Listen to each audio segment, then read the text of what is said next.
we'll try that, see if that helps at all. But I'm just gonna give it a second to tidy up. Seems fine for you, Tentail. Okay. Well, right, let's head back to the boat, Ruffle and whoever lost Wolf. Somewhere? Have I got Wolf? Oh, there he is. Right, he's ahead. So let's crack on.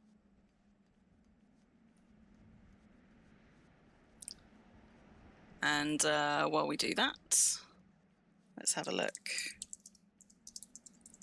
at what I can do to try and fix that instability.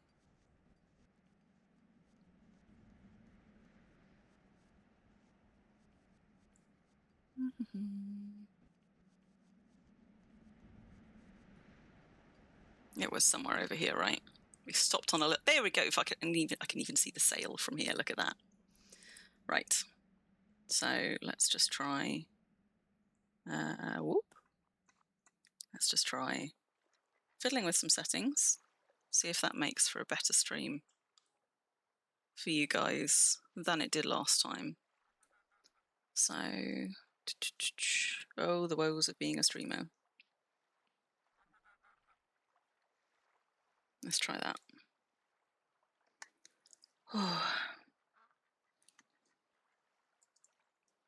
So lead that one. Oh, I might have taken off without Ruffle. Sorry, Ruffle, if we left you behind. Leading that one. There she is. There she is. Okay, now we're going to go back and we're going to try and take down the champion Rift Ogre with just the three of us. And hope for the best.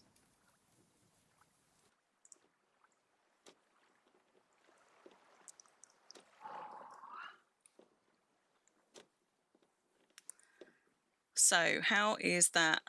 Surprised no one has deeded that large open flat area of land. Which flat area of land? Madoon. Yeah, I mean, Exodus has got lots of space, lots of open space, lots of spaces that were formerly deeded. And Exodus, I think more than most of the other small servers, has also got a lot of stuff that still feels quite wild in places. And oh, hello. Hello. Aww. Hello.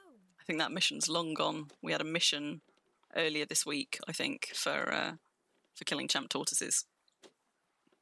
The one we were on just a few minutes ago. Yeah, I mean, there's a lot more people on Exodus now, but also a lot of the activity on Exodus is sort of clustered communities and things. I mean, we had a lot of the Brazilian players settling down here in little, like, community clusters and stuff like that. I mean, Exodus, when I started coming over to Exodus just a bit over a year ago, when Calvert and I first struck up a friendship, Exodus was still very, very low numbers of people sort of regularly logging in. I think Exodus has always had quite a lot of deeds and quite a lot of residents, but not necessarily people who are very active players on Exodus all of the time. But I mean, since within a few months, I guess, from sort of last summer onwards, the population's picked up, the amount of activities picked up. I see people in my local on Exodus way more often than I do on release, to be honest. But in fairness, Calvert is like right in the centre of Exodus, whereas I am on sort of like out on the Eastern Peninsula in a less well-trodden area on release. You reckon Selly has the least active players now? Yeah.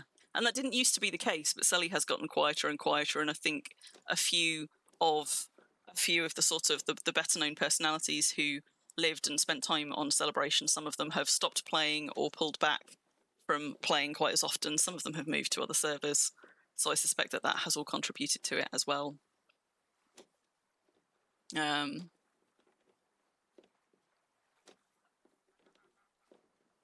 thought Selly had the most space, least deeds. Ah, see, look, there's more boats going.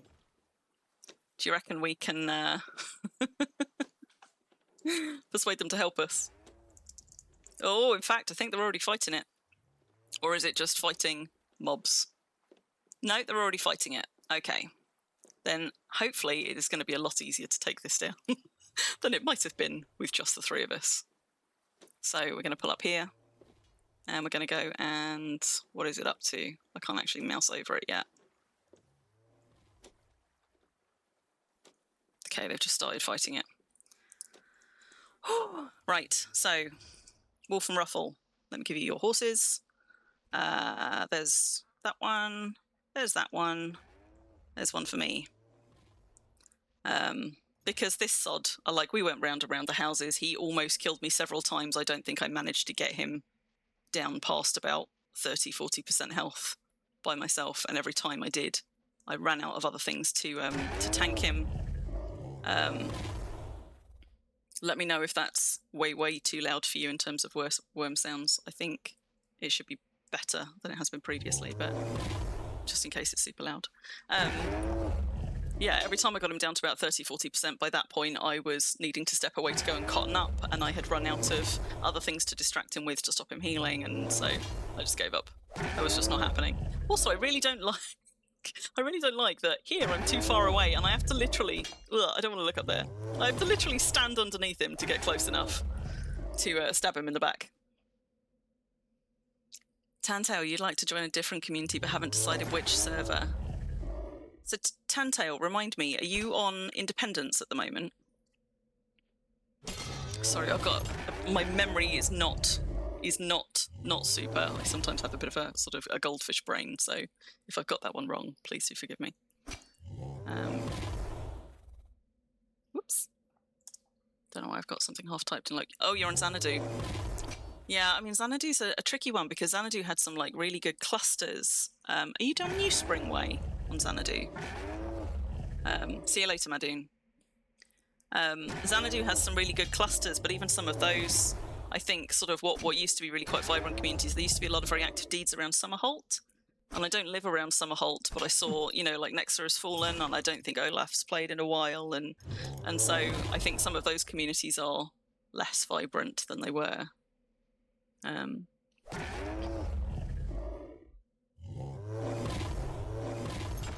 talking about the Pool's Closed Bridge. Yeah, I don't think that's going to do all that much. Oh, thanks, guys. Right, let's... have I still got... Yeah. Let's just tink away these resources.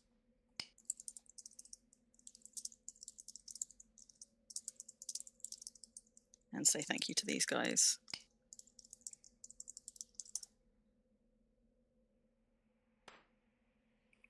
Thank you, Wolf, and Ruffle for the help as well. It turns out I probably could have asked the guys over at the Slade to come and help me, but I did not know that was happening until literally a couple of minutes before we were about to stream, so I do appreciate it, because otherwise he was just going to be here. Taunting me and smacking me as I went about my cartography for basically the whole stream. You tried joining a group on Harmony. Oh, but you're not feeling it. So yeah, so you're down the southwest, you're over New Spring Way. It's tricky, isn't it? Because, like, there are absolutely sort of communities out there, but some of them are like, unless you happen to make friends with someone and then get invited into their community, it can be quite hard to know where some of those communities are, or sort of like how well you would fit in them, which ones are even kind of sort of open to new people. It is a tricky one. Where I live, both on Release and on Exodus, I have alliance mates. I mean, we have a very small alliance here on Exodus. We've got a bigger alliance on Release, but it's still quite quiet. Like, there's a few of us in it, but there's usually only 2 or 3 of us playing at any one time. Is there anything else to get, or have we mostly got it all? Not bothered about the Riftstone. So, Wolf's got that one. Wolf, I'm going to leave you there with my horse for a minute. I'm just going to hop in the sailing boat and drop that back to Thal. But when you're ready, if you want to just bring the horse back to Thal and come and meet me, like, back at the town hall where we started. Just don't want to leave the boat out here, basically. And Ruffle, I assume you probably are going to... I mean, you're welcome to come and hang out and do some cartography or something else with me if you want. But I don't know if you need to be getting back to Floofshire. Rock Landing seems to be on the up. Well, actually, I saw a couple of people had dropped deeds quite close to the puzzle labyrinth, so I saw that there was some more activity there. as somebody who goes and visits the puzzle labyrinth semi-regularly because of my hot tub, the number of times that I have run that thing, like there's usually only one or maybe two people that I would see in local.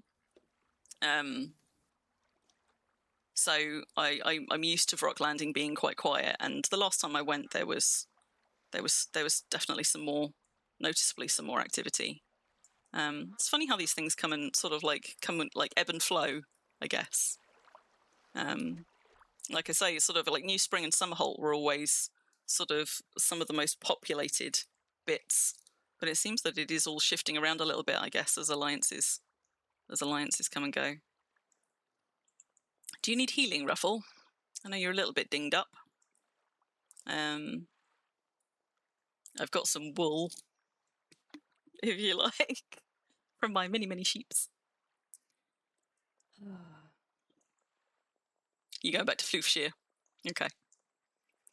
And I mean, you know, in terms of finding a community, it should be easier on the Northern Freedom Isles in some ways because there's more active players and I suppose younger communities there.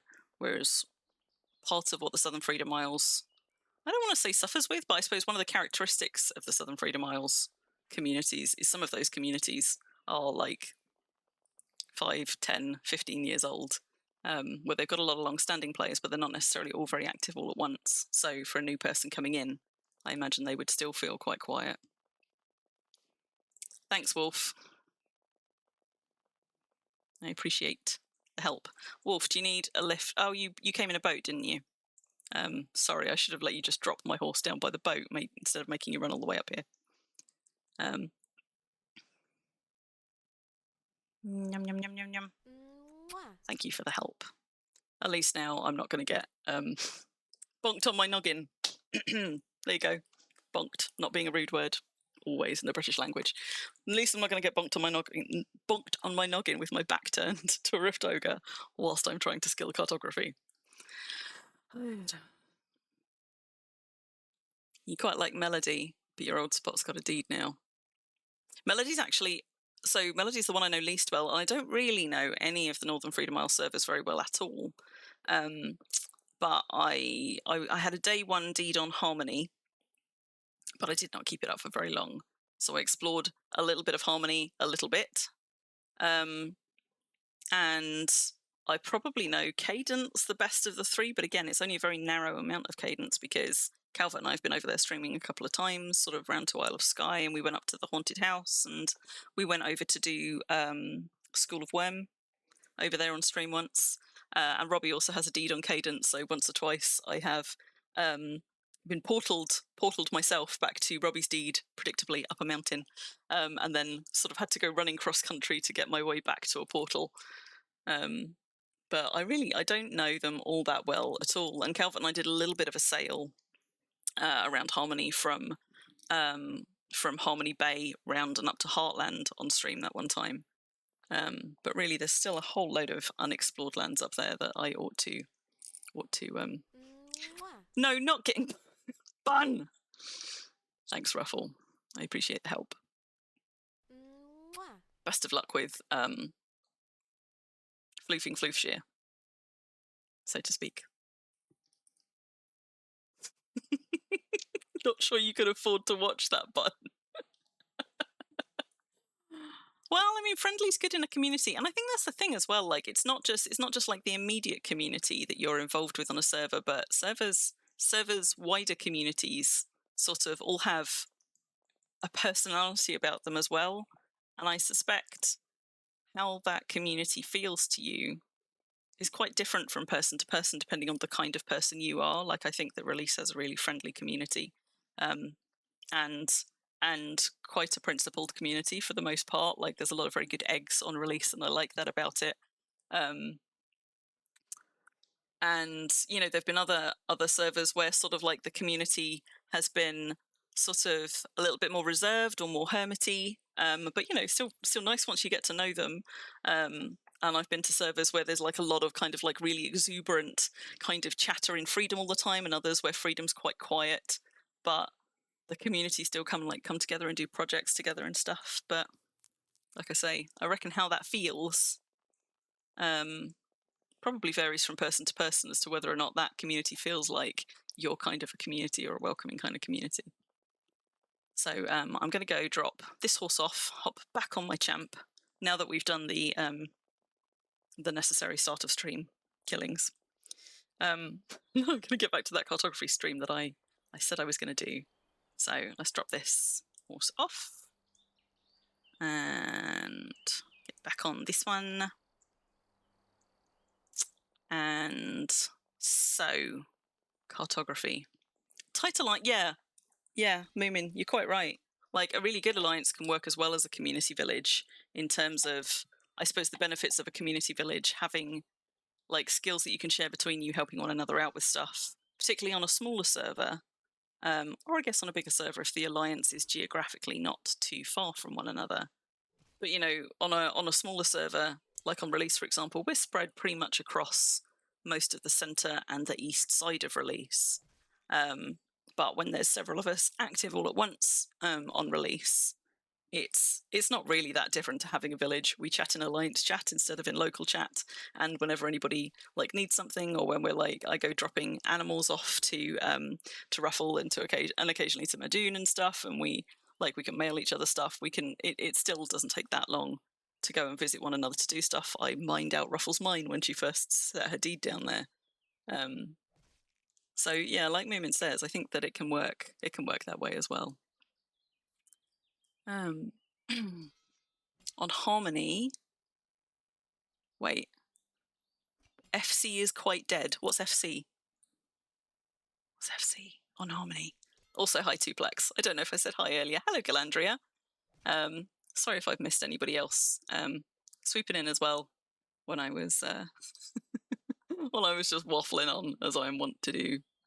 I'm just going to go catch up on chat a bit, and I'm going to go do my cartography bit and ignore the very rude jokes that Bun was making about Rift Ogres. Okay, so Taka says there's a deed that she's part of on Cadence that people are welcome to join.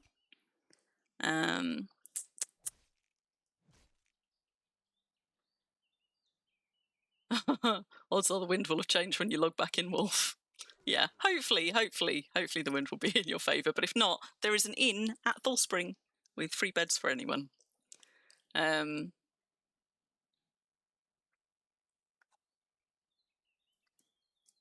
Yeah, so Moomin, you're part of like a couple of nice alliances, and that's good. That's good. Actually, that makes me. I was thinking about something earlier, because I suppose I was thinking about for those of you that have been on the forum recently and have seen the new thread. In fact, you know what? Let's just have a new segment, because I'm gonna end up rambling onto it anyway. But don't let me forget to come back to that thought about something about community and streams. So let's hop off this. Let's go and have a look at news, and then I can crack on with cartography uninterrupted. She says, only. How long am I into my cartography stream? Less than an hour. I'm not doing too terribly. So, news. I'm sure you've all seen it by now, but we have had a new Valray International, having not had one for some time. And there is a lot to take in there. I might venture maybe a bit too much to take in there. But one of the reasons is that Rosalia says that they're going to do Valray International quarterly, so once every 3 months. And they've packed a whole load of community content and stuff into the summer quarterly one of those. For me personally, I would have preferred it to be monthly and have fewer things to try and digest and contribute to, just on a monthly rolling basis, for a number of reasons. But I also I'm trying not to be I don't want to sound negative about it. It's good that we've finally got news coming out again, that there's a plan for it to be a regular schedule. I hope they're able to keep to it. Yeah, so there's going to be a quarterly Valray International with ad hoc updates from the devs as and when. I know that some people in thread were there were some grumbles about sort of the devs doing some updates instead of them being channeled through the community manager. I actually think it's better when the devs do the dev updates, because the community tend to get much faster and more accurate feedback from the devs than when it's having to go through some poor person who then has to take the question to the devs, get the answers, and then try and translate it back to the community. So I really like it, actually, when the devs do the dev updates themselves. I think that's a really valuable thing to have, and for the community manager to be a conduit for news, absolutely, as and when needed, but to focus on the community aspects, basically. So we're in the midst of a weekend bonus event at the moment with our 10% skill gain. There was an extra day's premium for anybody who had a premium toon at the point that we started having issues last week, and some compensation sleep bonus. So I am currently capped out, which is why I am going to be chugging Kavasi and affinity alcohols and doing super skilling while I'm skilling today, even though it's not going to be very efficient use of the Kavasi and my sleep bonus and all of the other stuff. I might as well, because I'm not accruing anymore all the time that I'm full, and I'm not going to be for a while. You reckon quarterly is more achievable than monthly? Well, but you say that, Wolfmeyer, but there was enough in that quarterly one that she's just put out. She could have planned all of that content, from my point of view, she could have planned all of that content, but then released it in like portions month to month. So for example, there's a big thing about the screenshot contest at the moment, like that's the one that they're really pushing. Super. So this month's one could have gone out with, this is how we're going to do Valray International. We're running a screenshot contest now, also Ven's relaunching, and a couple of other bits of news. And then in a month, they could have launched a couple of the other things that they want submissions for, because as you can see there, I counted, there are 10 different things that they are inviting players to submit stuff for right now. And it can be quite hard to get players to submit stuff for stuff, especially when you're splitting them between lots of different things. So, you know, there's the sort of, oh my God, what do they call it? She says, see, this is the problem. If it were 2 or 3 things, it would also be super easy for me as a streamer to reel them all off the top of my head. But there are so many things that I can't actually keep track of them all to tell you all without going and looking it up. So there's the relaunch of Ven, and we'll come back to that in a minute. There's the Epic Wonders of Wurm that people can submit stuff for. There's the screenshot contest that people can submit stuff for. Also, screenshot of the season, which I think is not quite the same as the screenshot competition. The puzzle box is, I think, the only thing there that you don't have to submit things for, but you're supposed to submit if you'd like to be part of the Meet the Wurmian bit, if you want to be part of the Collector's Cave, if you want to submit some Wurm Wisdom, if you want to submit some Tales from the Lands. You can do your own Harold the Head Scratcher comic strip if you want to, and submit stuff for that. And you can also submit welcome messages when you've got new players joining your communities. That is an awful lot of things to ask players to submit for, and granted, like, saying that people are welcome to submit for all of these is not the same as saying, you know, we actively need people to submit to all of these. But I feel like there might be quite a lot there for people to wrangle with, and I worry that some of that stuff might get just kind of drowned out or lost along the way because there are so many different things to take in. But we'll see how it goes. I mean, some people have really responded really positively to that kind of newsletter, like jam-packed full of content, Valray International. And it might be that that actually that does work out better for the community.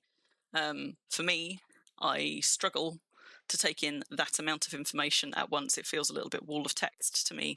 I also struggle to keep all of it in my head at once from the point of view of, talking about it on stream or anything else. But that may be, at least partly a me problem, in fairness. But I also worry, I suppose, that with it being quarterly and so much packed into it that they would like community involvement in, because of the way the forums work, things like that often then get buried quite fast. I mean, I guess it's got the benefit of being pinned at the side, but it only needs 2 more updates from the Wurm team before it's no longer in the pinned section on the side. And the forums move fast. And unless people are continuing to comment on a post, it can get buried, pages down really quite quickly. Whereas if you were releasing it monthly, it would keep that news and those competitions and things relatively high up the forum as they were kind of drip fed over time. It also meant that if you're not playing right now, because let's face it, summer is Wurm's quietest season, if you're not playing right now, but you dip in at some point over the summer, you've got a better chance of seeing some of that stuff, of seeing like the community-driven stuff and some of the competitions that you can enter if there is news relatively recently dropped at the point that you log back into the forums. But you know, I'm sure that they are looking quite closely to see sort of what the community responds to, what works, what doesn't. It's undoubtedly going to be a bit of a process of kind of feeling their way around what works and what doesn't. So, but there is, you know, there's clearly a lot of work that's gone into it, a lot of ideas that they're trying to draw out there, and ways to try and actually pull the community into and get the community represented in the content there. And I think that's a good thing. So yes, we're in the midst of a weekend bonus event. There are lots of things that players can submit content for as part of that. The screenshot contest, which is the one that's got its own thread inviting submissions at the moment, is open till the 25th of August. So that's open for a month. One of the decisions, which I think is a bit of a shame, is that they've decided, instead of having a submissions thread for the screenshot competition like we've had in the past, you submit them via a form, so not somewhere that other people get to see it. And I don't quite know why they've gone that way. Maybe it's something to do with trying to avoid sort of like the court of public opinion or something like that. But it's a shame, because one of the things that's really good about those submission threads is people posting their submissions to it keeps bumping it back up to the top of the forum. So that helps to get it seen by more people, and that kind of build of momentum encourages more people to then submit, and we won't have any of that with no submissions thread. It also makes it quite difficult for, you know, people like streamers or anybody else really to kind of champion it and be like, hey, there's a thing there, you should go take part, look at all the cool entries so far, because of course we can't see any of the entries. And one of the really nice things, I suppose, about any kind of a screenshots competition or contest is not just who wins it and gets some stuff at the end, but actually admiring other people's stuff, seeing other people's deeds, seeing other people's setup where other people have done really cool things. And one of the best bits about it, from my point of view, is seeing the creativity of the community, but you only get that when you get to see their submissions. So I'm kind of sad that that's the way that they've gone with it. I'm sure they've got good reason. But we shall see, again, how well that does sort of in time. I mean, maybe it will serve a different purpose than the previous ones have. I just think there's a missed opportunity there for it to help build momentum in the community and get the community getting to appreciate one another's stuff, which I think is the main aim of those.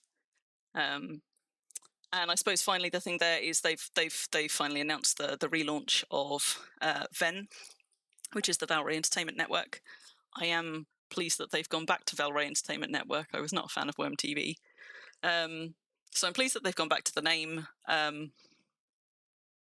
I sort of, at the point that it was launched, there's a thing in the thread that says, you know, you can come and submit to be a part of it here, and there's going to be rules and guidelines on the forum. The rules and guidelines weren't there at the point that the submission form was, and that's kind of a shame, but they followed pretty soon after. So there's now a section on the forum that tells you sort of what you get if you're part of that, I guess, and a little bit about sort of what it's for.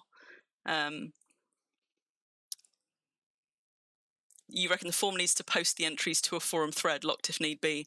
Yeah, Wolf Meyer, I mean, see, I wouldn't mind if that was just the submission process had changed, but we still actually got to see them. But it sounds very much like we don't, because there's a whole, we don't want to spoil the surprise.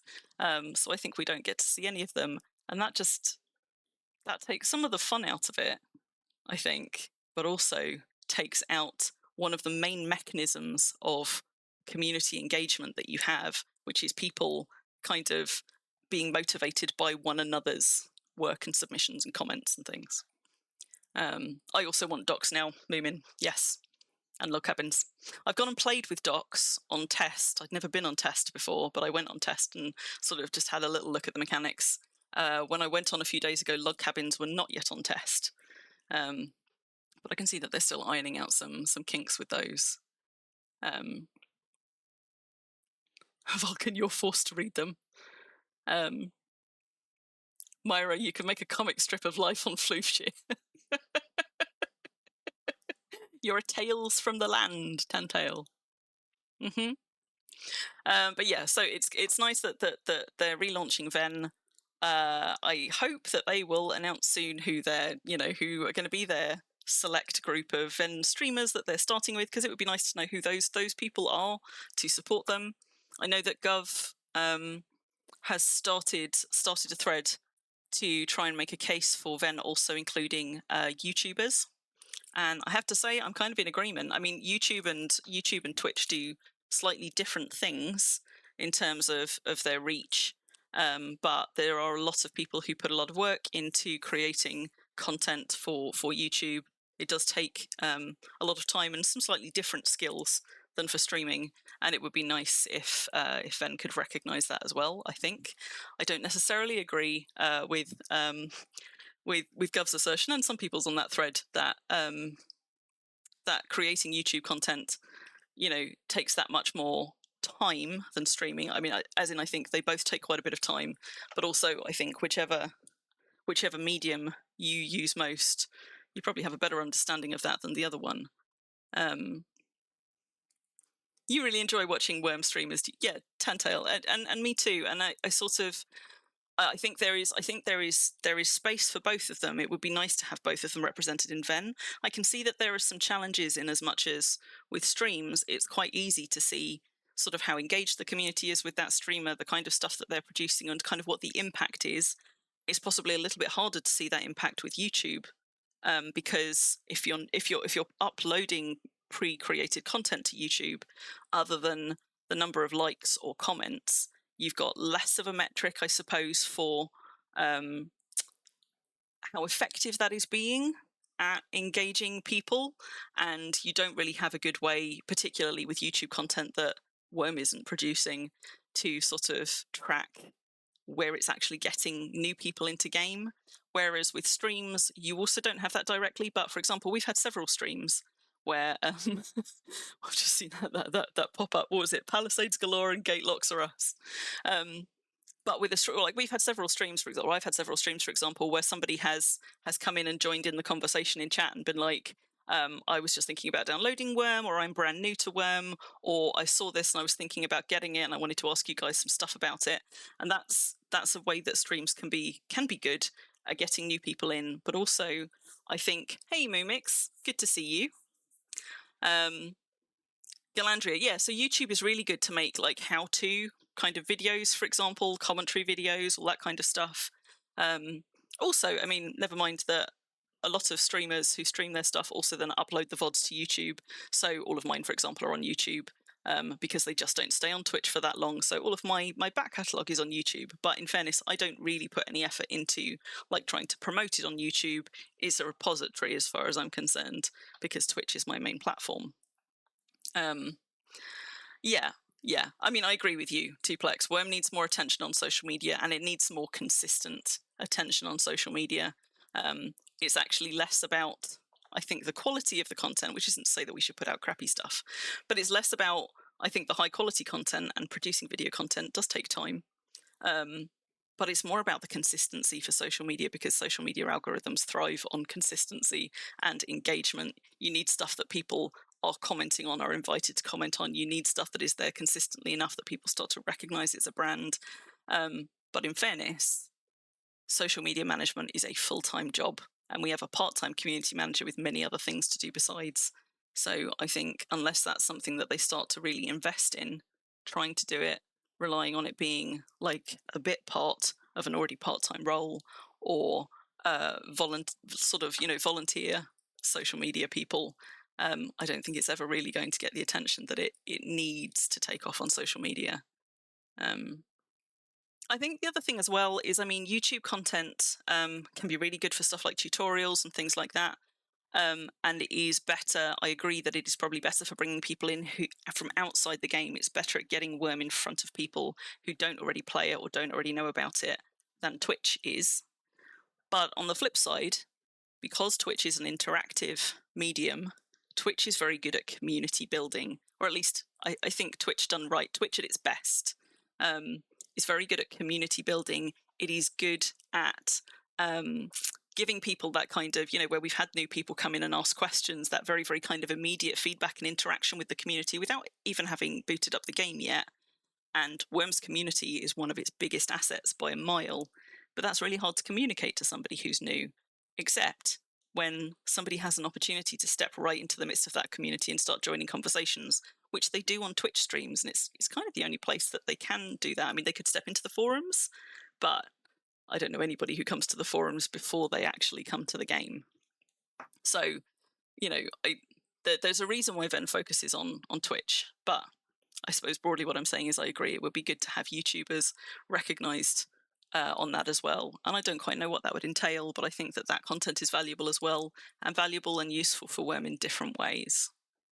I also think though that given that player retention is a problem for any game, but also for Wurm, that community building stuff, people finding a community tends to be the thing that gets them keep coming back to Wurm. Because even if you're into the skilling and you're into, you know, the really kind of like slow, grindy stuff, at some point, you're probably going to kind of run out of steam on that and want to put it down. And the thing that's likely to make you not put it down for good, or just put it down a little bit but stay in touch, is if you have connected with the community.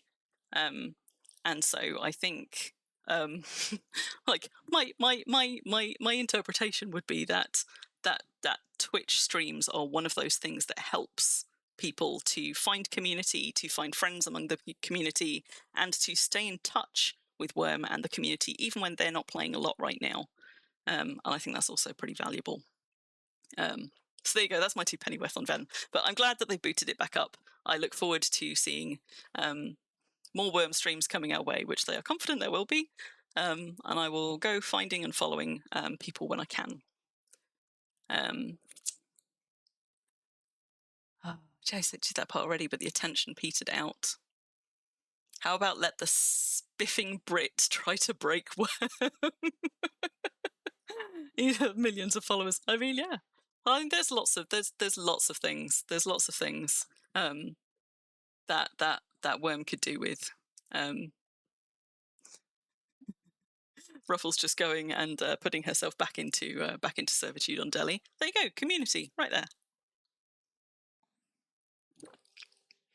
Right, but that was a very big waffle for the news stuff, and I did manage to get back to my bit about community building and player retention, and why community I think is so important for player retention, and why we need to be doing more to bring that community bit to the fore. So there you go. That is my ramble.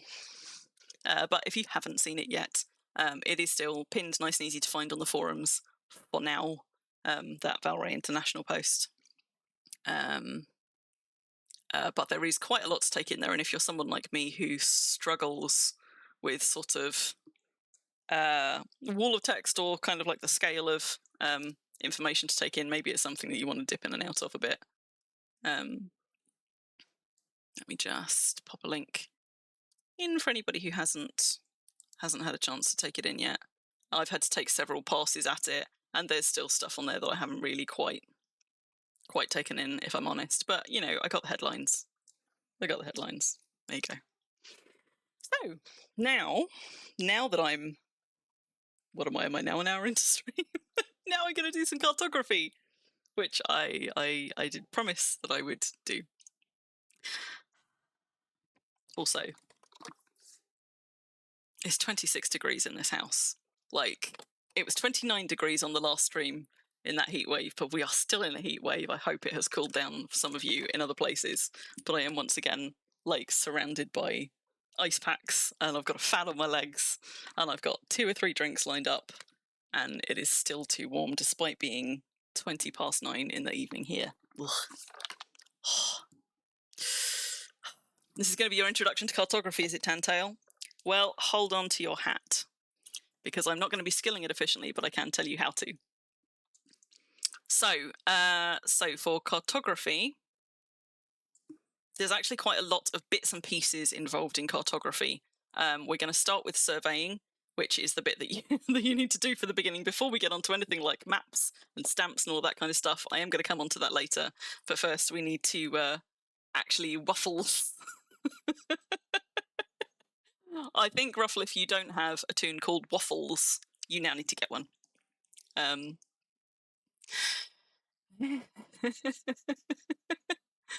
Need paper for that because you're skilling papyrus making. I've got paper. Thank you, Myra. But that's good to know. That's good to know. So yeah, so there's several stages to this, what you can do with the cartography skill, and later on you've got like the making maps and stamping things on said maps and stuff like that. But we're going to start with actually just skilling it. So as I said, my starting skill, I think I've skilled a few hours of cartography with sleep bonus and everything else, which got me up to 40 quite fast. But there are a few things that will maximize the skill gain that you get with cartography. And the way that you do it, the way that you skill it principally, I think pretty much all the way up to higher numbers, is through surveying. So for that, you need a dioptra. I've got my atlas here. Can't actually do anything with that until I get to the map stage, because frustratingly, you can't put surveys in your atlas. Likewise, I've got, I don't want my ink, I actually want my dye. I'm going to need a reed pen, I think. I'm going to need not my paper, the ink brushes for when we get to the painting stage. There we go. I'm going to need my ink pot of dye. And there we go, cartography papers. Although I'm probably only going to need 1 or 2 of those. Because one of the things that it is worth doing rather than surveying lots of places is surveying a few places very, very thoroughly. So QL of dioptra does matter, yes. And I couldn't tell you the mechanics of this because, as we know, I am not somebody who understands these things terribly well. Hang on, let me just reshuffle some of this stuff into useful places. Let's get that out of the way. That can go in there. And I've got some more dye over there when I need it. So my understanding is that you want a high QL dioptra, you want the highest QL paper you can get your hands on. And then for a survey, you want to not survey the same place twice. So survey different places, but you want to keep upping and upping and upping your surveys. Essentially, from any one survey, you can then add to it, I think, 100 times. Oh, so you can't. Thanks, guys. Oh, no. What's going on? What is... Ooh, something exciting has happened, guys. OBS is misbehaving.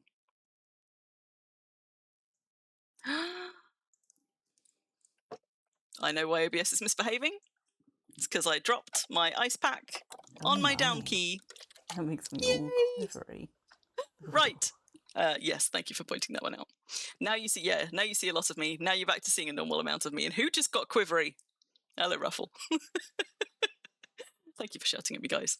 So you need a dioptra, you need a range pole, you need the highest quality dioptra you can get. You want Circle of Cunning on it if you can. Nobody saw that, right? You want highest quality cartography papers you can. I could get higher quality than this, but to be honest, 90 is going to be fine for this. Paper or papyrus. I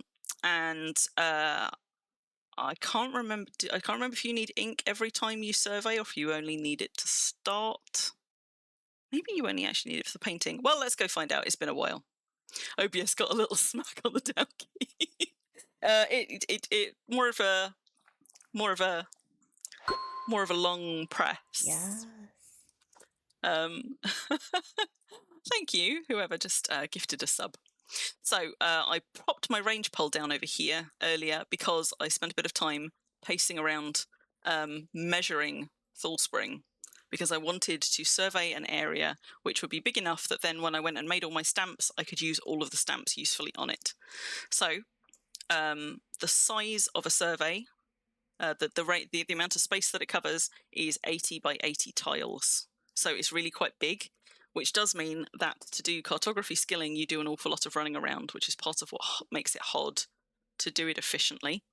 It's going to be even less efficient because I'm waffling at stream a lot. But so I've got my range pole here. This is going to be the sort of the center point. This will cover not all of Thall, but a decent amount of Thall, right down to the token over there. It's going to cover the token on the arena. It's going to cover 2 guard towers, which is good for stamps. It's going to cover at least 2 mission structures, which you can also add to maps with stamps. So it's going to cover a goodly amount. The downside is because, of course, I am doing it in the midst of a village. My sight lines are not going to be as clear. If you want to do this more efficiently, but with less visual interest, the way to do it is to go and find yourself a nice big wide open desert or steppe and do it there, where you can just like pelt from glowy ball to glowy ball, and you'll see what I mean about the glowy balls if you've never tried cartography. Is the jackal's onion soup part of cartography? No. The jackal onion soup was a drop from the rift camp that we had parked literally outside the gates of Thal. That we dealt with the final creature of near the start of stream. We had a champion rift ogre lurking about.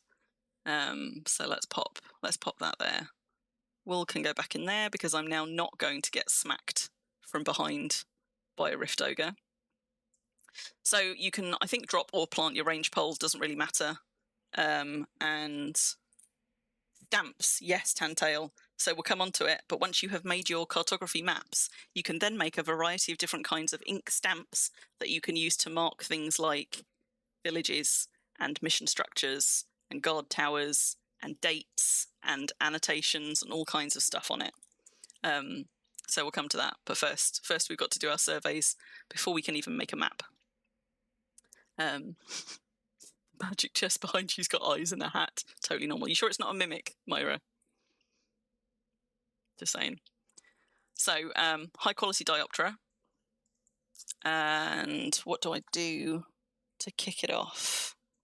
So, I think you use paper on the range pole, and then you use the dioptra on the survey once you've started it. So we're going to grab one of these. Right click, range pole, there we go, survey area. So much like using a dioptra for bridge planning, it gives you a whole load of guff and event here. But the main thing that you need to pay attention to is this little spyglass in the middle here.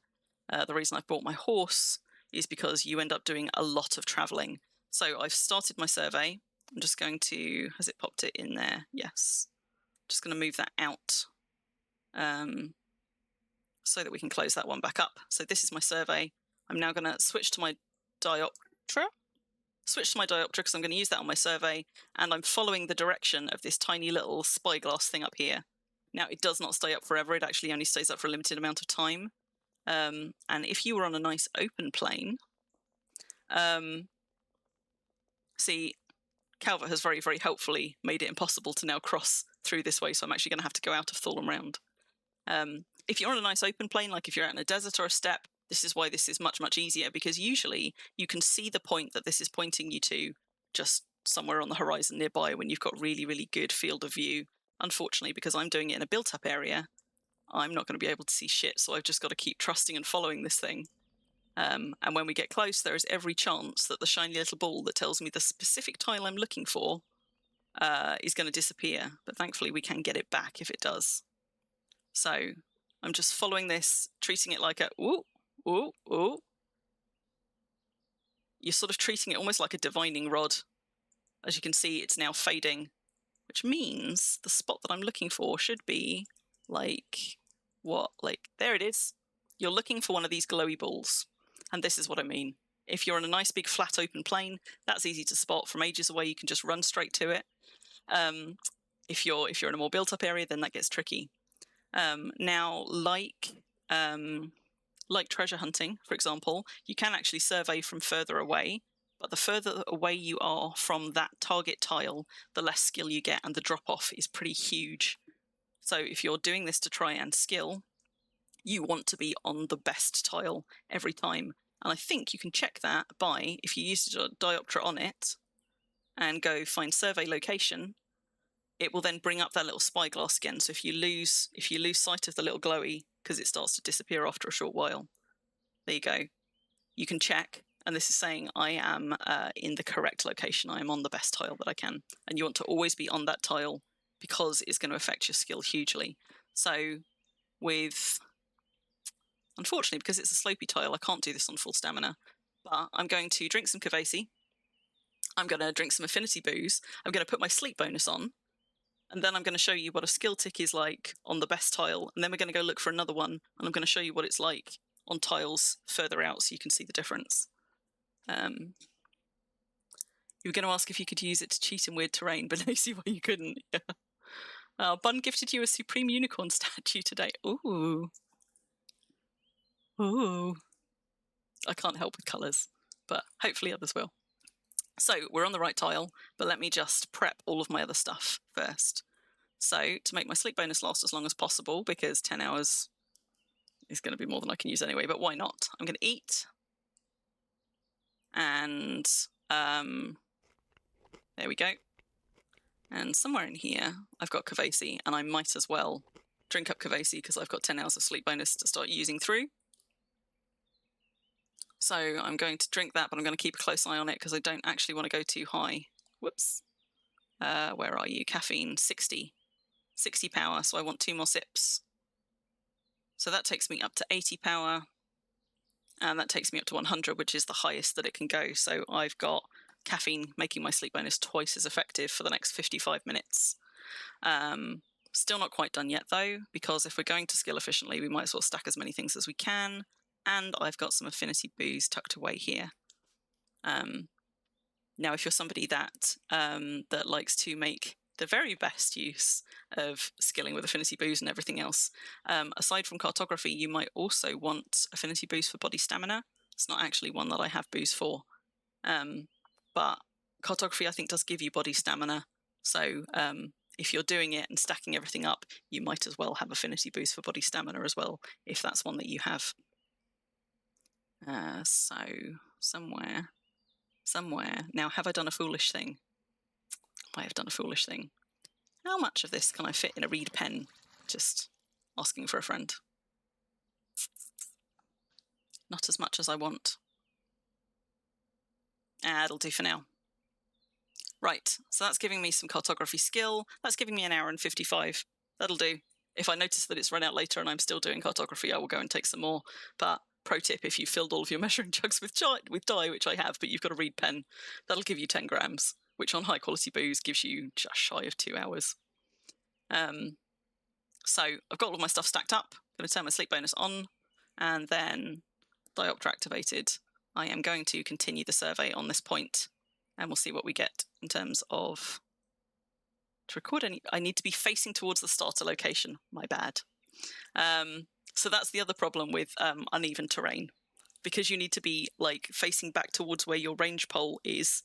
I, for example, can't see without going like back up to take a look. The arena's over there, which means the range pole is probably somewhere there-ish. But if I haven't got it quite right, what you can also do is you can find starting location like that. So if you can't see it, you can use your diopter to bring up this again. So there you go. That's sort of telling me I was a couple of degrees off. So let's continue survey and see what that gives me in terms of cartography skill for being on the best point.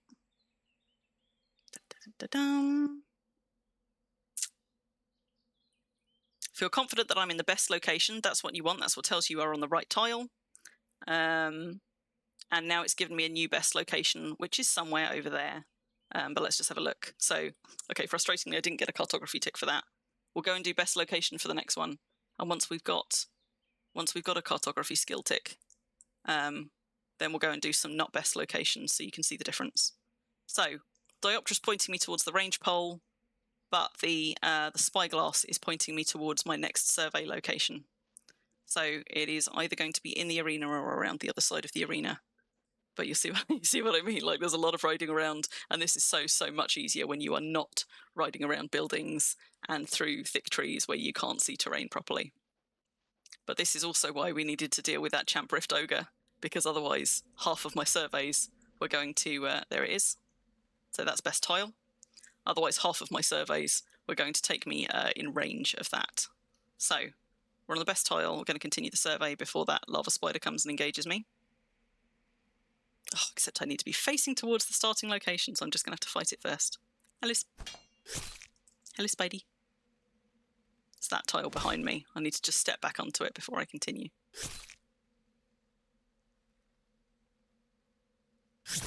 And he's gone. Right, so there's the range pole over there. This is the tile that I want to be on. That's my starting location. So, continue my survey. No worries, Tantail. Basically, all that we've got at the moment is you want to be on the best tile. You know that you're on the best tile when you get there. You feel confident you're in the best location, but it's where the little glowy ball will be. Still hasn't given me cartography skill, though, so we're going to go and find another best tile before we start going for less good tiles to see the difference. So once again, I'm following Spyglass to find the next location. Diopter is pointing me towards where my range pole is, because every time I survey, I need to be facing the direction of my range pole. Never mind that, you know, I can't actually see it to triangulate. I just need to be in the right direction. So luckily there is a gate into the side of Thal here. So we're looking for a little glowy ball somewhere in this direction. Seeing how we go. Not sure what the diopter part was. So do you mean the diopter part up here? The diopter part up here is pointing me towards my range pole. The diopter in my inventory is what I am using to continue my survey. So you use, and it's right there. There we go. This tile. So we use the range pole to start. You use a piece of high quality papyrus or paper on the range pole to start, and then you use the diopter on your incomplete survey to keep continuing it. So pointing, facing in the direction of my range pole.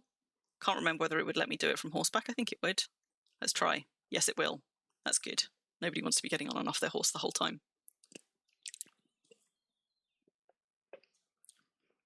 So once again, confirms I'm in the best one. What do you mean you failed to get any improved data? That's outrageous. Let's try again. Hello, kitty. Lilybug's getting hungry. Ooh, 2 failures. So embarrassing. I don't know if the difficulty is increased at all by by you being on horseback. Let's hope not. There we go. Right, we finally got a cartography skill tick. So bear in mind this is with 10% affinity boost. We're in a 10% skill gain event. And I've got my sleep bonus on, and I've got Kavasi doubling the effectiveness of my sleep bonus. But I am at just over 40 cartography, and that got me 0.11. So now I'm going to go find the next place that it wants me to survey. But I'm actually going to survey from 1 step away from the best spot, and then we'll do a few further away to see what the difference is. Given the amount of running around you do, and that it sometimes takes a few goes to actually get cartography skill, though, I think you shall soon see where it just, like, it doesn't pay to be off. You want to be on the right tile every time. And to be honest, there's no reason not to be, unless it's a tile that for some reason is really inaccessible. I'm going to have to go out and round. God damn it, Calvert. He couldn't put exterior gates on, could he? But, what was I saying? I forgot what I was saying. Given the amount of running around you do, and what a faff this can be to skill, there's no reason not to be on the best tile every time unless it is inaccessible for some reason, basically. Because even if you lose that little glowy, which does often start to fade as you get close to it, or if you take too long, you can always just use your diopter on your survey again to bring it back up. So you should always be able to go to the best tile. And I don't know why I just dismounted. We already discovered that I don't need to. So my range pole is over by the guard tower. That's another reason I put it there, so it was nice and easy to spot when I could. But we're actually going to go 1 step away from it. So we are not quite on the best tile, deliberately, at full stamina, to see what the difference is. I may have to do this one a few times as well, though, depending on how swiftly I get my next cartography tick. We shall see. There we go, we got 1. So the drop-off was a little bit, 1 tile away.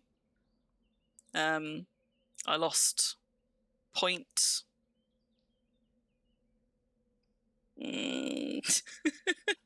like 0.003. So not too much at 1 tile away, but it adds up if you're trying to get to any level of skill. Let's go for the next one. And we'll try that one a few tiles away.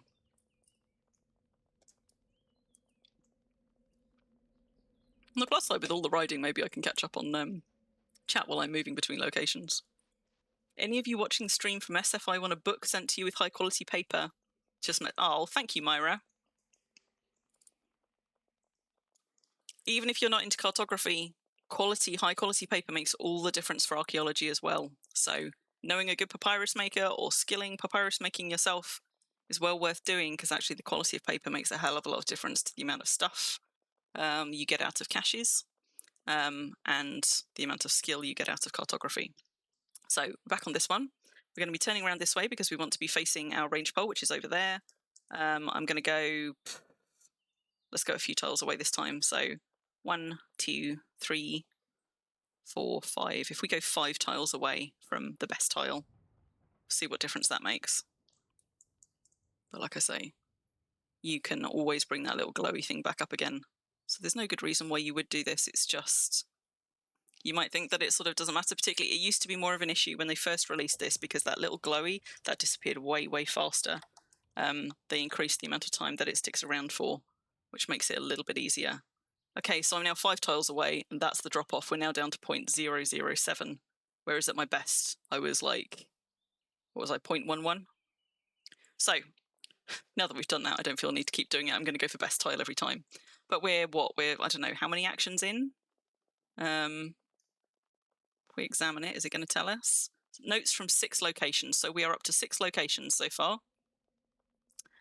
The good news or bad news, depending on how you like doing your skilling, is that the most efficient way to skill cartography is to pick a location like this and then do 100 surveys. That is the most that you can do at that point. It will then tell you that you've done everything you can with this survey, and then you want to move on to a different location entirely, not do the same one again. Oh, I did not know that, Myra. Apparently there's a rite of spring on release now. So if you chew through all of your sleep bonus this weekend, oh, it's right there. If you chew through your sleep bonus this weekend on the 10% skill gain one and manage to get back below 5 hours sleep bonus left in the next... How long has it been up, Myra? In the next however long it's up for, and you're a Vin follower, you can go and get topped up again. So pointing myself at the guard tower, because that's easier to see than the range pole. And we're just going to keep doing this for a bit. I don't know if I'm going to make it all the way up to 100, but I'm going to do a fair few of these at least until I get tired. And then we're going to make it into a map.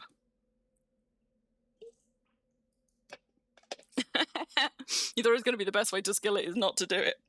Well, But so, I mean, when we were talking about this at the beginning, so you didn't get a tick there.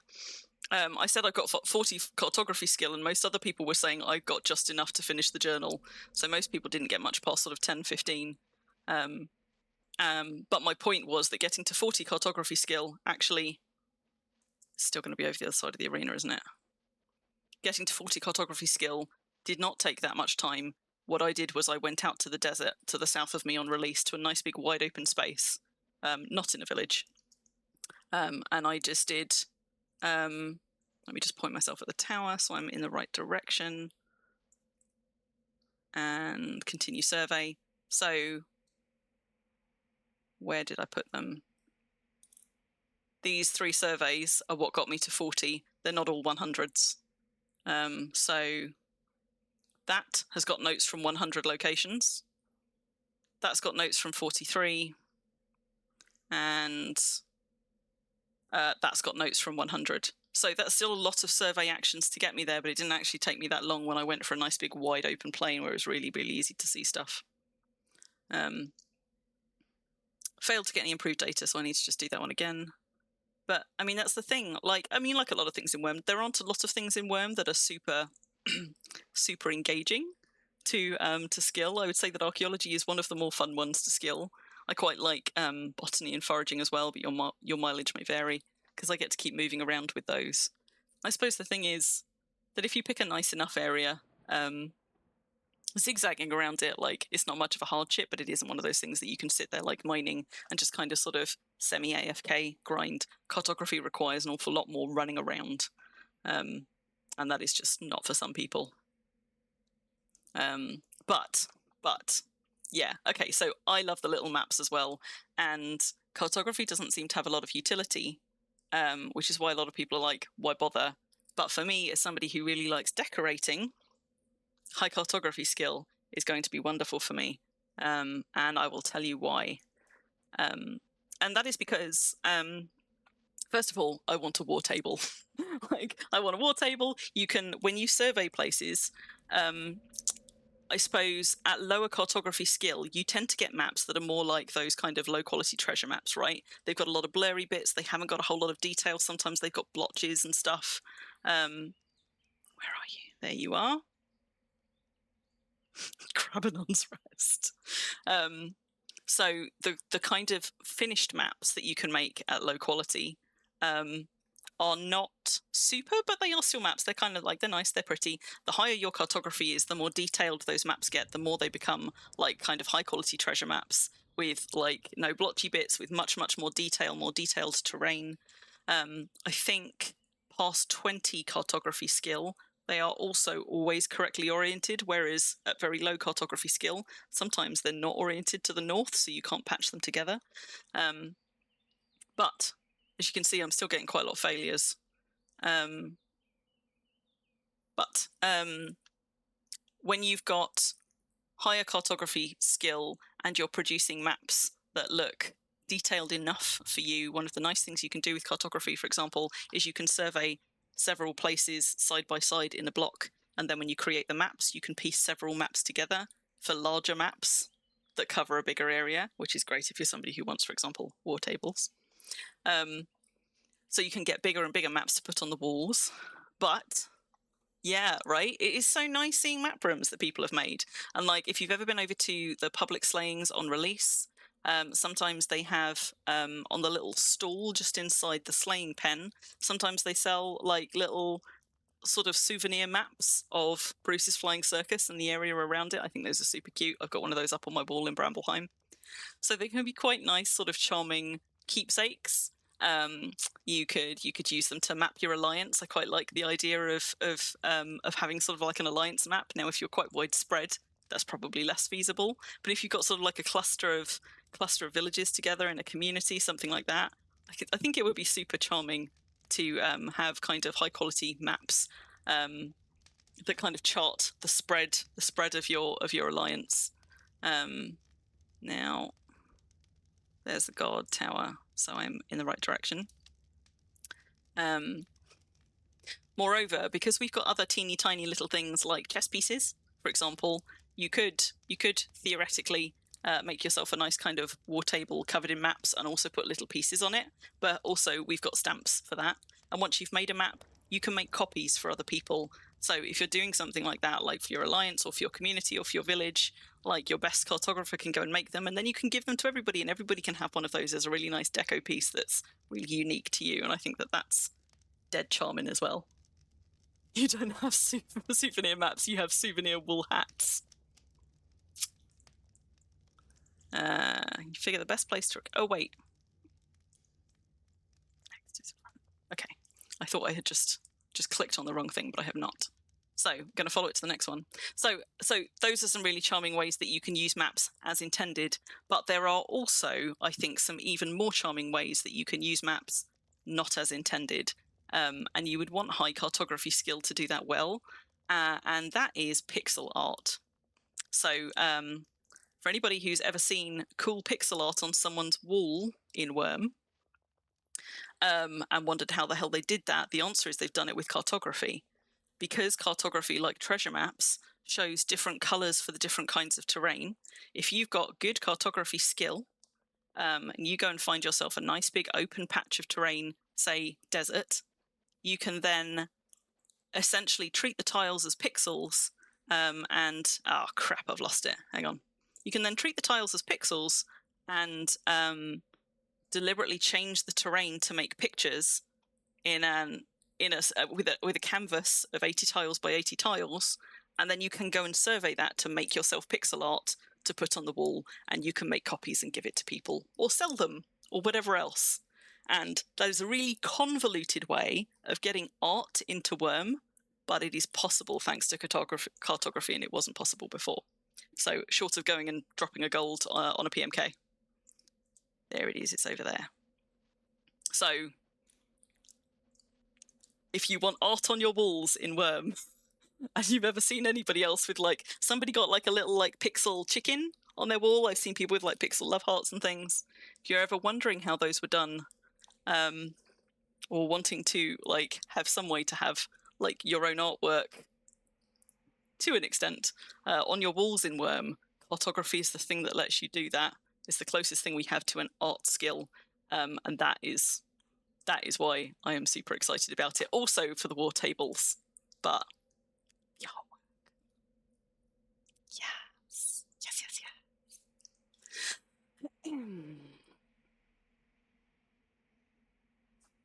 And bedrolls. So Ruffle's responsible for mapping their area. Yes, how? Yes, how what, Ruffle? What would be the most prominent pixel art? You wonder, Duplex.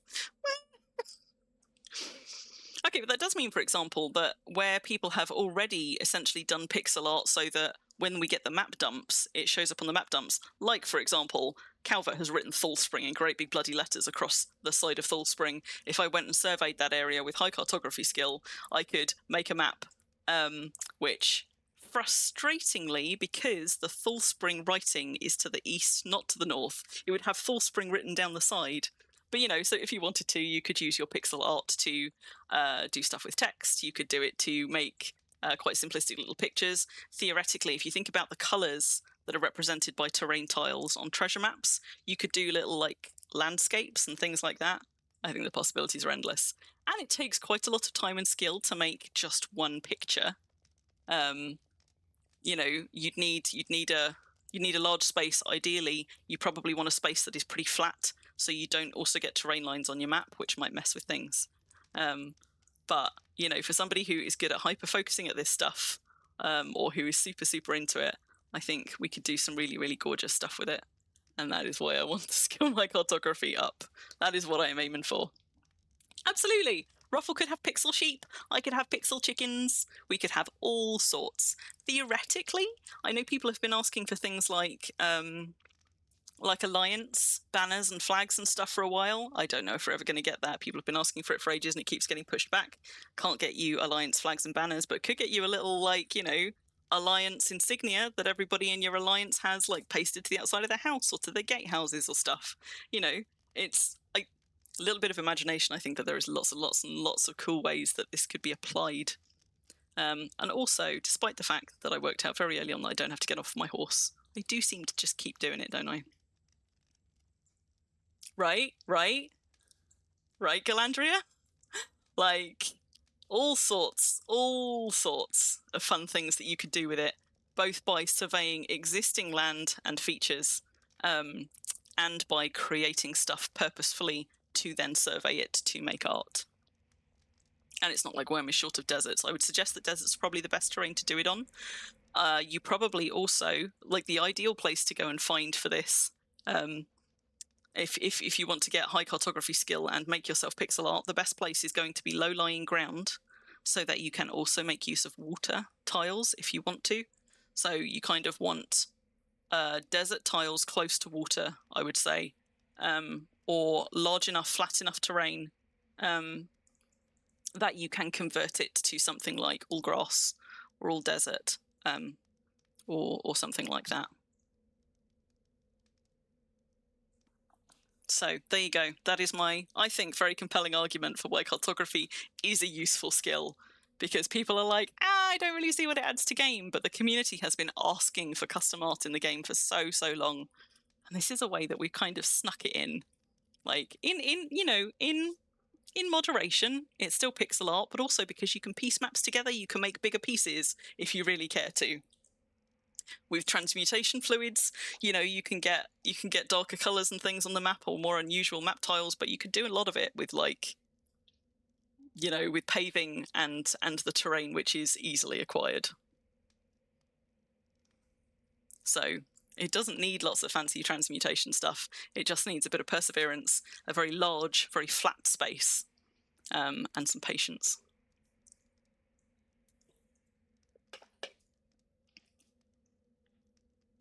Especially patience for the number of failures that you get at my skill.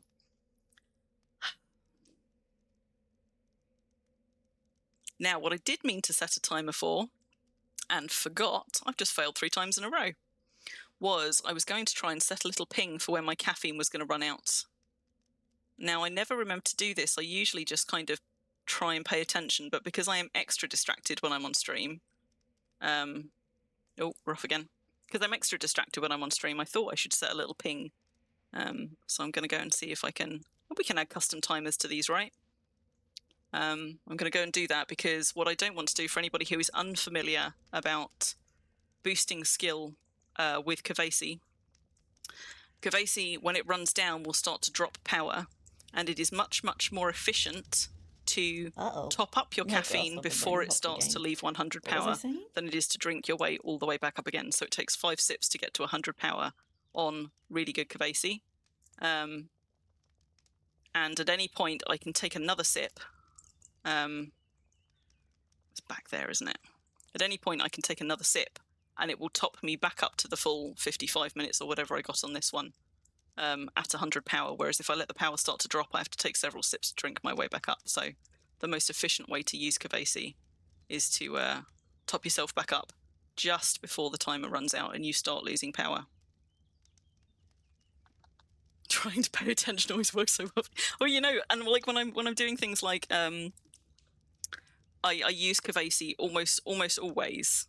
Like Kyklops for me gets used for animal husbandry skilling for the many care slot alts that I have, and I don't generally use it for anything else. I don't usually use it on Crim. It's only because I'm now sat on 10 hours and I need to chew through a load of these hours, because I might as well.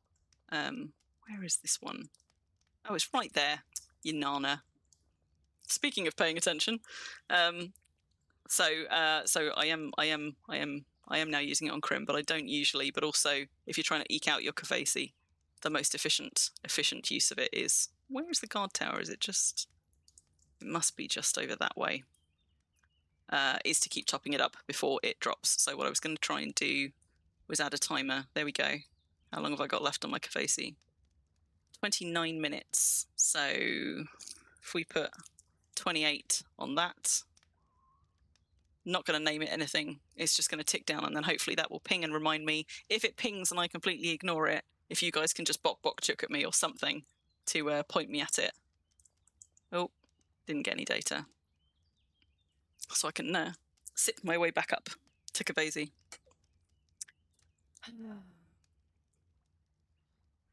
I was tempted today to just take us out to a big flat open plain to do this.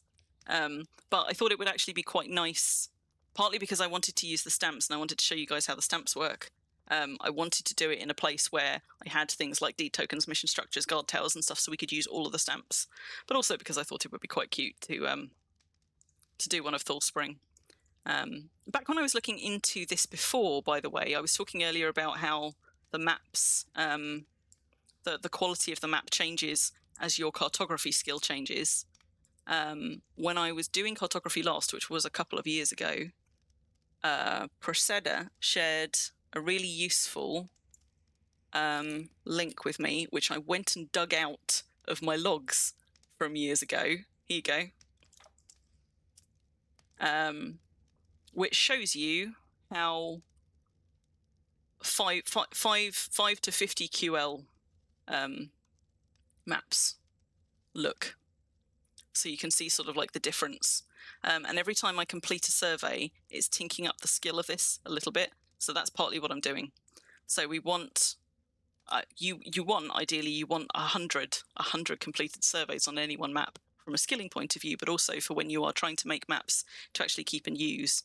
Every time you complete another survey on the map, it's getting a little bit more accurate and its quality is increasing. So it's not just about your skill going up, it is also about how detailed the final map is going to be. Which also in theory means that if you want murkier maps, for example, okay, here's another fun thing that you can do with cartography, if you care to. Have I just ridden straight past it? Here's another fun thing that you can do with cartography. If you're somebody who likes to, say, run games or run events, you can use cartography to essentially make your own kind of treasure hunts and scavenger hunts, because you can make maps and you can stamp them with X marks the spot, and you can make those maps as detailed and easy to follow, or as obscure and difficult to pass as you please. There you go. Third use for cartography. And they said cartography was no good to anybody. Oh my god, half this maze is still up. I can't believe I included the maze in the area I was going to survey. I'm going to have words with Calvert later. What did I do? Right, let's have a look for that one again. Yeah. So, I mean, some treasure maps are absolutely covered in blotches and super hard to read. It's not, I don't think it's entirely tied to QL. Like, you do sometimes get low QL maps, which are quite detailed. But in cartography terms, the easiest way to, I'm not going to be able to see the guard tower from here either. In cartography terms, it is related to QL. The detail of the map is related to QL, and the easiest way to explain it to people who haven't done cartography is relative to sort of treasure maps, where you get the really detailed ones and the really kind of obscure ones. Have I stepped off the tile? We'll find out, won't we? Am I in the best location? Yes, good. Still on the right tile. Well, that's the thing, right? Because sometimes it is hard to tell. Sometimes you're like, is that a blotch? Is that a tar patch? But yeah. So if you fancy making fancy scavenger hunts, oh my god, I've got to find my way back out of the maze now. Half of this maze has fallen down because it's because it's been in the perimeter of Thal, I guess. Or I think actually I think it's because it's been in range of a mag altar for years. We only very, very recently converted Calvert to religion for the first time in his entire Wurm career. We converted him to Venora, which meant I went across Thallspring, making sure that Thallspring was covered in Venora altars. But up until that point, there had been mag altars over on that side of Thallspring, which covered some, but not all, of Calvert's off-deed maze, which is why half of his maze is decaying, but still upright, and the other half is just completely gone now. Because that was not covered by a mag altar, so every time there was a ritual of the sun, those walls were getting repaired, but the other half weren't. So, out of interest, how many are we up to? 17 locations. See, we're not going to make it anywhere close to 100 tonight, but I got to 100 much, much faster in open terrain. And like I say, I considered taking us to open terrain for this, but then we wouldn't have had fun stuff to stamp. And I imagine it would have been probably less interesting to watch for those of you that are watching and not just listening. Me just racing back and forth over big open desert with, like, featureless desert.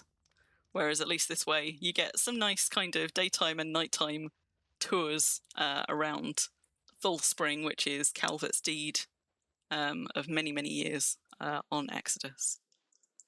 This is his arena just over here, Bloodsands Arena, which he recently rebuilt after letting it largely fall to rack and ruin for a while. And this is Thallspring over here. Calvert and I were looking at very, very early screenies that he took of Thallspring a few weeks back.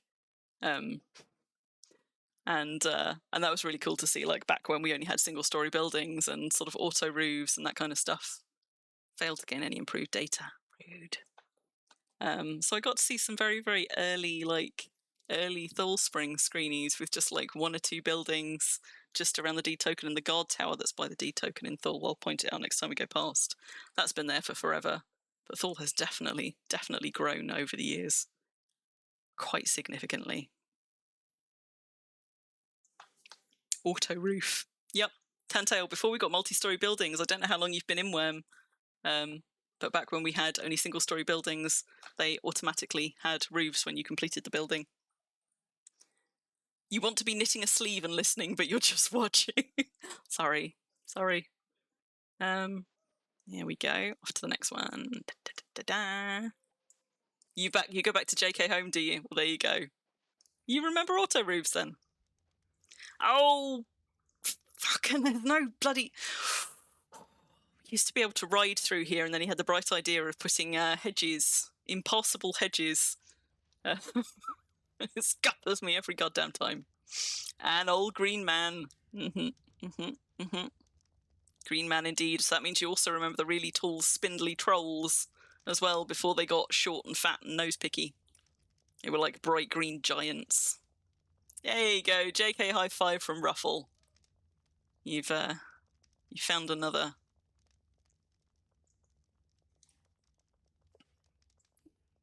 It's now dark outside, so I suppose at some point I ought to just get up and close the patio door behind me before I start getting crane flies flying in and freaking me out.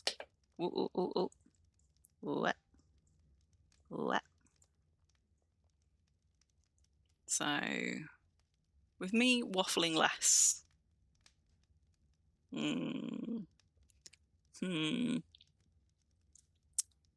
long have we got left? So we could do another 20 minutes. We could do an hour of very inefficient cartography skilling and then see what quality we're at.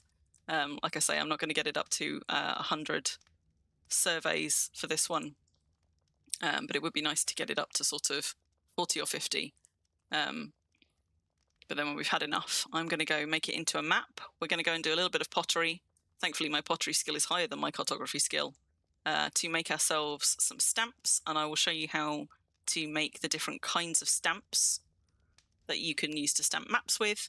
And then having made a map, we're going to go playing with our new stamps and showing you how they work, because they're quite fun. I think. I've never actually used them. I've seen them. I've seen stamped maps. I have made stamps before, but I have yet to, as my journal attested, I have yet to actually stamp things with stamps. So that one's going to be a first for me as well. Or enjoy the cooler breeze. Well, you see, that's the thing. I am enjoying the cooler breeze, Wolfmeyer. It's why I'm so reluctant to close it. But I can't remember if we had this conversation on the last stream or the one before. But insects with irregular flight patterns, I do not react well to them. And while I'm sure you guys would find it hilarious to see me literally like throw all of my stuff and dive off screen when a crane fly just kind of catches me off guard and flies past my face. It is not good. I once threw my laptop in the air for that. Like I did. I mean, I do also have cats sort of, watching the space for me, but they're not very good at catching crane flies.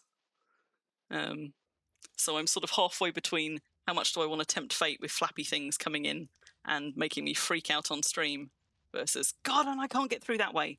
Never remember. Versus how much do I want to stay cool for as long as possible. I've also got a fan that's just sort of desk height that's oscillating and blowing nice cool air on my legs, which is helping as well. And I've got, in fairness, I forgot that I got ice packs out, which are all now quite wet. That helps too.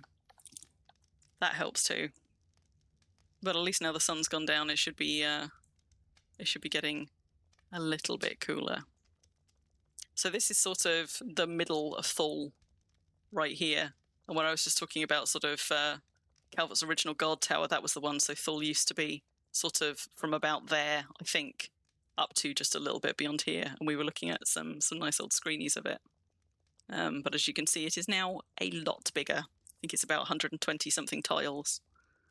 And as I said, the area that you can survey, the area that you survey with cartography is 80 tiles by 80 tiles, so it wouldn't quite cover this deed. I could do 2 surveys side by side though, and then piece them together on the finished maps in order to cover the whole of Thal. Somewhat frustratingly, I think when you start to piece maps together, it won't give you irregular shapes. So if you have just 2 areas that you're surveying and you piece them together, I think it might give you a larger square map where only 2 of the bits are filled in. But I don't know. Maybe somebody else can confirm if they've actually done that. Because they are flapping. What? Gonna close the door before the flaps come. Well, you know what? He's not wrong. He's not wrong. I mean, they are flaps. They do go flapping. Record any usable data which you better. Oh, bugger. I was not facing the right way. Let's find that location, go back to it, and complete that properly. It's because I was too busy cooling myself with ice packs. Where are you?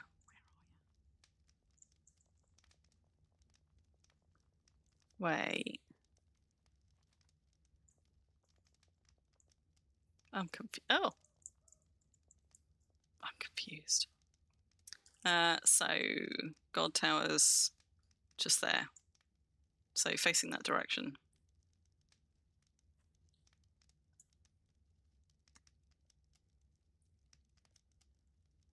Wasn't super... Wait. Oh, walking back in solid darkness for 30 minutes to an hour. Wow, yeah. Moomix, can you piece two maps together or do they have to be adjacent? I don't know. I think you can probably piece any two maps together you want. So, for example, if you were trying to do one like a survey of your alliance, you could have different maps sort of side by side, because if you do low quality maps and they're on a tilt, you can't tilt them back. And I remember people sort of having issues with that. But I don't know. I don't actually know, because I have not done sufficient cartography that I have started making myself maps. I suppose, how are we doing for time? I mean, I suppose what we could do is get this one up to a reasonable quality and then go and deliberately survey sort of another space and see how they work together. But we'd want sort of 3 or 4 surveys to do that. I also don't know, because I haven't tried, but I imagine that you don't have to be on the server that, unlike treasure maps, I'd imagine you don't have to be on the server that you took the maps, because they're not inherently tied to the server to turn them into maps, to paint them. So I have got some completed surveys here from release, and what we could do is when we get to the cartography table and start map making, I could try turning some of those into maps, because I would have taken those sort of relatively close to one another. I don't know how well I would have lined them up, but we could get some other maps and see if it will let us then piece together like different map pieces, see what it can and can't do there.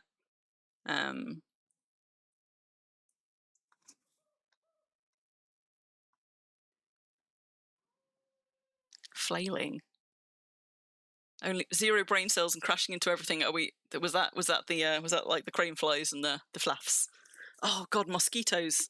Yeah. I mean, I also don't like those mosquitoes. I tend to call those bitey flappers. To be honest, we don't tend to get too much in the way of mosquitoes here, but we do get like little. I mean, we do at some seasons, but for the most part, it's smaller bitey things like little kind of gnats and stuff. But yeah, bitey flaps, those can get in the sea as well. Hello, ladybug. But yeah, crane flies, mozzies, anything small and bitey, ugh, like, and flying ants. Fucking hate them. And that's also my problem with certain kinds of spiders, the ones that have got really kind of jerky, irregular movement patterns. Don't like those for the same reason as well. You could try to cup and chuck out a crab fly and a crane fly and it disintegrate. Oh, no, then I would have to touch it, Tantail. No.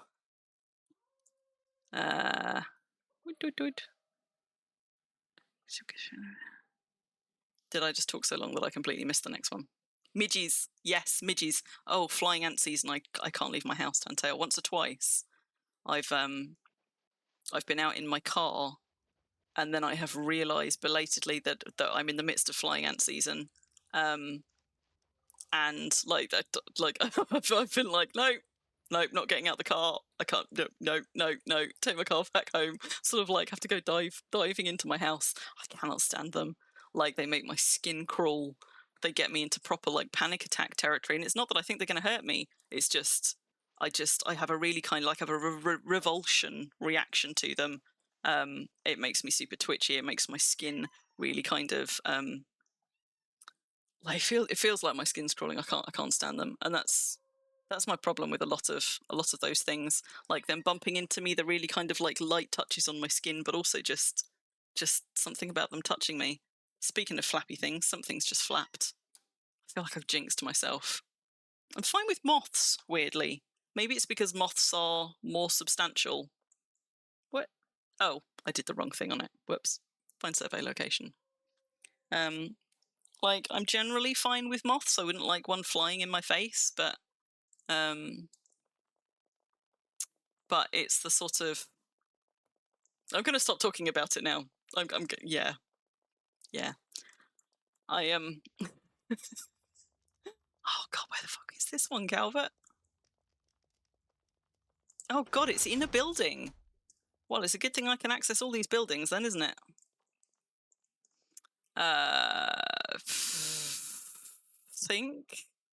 Think the range poles over there-ish. But I tell you what, well, no, I did the wrong thing on it again. I am so efficient at this. While I continue the survey, I'm going to go close that door because I feel like I've jinxed myself now. I'll be right back.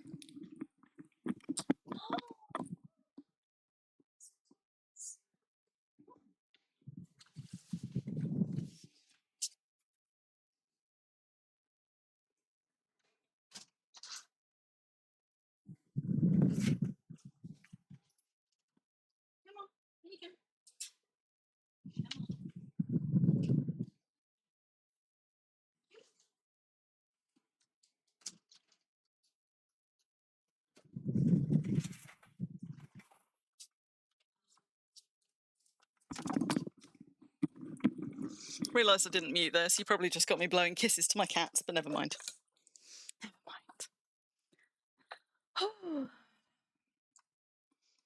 mind. Moths freak you out a bit, do they, Ruffle? I mean, I get why.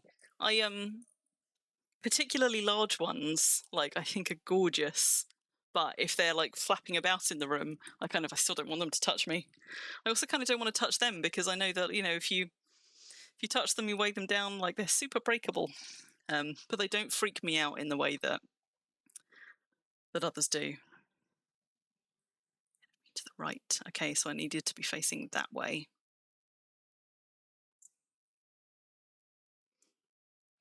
Flying Ant Day will be sometime between the 19th and the 27th of July.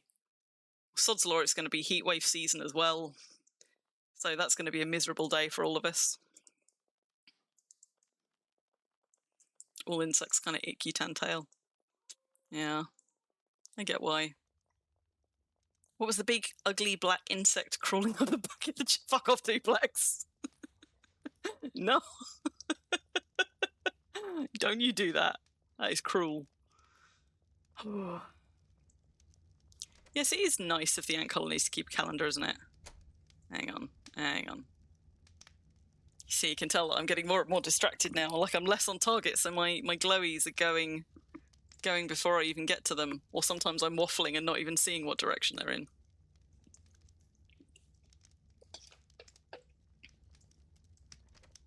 There you are. Cheeky. Now, that's it. We want to just point ourselves over there. This is also a very good reason not to... yeah, thanks, Myra. Also a very good reason not to try and do cartography skilling anywhere near a deed where you don't have permissions to the buildings. Because the game does not know or care where you have permissions. And unlike treasure maps, as you can see, cartography doesn't care if it's giving you stuff on a deed inside a building. Whereas treasure maps will give you stuff, unfortunately, sometimes inside of locked pens and things. But generally speaking, most treasure map clues are accessible, whereas if you pick the wrong spot, many of your cartography ones may not be. Not me trying to blow a speck off my phone. Oh, I see. Yeah. Well, and they are kind of small as well. Okay, so that one, tails over there. Off we go. How are we doing on our timer? 6 minutes left on our timer. How far through are we not? We've now done 25 locations. As you can see, not my most efficient skilling. But that sleep bonus isn't doing anything else, so... Ooh! I got myself treats! And I forgot that I got myself treats. Oh dear. Fail. I do wish that I didn't fail anywhere near as much as I do. That frustrates me as well. But I have treats. They were in the fridge and they were lovely and cold, and now of course they're room temperature, so I might change my mind about these.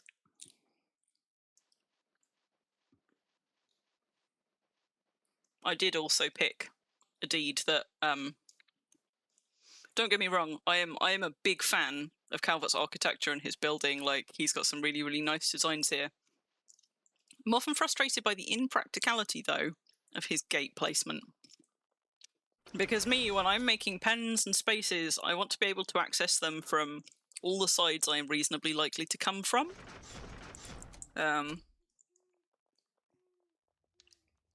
better not be out in the desert. Oh, crap. See, me, for example, if I had made this, I would have made sure that there was a way out of basically all the corners. But not Calvert. No, no, no. So I ended up doing a lot of riding around his arena, which I hadn't quite accounted for. And I was like, yeah, let's do cartography at Thall. Me too, Ruffle. And like, particularly for things like animal pens, I want to be able to quite smoothly enter and exit them from whatever direction I'm coming and not clip animals on them. But also for anywhere that I've got, like there is one gate down this side of Thall, and that's fine. And to be honest, the arena was less of a problem when you could come out at the front gates and then off to the side here. But since we've now got this channel here that you can't pass, there basically isn't a way into the arena from here, from in the desert, except via Thallspring or via the back end. And that's part of what's tripping me up right now. It is just so hot today. That's why I order for my groceries to be delivered. I mean, I don't much like supermarkets at the best of times. People do not have a very good sense of other people's space. Oh god, it's in the maze. So you get people like crashing into you all of the time and sort of like just stopping randomly in front of you and in the way, but also like they can be kind of noisy and overwhelming and stressy and stuff. So since the advent of the nice sort of delivery, like pick your groceries online, get them to deliver to you, that is a game changer for me. I don't step into a supermarket unless I absolutely have to. It does, however, mean that I have to be quite good at planning a couple of days ahead, because if like we need bread in the house now, that's tough luck. I either have to go and get it or I have to wait till at least tomorrow. What? Did I accidentally land on the correct tile? Surely not. Maybe I did. Yep. Okay. I can't see the tower in here though, so let's just get that one back up again. You went early for the grocery shopping to avoid the worst of the heat. I mean, good planning on your part. Sound plan. But yeah, Ruffle. Through lines, I want to be able to, like, I don't need them on every corner. I just, like, any direction I'm reasonably likely to approach from or want to cross through, there needs to be a convenient gate somewhere nearby. And Thallspring is beautiful in many ways, but it does not have convenient gates in all the places I would really like it to have them. And now we've got another one. Is it going to be in the arena or the other side of it? See, wouldn't it be helpful if there was a gate just somewhere on this corner or this side? But no. But no. We're going to go around and I don't even know that I'm going to get this up to 40 before I have to go and actually stop. What are we on? We're on like 10:30. Because I don't know how long it's going to take me to go play with stamps, but I could be doing this surveying all night in this spot. Clearly, I'm going to have to spend. How long do we have sleep bonus for now? It runs out some point tomorrow, right? So I could do some slightly more efficient cartography skilling when I am not on stream and not do it at Thall, but I'm not going to have much time left of it, so I could do some tomorrow. I was kind of tempted to do a Skyrim possible stream tomorrow, though. I don't know. We'll see. One day, 15 hours. Oh, of course, and there's a timer up here that I could have just looked at, couldn't I? Okay, so we got that one. Ooh, look at those two clamped together. And once again, can't just cut into Thallspring this way anymore. You know, if Calvert watches this stream on catch-up, he's going to see me flinching all the time. Maybe I'll get a gate in, you never know. Or he might just cackle to himself and enjoy me having to keep going round and round the outside of Thallspring to get in.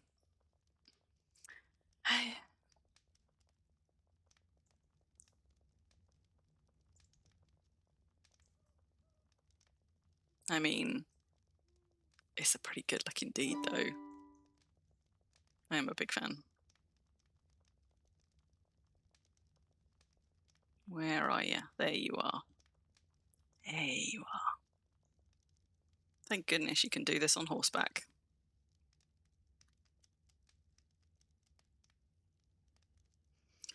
Just need a sickle to prune a temporary path.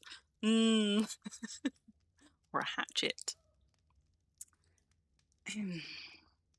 The thing is, there's bits of Thallspring where, for example, some of his, like many of his pens, like sheep pens and animal pens and things, don't have gates in the places I'd want them. And I could replace those, he wouldn't mind. The problem is that some of those fences have been around a long old time, and he dyed all of his fences originally. So any of those fences that we want to replace, first I've got to go and try and like find a dye match or make a dye match for them so that we can start making modifications to those fences, and I just can't be arsed. I just haven't quite got to that bit yet. Oh, there we go. It's in the hotel. In the hotel.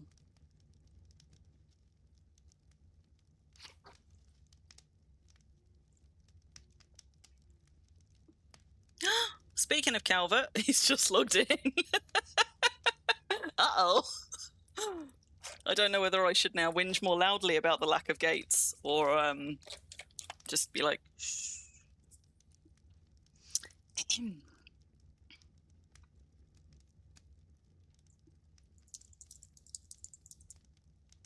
oh no! Leave your fences alone. He's on to me. Oh dear. So we got that one. Let's go back out. Your fences, though, are not very user-friendly, Calvert, I'm just saying. That's a nice, easy one. Oh, it's because I was examining the wrong thing.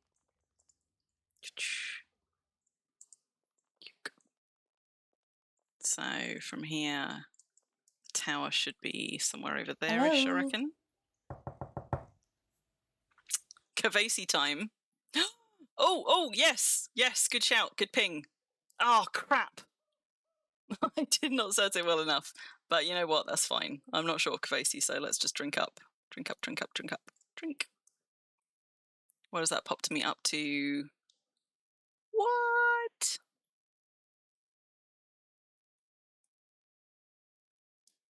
Oh, it's because I'm almost full. Right, let's do a couple more. I mean, I'm not going to be doing cartography skilling for another hour, but I'm going to do a little bit of pottery, and I don't mind spending it on pottery as well. Calvert says hello to all the people in chat. See, fences just need to open. There'd still be fences there, it's just they would be gates.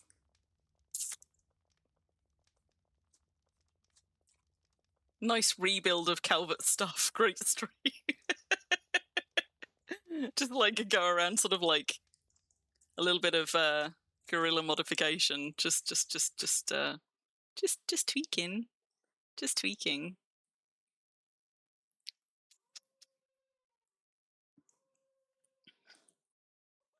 Frankly, I'm amazed he's been logged in for, what, 5 minutes and he hasn't farted somewhere in local yet.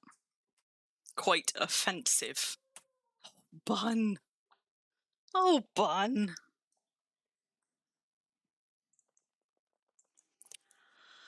Is it going to be the other side of the arena? Is it going to be in the arena? Let's find out after we ride the long way round Calvert. That's one of the places you need a gate. Somewhere down there. You and your bloody hedges. He's got a thing about hedges, you know. It's not even just those little ones. He trims his hedges in Wurm. I'm not sure I've ever met anybody who trims their hedges in Wurm, but he does. You enjoyed the part where I demolished the hotel. Okay. Guardtail's over there. Somewhere. There. What are we up to now? But yes, thank you, Rock Dogs. I realise that's your first time actually contributing to chat. Thank you for pointing it out, because I just... Do you know what? I think the problem is sometimes timers go off for things I'm not expecting them to go off to, so I'm used to just hearing that ping and being like, I wasn't tracking anything. And there he goes. Calvert. I am disappointed.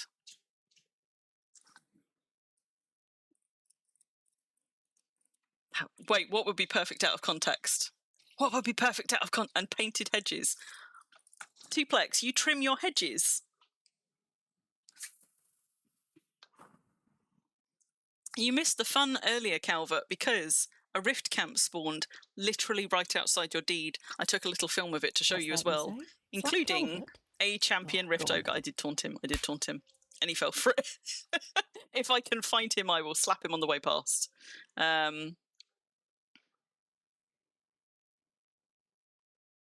Hedges rules.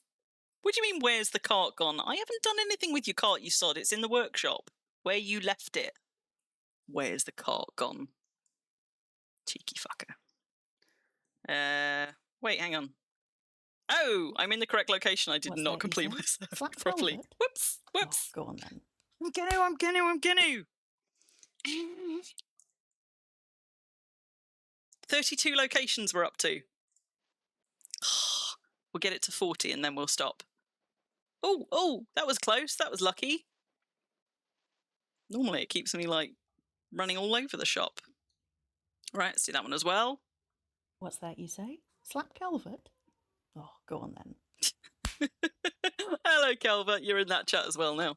Yes, so we had a rift camp right outside Thallspring with a champion rift ogre, which I could not take by myself. So I had to recruit some help at the start of stream for people to come finish him off. I finished off the rest of them, but that sod I could not take myself. So Calvert, point of fact, what I really want to do now is come in at this end of Thallspring, but oh look, I can't. And if I want to go via the arena, I have to go all the way around there to get into Thallspring, which is right here. Right here. Or I've got to go all the way down here and back around. Wouldn't it be nice? Boy, wouldn't it be nice if there were like a gate somewhere here or somewhere there? Just kicked him in the goo. I would not kick him in the ghoulies.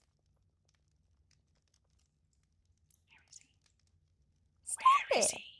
Trouble is, on his own deed, much, much too easy for him to be just a bit too hard to find.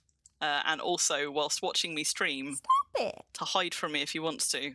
So there's several places that he could be, but my chances of me being able to track him down to slap him, I can't Marco Polo him.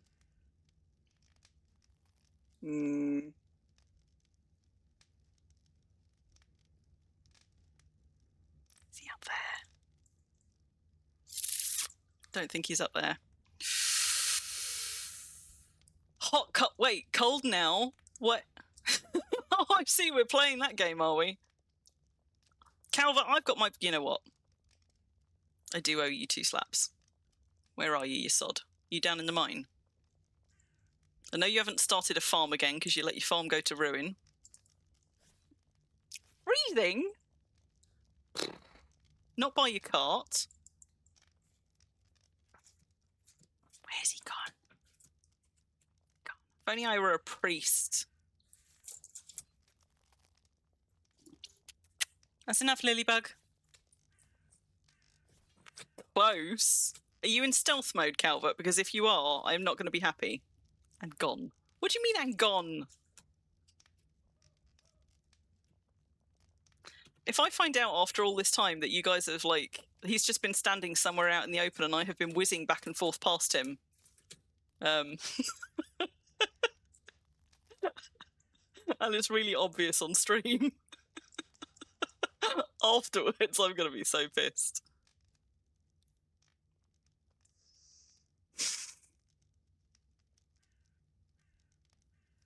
Where are you, Calvert? The people demand slaps. You know what? Let's Let's just find out where I was supposed to be going, because now I am thoroughly distracted.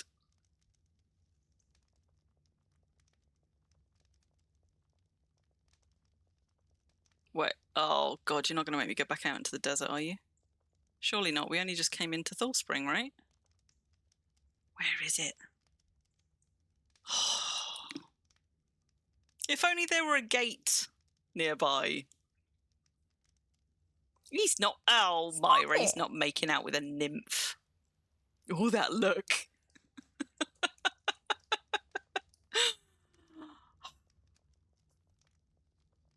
Well, I've got a full screen and I can't see him, but sometimes he's probably in stealth mode is the problem. Because since we figured out how stealth mode works on PvE, there are not plenty of gates. I had to come all the way down here for a gate. Since we figured out how stealth mode works, he does now sometimes like to just lurk in stealth mode, cackling to himself. So I wouldn't put it past him to be standing somewhere in plain sight, but where I can't see him anyway.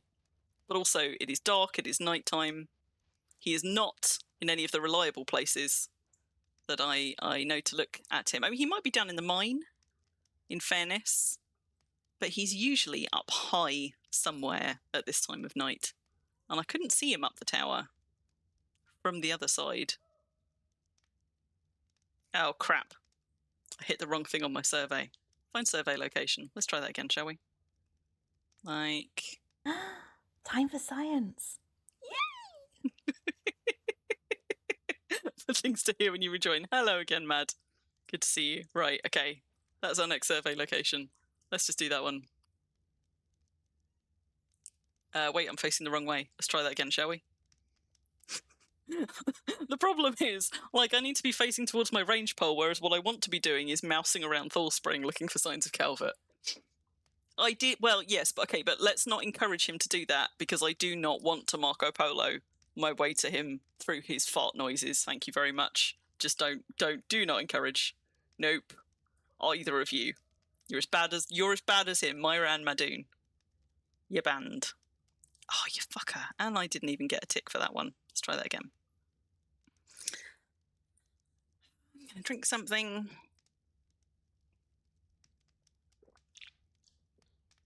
What are you yaying at? What are you yaying? No. No.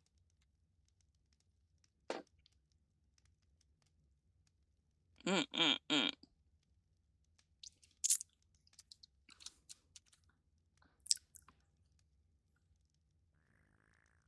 You fucker! I hope you guys can't hear that, but I bloody can. His mine is not the size of a shoebox. I mean, it's not huge, but it ain't small. Oh, look! Once again, if only I could ride this way. Are you in... Are you near the secret elevator?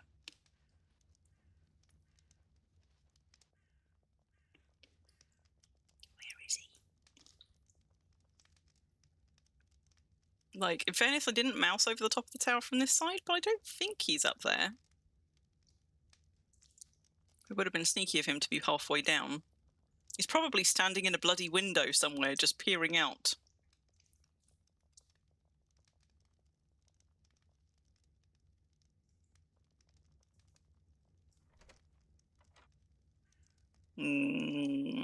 Maybe.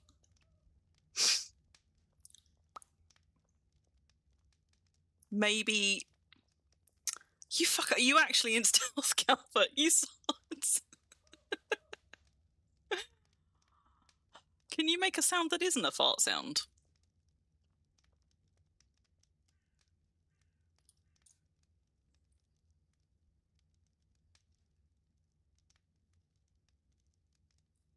Got my little ganglia up.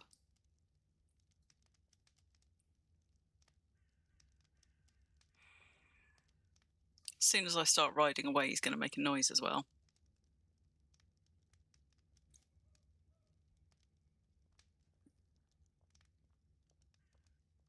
Yes, there are others too, Plex. There's plenty of others. You're sending backup. Are you sending a priest? Because you see, if he's in stealth, if I can get close enough, I can triangulate. Because you can't stealth if you're too close to somebody else. But I can't triangulate across Thallspring. Like that.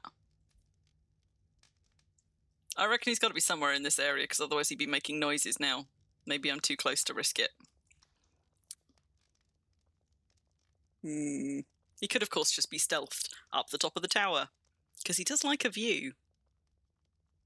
I suppose what I could have done was climbed up the tower and seen if it let me stealth up there. Is this one also going to be in the hotel?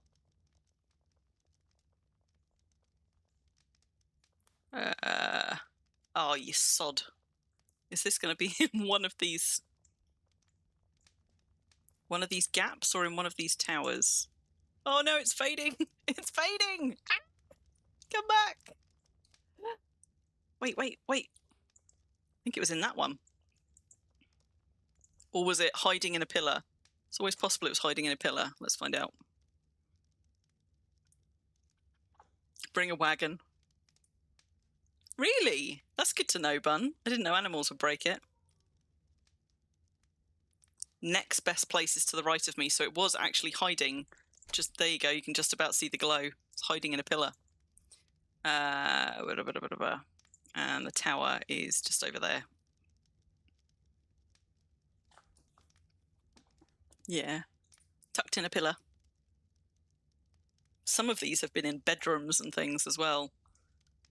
Nothing down as far as the manor or the bottom end of deed, though. Actually, that's quite interesting. It is mostly doing stuff up this end of the deed. But theoretically, I think that this map survey should span down as far as the manor house. Goddamn edges.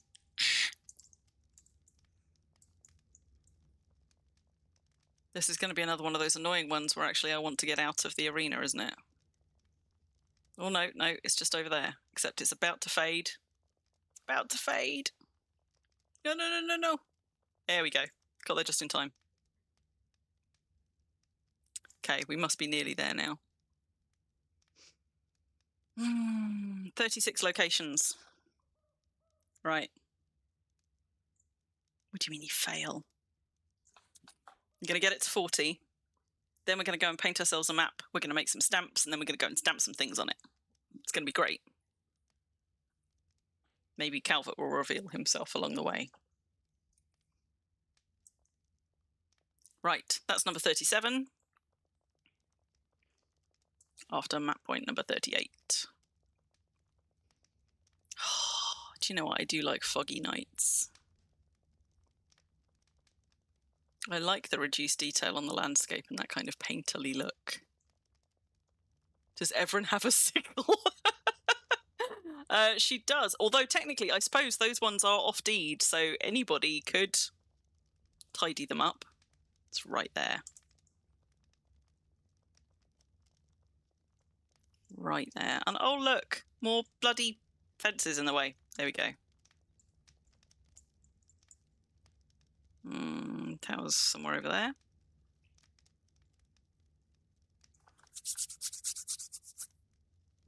Oh, we have everyone in local.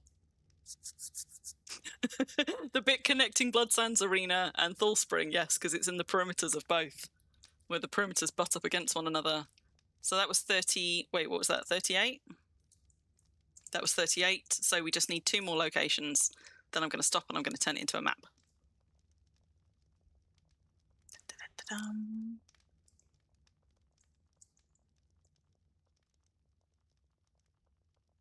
Of course he's in stealth. He would be showing in local if he wasn't.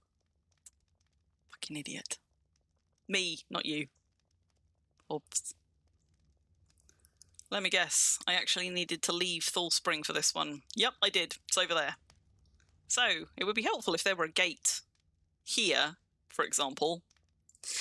But there isn't! So we're going to go all the way around. All the way around.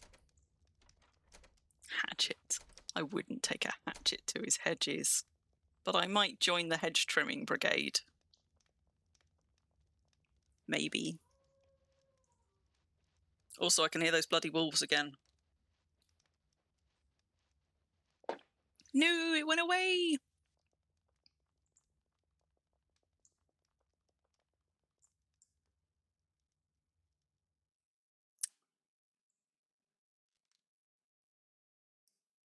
Et voila. It was right here. There's my guard tower.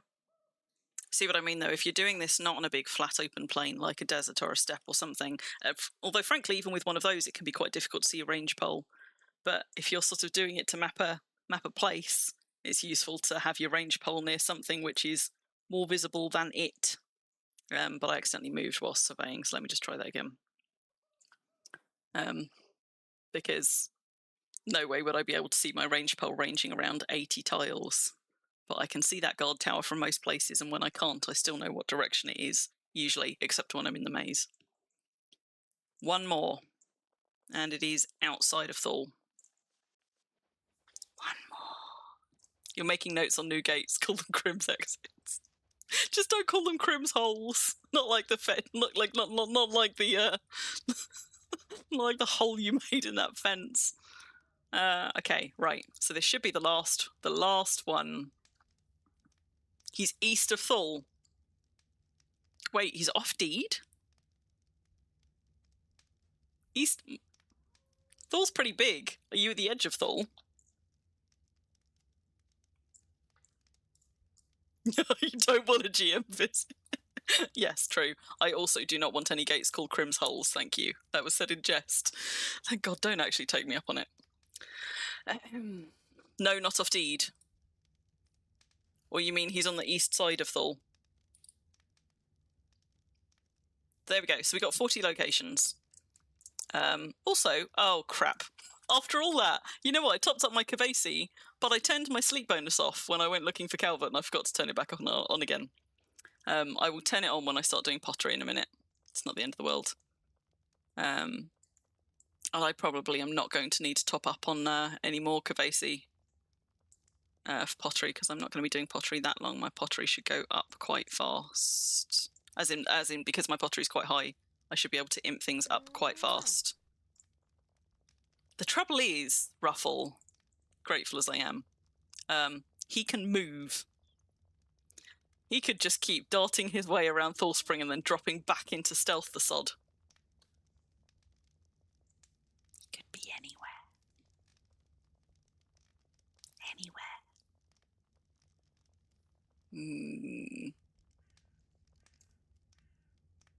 He can't what?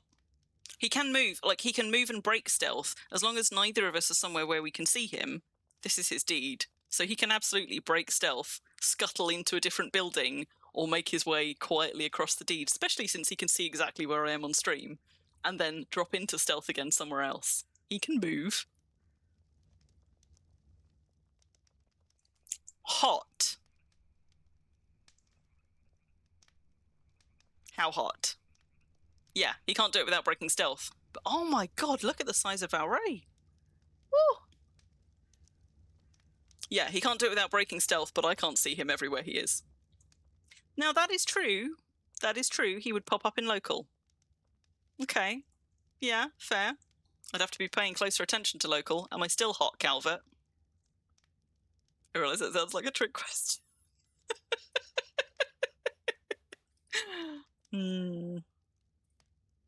Getting hotter or colder?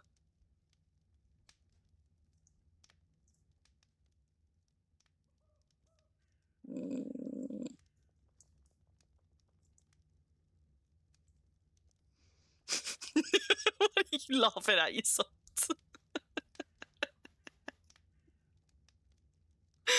This deed is like 120 by 45 tiles or something like that. Yeah, everybody in the UK is hot right now, especially me. Especially now I've had to close my patio door to keep the flappity flaps away. God, is Ruffle going to get to you before I do? Outrageous. I mean, she does have a means to triangulate. Am I going to find out after all this time that you've just been stood up on the roof of the manor? Well, I need to go here anyway, because I need to go and do stuff with my maps. And if I had walked in and found you sat on the sofa, I'd have been so pissed.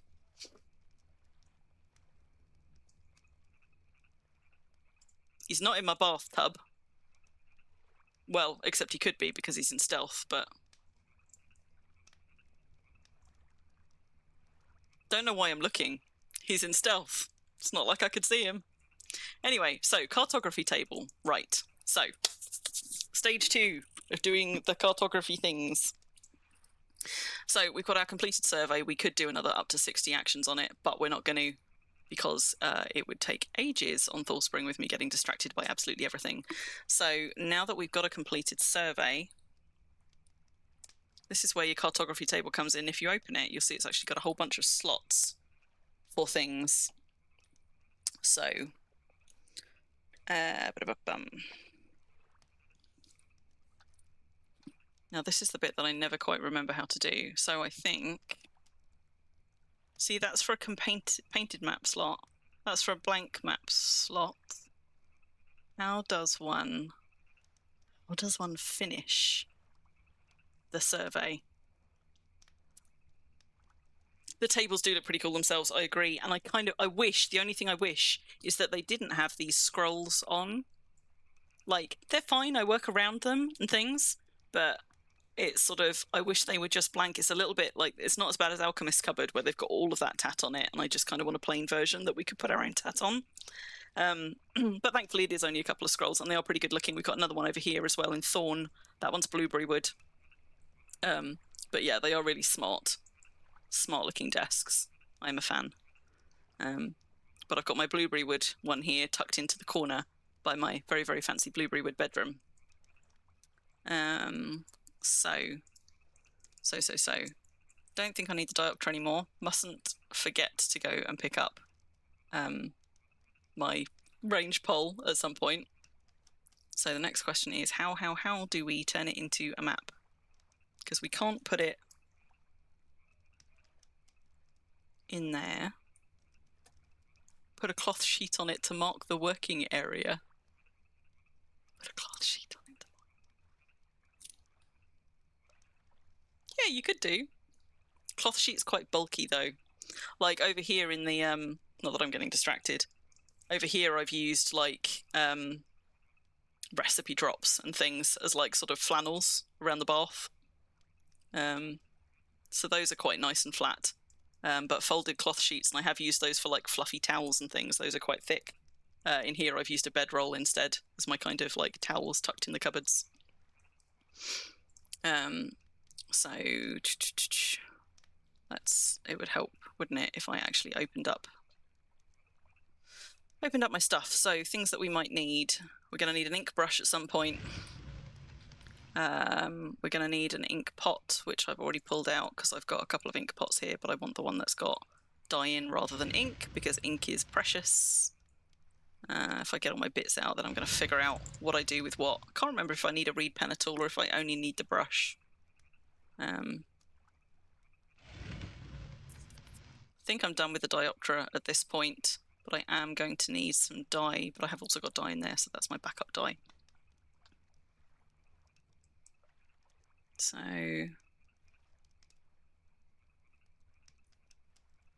maybe it's not ink brush point. I suppose I could just look this bit up on the wiki, couldn't I?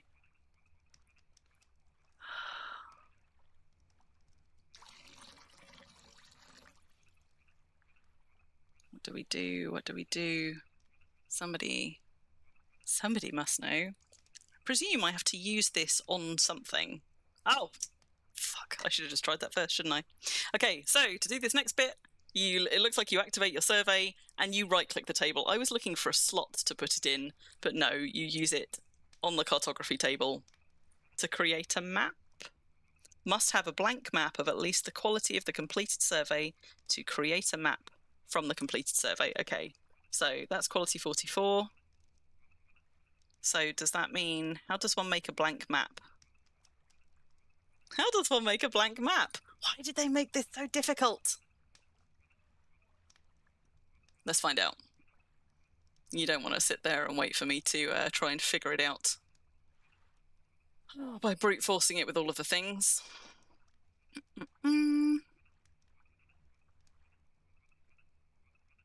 Cartography table, I need a blank map.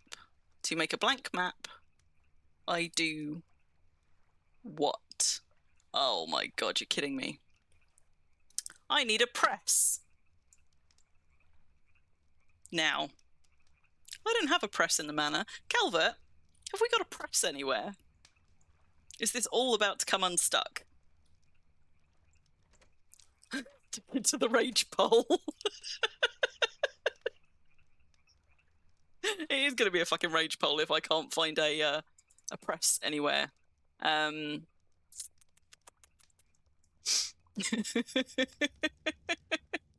Papyrus sheep in the workshop. Okay, cool. Right, we're going to go find a press. I do have a press in question, even though that was a pun. You're allowed it. Hello, everyone. Press somewhere in the workshop. As in, actually in the workshop or in the yard. If I were a press, where would I be? It's a pressing matter. Where would we keep it? Where is it, Calvert?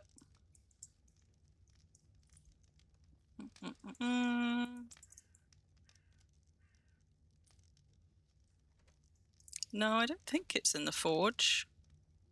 And this is mostly furniture up here, but you never know. This is his now beautifully tidied. This was such a fucking mess. But I tidied up this storage space because there was just stuff everywhere. I don't think I've got a... I quite like this effect as well. Like bookcases all lined up like that. Where would we have put a press? Which would be depressed. Ah! I owe you. Come back here, you sod. Oh, look, you've got a cartography space. Wait, but there's not a press there. Where's the press? I didn't move it. Rude. Might have decayed.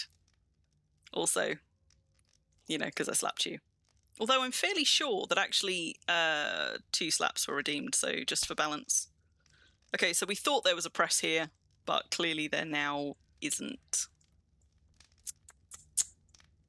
I mean, I suppose I could knock one up. Super fast. 2 slaps more? What do you mean 2 slaps more? Did you really... Did you... I've slapped him twice. Was I supposed to slap him 3 times? Don't know where I've left my horse now. Calvert? Okay, that's cheating now. You're loading up extra ones before I've even done it.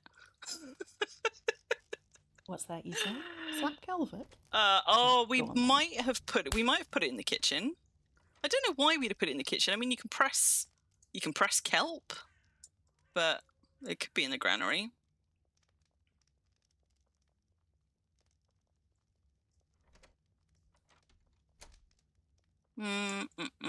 Cheese drill, fruit press. I can't keep up with them all, guys.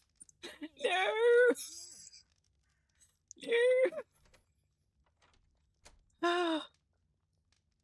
And I left my horse behind as well. I can't imagine it being in the bank. Yes, you can press kelp into nori, but I mean, Calvert doesn't cook, so he wouldn't have put it in the granary, and evidently I didn't. Also, I think he might have gone into, like, the one building that I can't follow. Have you found it? No. I don't even know how many slaps we're left to get. No! Ha ha! I feel like every 2 slaps needs a hug, though. Am I caught up? Am I caught up? Yeah, rest of the stream's just slapping Calvert. Well, it's because we haven't got the bonk ruffle channel point thing yet.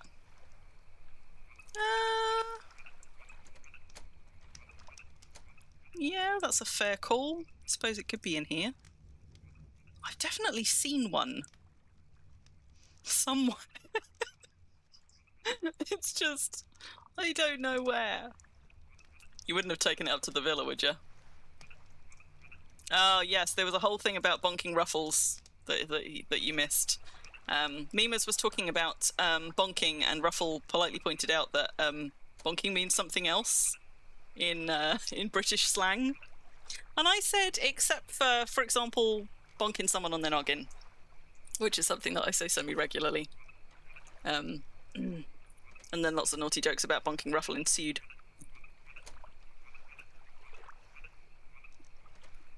I could not have made a dozen by now.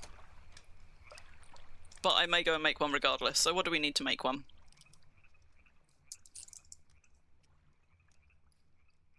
Shaft, plank, ribbon, small nails, and some more planks. That's doable. Not seeing one in here either.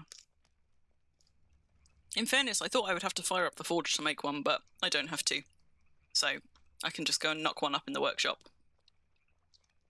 Bonking? Bonking or bunking? Bonking. With an O, not bunking. You know, at some point over the next week, we're going to find that press. And I'm going to be... Where do you do your paper making? I mean, presumably that's in the workshop. Thus, that's where it should have been.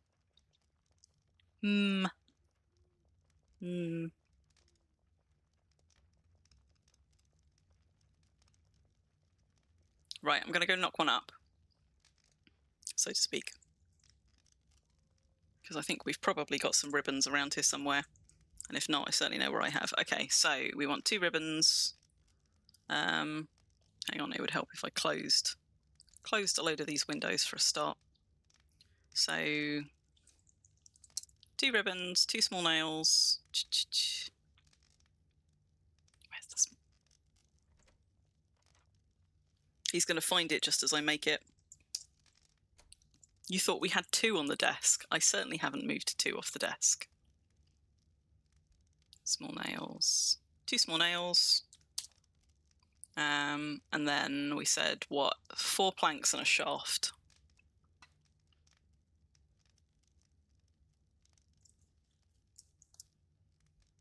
So we'll just knock one up real quick.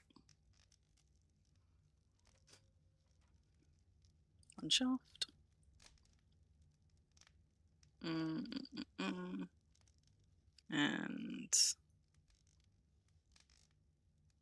when 2, because I'm too lazy to put it into my crafting window. 3, 4.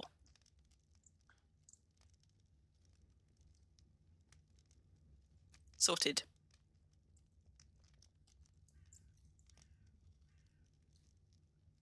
So, shaft, plank. Let's create a press. Don't we just carry items like that? Do you know what? I do carry most tools, but I don't carry a press. Don't carry a press. Yeah, I know it should be oaken wood, but I mean, I'm not going to be imping this one up. This is not going to be our primary press at the moment. I'm just making it to... it's not going to get enchanted or beloved or anything. I just need something. Something to work with. I know it's going to make Bunamira seethe as well. Suplex.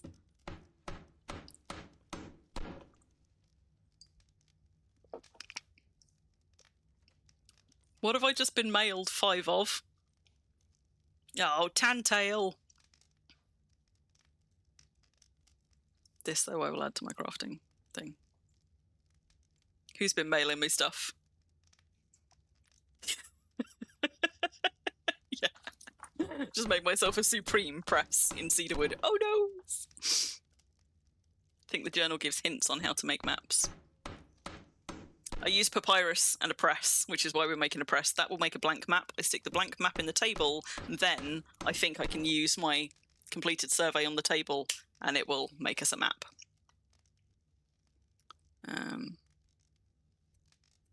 Am I now going to go and open my mailbox and find that like 5 of you have sent me a press or something?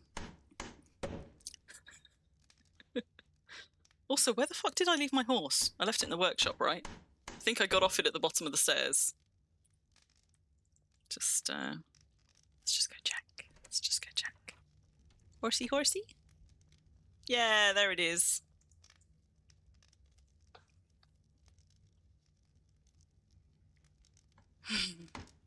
Had a whole list as well. I was like, here's all the things I need for cartography. But boy, was a press not on it.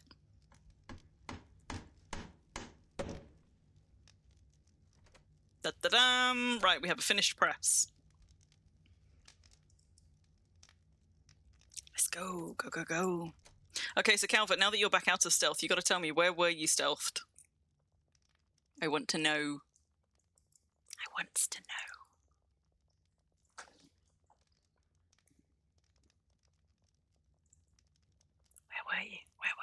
I know. I just lose everything, don't I?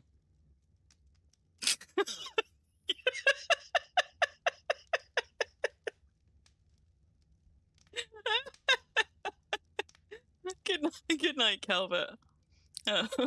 Sleep well. You were in the forge. Wait, which forge?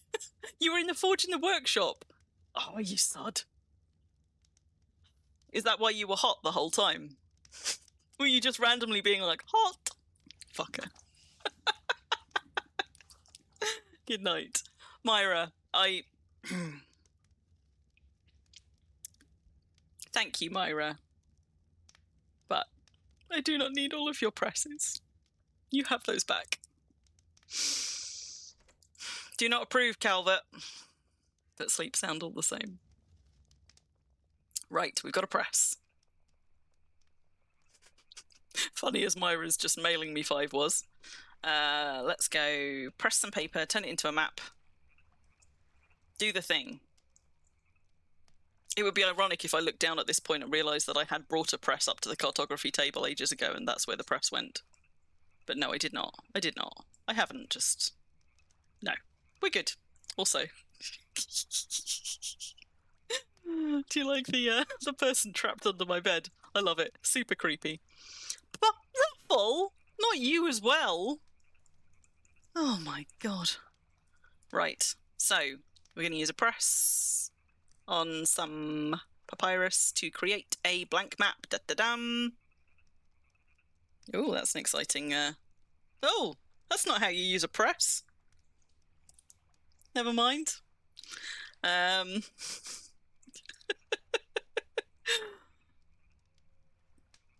do you mean instead of just fuel the forge with... I wouldn't put them in the forge. Use them to press the bed sheets. I could, although my bed sheets are pretty unwrinkled. I mean, look at that. So neat. Right, so in the cartography table then we should now be able to put our blank... wait, what do you mean unfinished? Oh, wow, really? 5 papyrus sheets.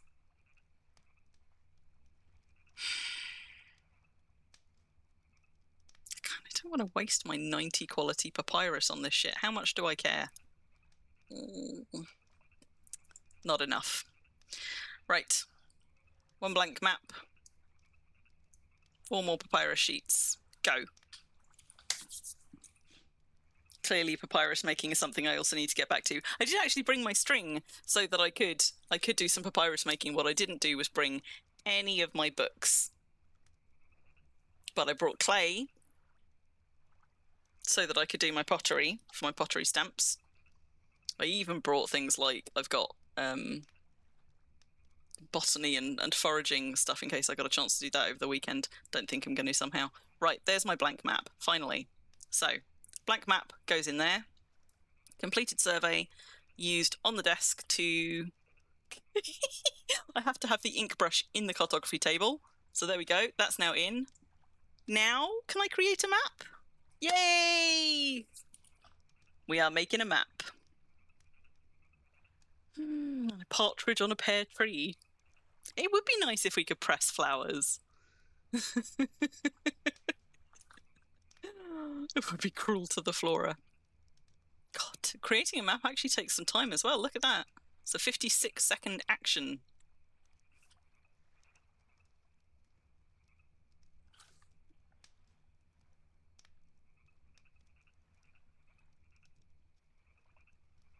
And again, you're getting a whole load of event spam, which is actually quite nice detailing if you ever bother to read it, but I just generally don't.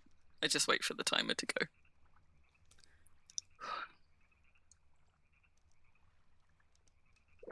Meditate in between. You almost could, couldn't you? I do indeed have a meditation rug down there. There we go. So we have a painted map. So... let's have a look.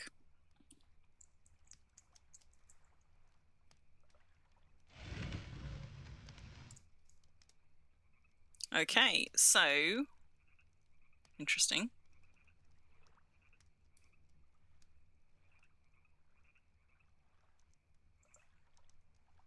So that's the arena over there. That's the town hall just there.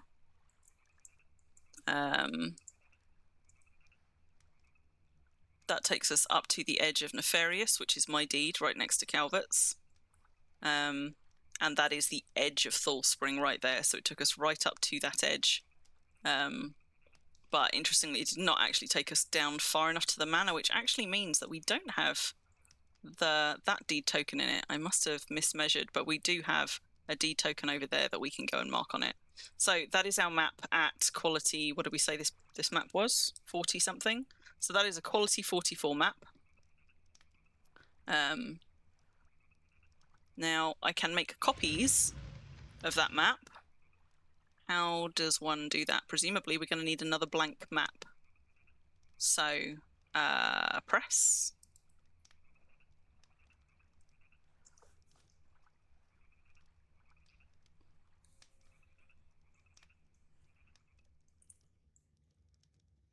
Lovely Myra. You couldn't send me a nice little stack of like middling quality papyrus, could you? Like quality 50 or something. Because what I would quite like to do is make painted maps out of my other surveys so we can have a go at patching them together, but I don't really want to waste all of my quality 90 stuff on them. Actually, Calvert might have some tucked away. I could go and have a nosy in a minute. Can you tell what it is yet?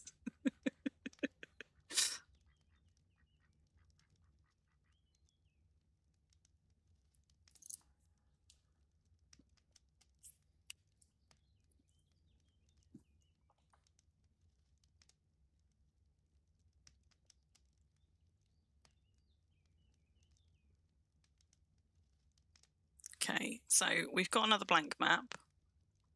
If I put that there, don't know if the ink pot needs to be on the table or not. But, so the next question is, how does one copy a map? It is modern art, so you can't.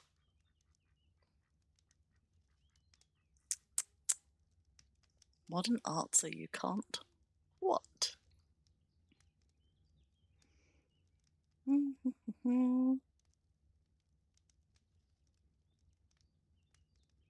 So to expand a map, as in to piece multiple maps together, you need to have 2 or more painted maps stored inside your cartography table. So I guess you can store multiples in there. But it does continue to expand them in a square. So if you only put 2 maps together, I think you'd have 2 maps and a blank bit. So ideally, if you want to go for a bigger map, you want to be looking at putting 4 maps together, like 4 or 9 and so on. Let's go and see what the imps have got. I did, because Thallspring had like literally 1 mailbox. I went and installed an enchanted one in this house. Ah, thank you, Myra. You are a gem. Quality 70. Thank you. Okay. So then while we're here, what I'm also going to do is I'm just going to make... I've got 3 completed surveys with me besides this one. I want to learn how to copy that one, and I'm going to make the other ones into maps. So we're going to make 3 more blank maps. And then we've got plenty to be working with.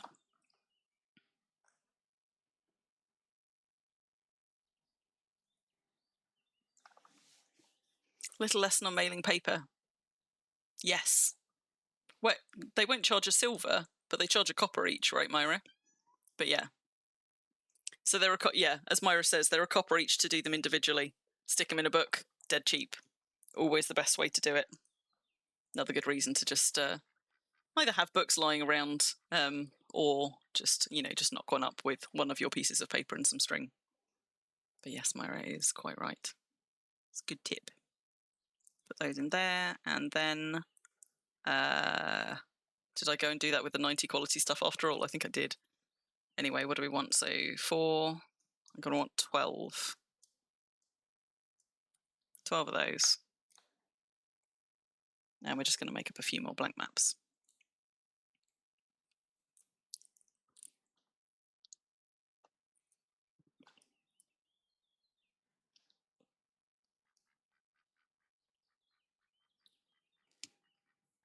Now, how does one create a copy of a map?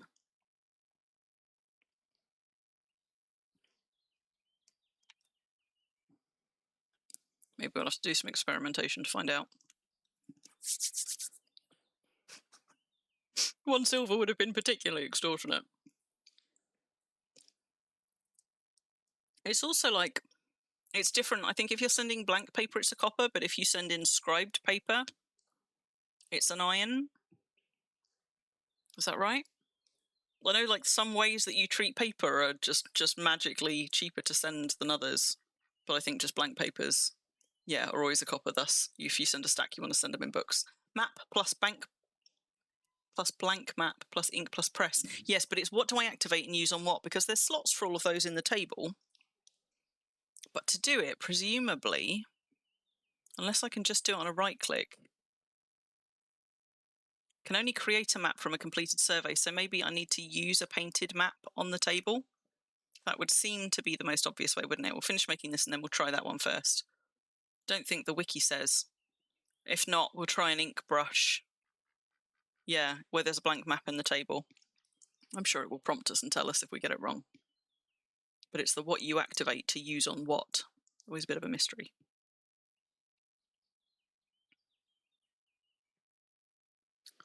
Okay, so I've got some extra blank maps there that I'm going to use to make those release maps, release surveys into maps as well.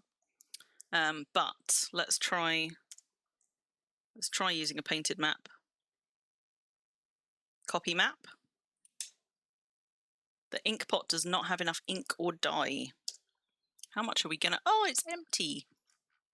Clearly it needs a lot. Thankfully, I brought backup. So, to copy a map, you need to activate your painted map and use it on the table. So we're going to make a second Thallspring map, so I'm going to have one annotated and one not. But also with 2 painted maps, I might see it'll answer, I don't know, was it Wolfmeyer, was it your question earlier about whether you can put different maps next to one another or duplicate maps next to one another or whatever? I will just try and see what it lets me do with these 2 painted maps. Then I'm going to knock up the ones from release just to double check the theory, but I think it will let us put them wherever we like. It's just if you want a map that continues on, I guess you want maps that are side by side. Interestingly, so it distinguishes between a painted map and a copied map, and I think the reason is you can't copy from a copy. So if I drop one of those blank maps into the table, yeah, see, so you don't get it on a copy. And that is useful because it means if you're, for example, creating pixel art, or if you have created maps and you are distributing them to people, you as the original owner can only make more copies of that map unless you trade it to someone, which means that it is kind of viable as a business model or as a gifting thing or whatever. You can make copies of a thing that you've created, but other people can't make copies of their copy. Thus, it's a way to sort of maintain some exclusivity, I guess. So if we put painted map, copied map will not fit. So question is then, how does one piece 2 maps together, and can you do it with a copy or can you only do it with an original?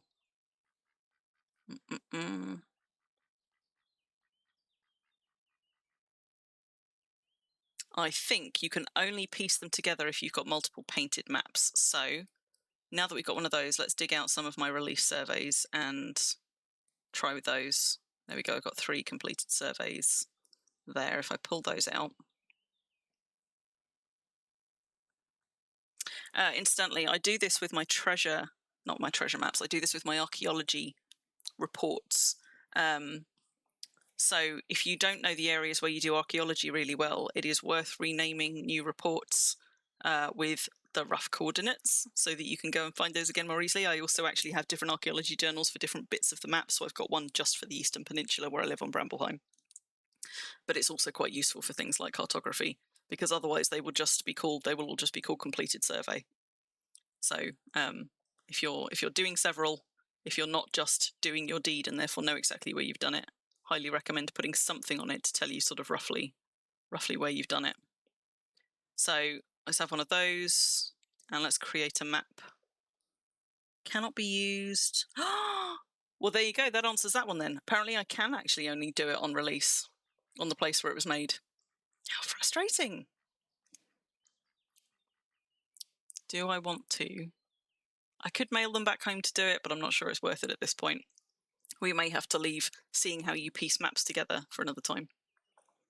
But I think you need multiple painted maps. You can't do it with copies, and then you put several painted maps. I don't know if you use one on another one or if you stick them all in the table. But clearly it has to be done with originals. Did you rare a book, Myra? Can we make a scrapbook with them yet? Yes, and as Myra says, higher the quality of the book, the more pages you can fit in it. In fact, pages equals quality. Rounded down, I think. Okay, so we can't do anything with those, and I don't have a second survey to do here, so we're not going to be able to do piecing stuff together.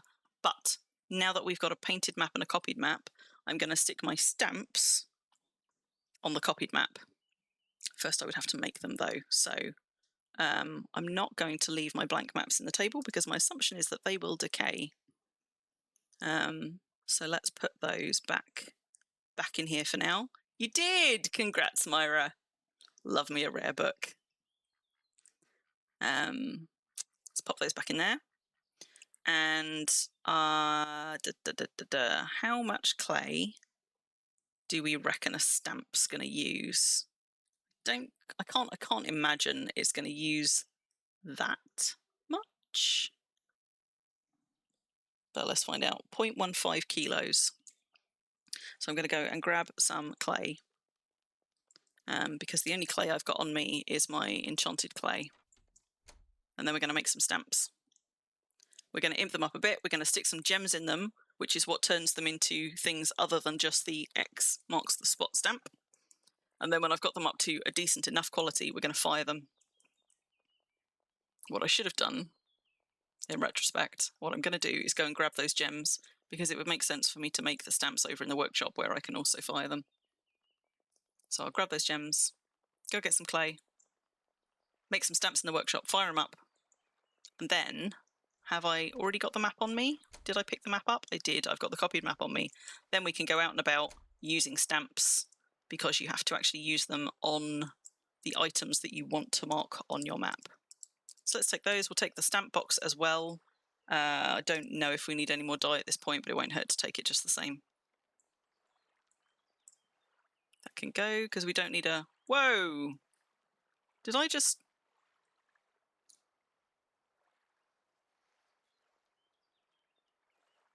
That was super weird, guys. Can saddled horses now move to graze? I suppose this house does count as, like, a pen or an enclosure. It's just, like, my horse shoot off, and I was like, what the fuck? I thought it was, like, GM mischief or something. My goodness. Yeah, it was hungry. I've just never seen a saddled horse move to feed. And of course, because I'd hopped off it in the house, it didn't occur to me that it was therefore treating a house as the enclosure. And we do have that one little tile of grass on our, like, little secret, like, book nook garden overlooking the lake, which is, of course, where it went. That was exciting. I've never seen them do that before. Okay, so head over to the workshop, where we have got an abundance of clay because I have been making pottery bricks for a super secret project. So let's have some of that. Let's close. Wait, I'm gonna need my fancy clay. So let's get some clay.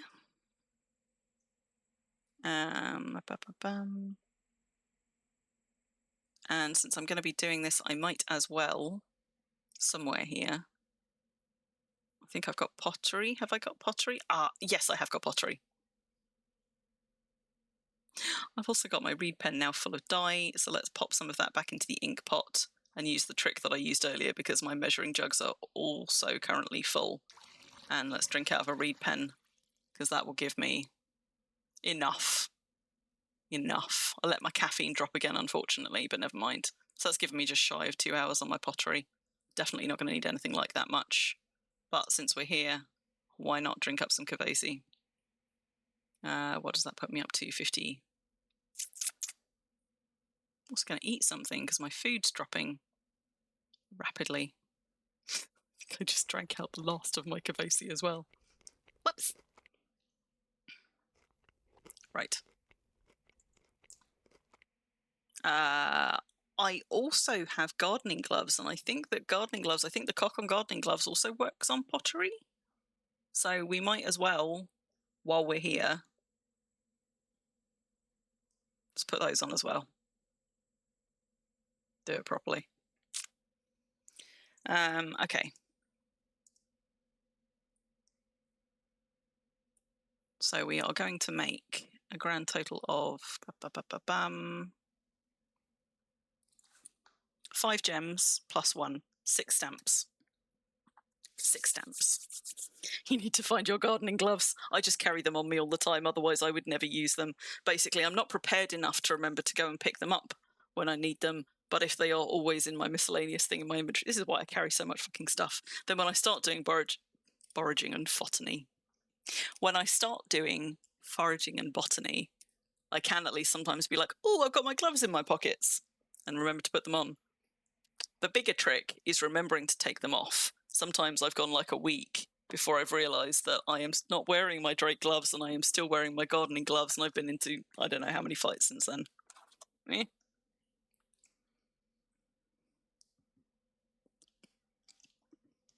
Okay, so we got 6 X mark clay stamps. That's what the basic stamp always starts as. That's fine. Now what we're going to do is just tink these all up a bit. And after all that, I didn't actually turn my sleep bonus on. Tink these up a bit. So we've got the 10% sleep bonus for the event. We've got only 51 power caffeine, so 1.6 times normal sleep bonus gain. And I've got pottery affinity running somewhere there, which is also increasing the skill gain. My pottery is currently 64.8 though, so this is not going to get me a whole lot. There you go, my pottery ticks are like 0.001. Also now suddenly I care about armour. Well, my Drake gloves are my fancy gloves. So yes, I care. Like, the rest of me is matchy-matchy. It's just my hat. And, you know, I have armour that I like to wear on my hands, so I'm always disappointed when I discover I've been fighting in my gardening gloves. That's not what they're for. But my hat is for doing everything in. Everything. Look how fancy it is. So lovely. So good. And it's supreme. I just resent that it takes damage in battle, given that it doesn't protect me. It does get hurt, though.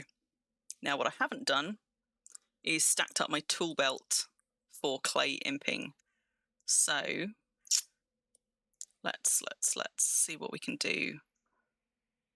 Oh, if we stick a water skin in there, I'm going to have to pull something out, aren't I?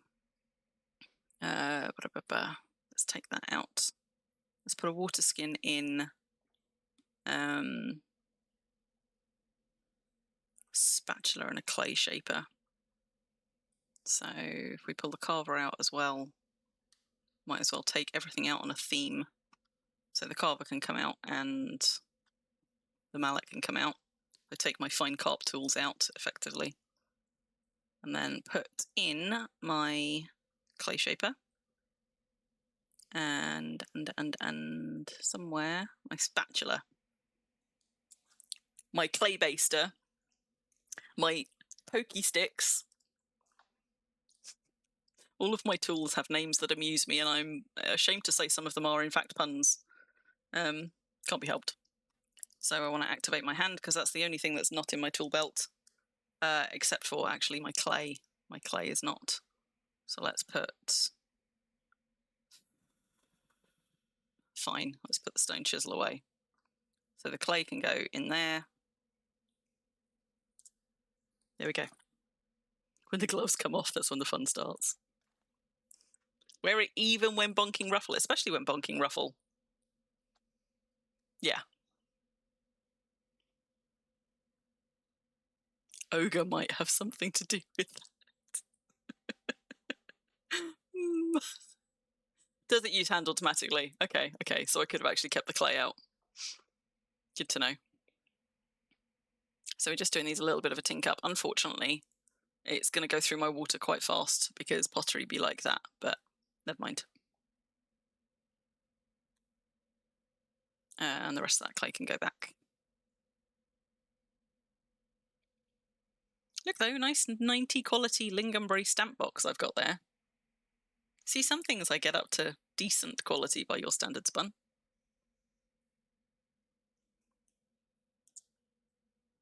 But as you can see, it's not getting me many pottery ticks. I'm getting like 0.01 when I do get them. Getting me lots of mini ticks on my soul depth though, and mind logic. Unsurprising that I've got a bunch of affinities in mind logic, and not so much in other things.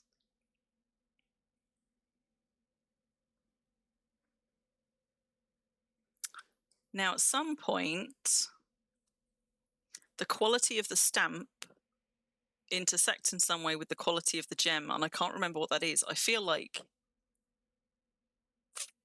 if the quality of the stamp is too high, then the gem might pop back out. Don't know. Am I going to thwart myself by taking some of these higher than the gems that I've got? I suppose the thing to do would be to wait until I've got one of them over 26. Good shout. Thank you, Myra. And then see if it'll let me put a gem lower quality than that in it.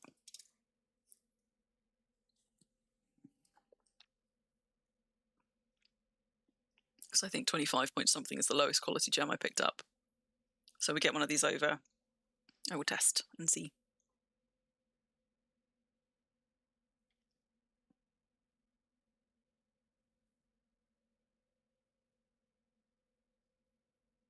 Thankfully, because I'm only making 6 of these, six is a full set, because you can set, every gem that you set in them does a different thing, and the X stamp is also valuable in its own right.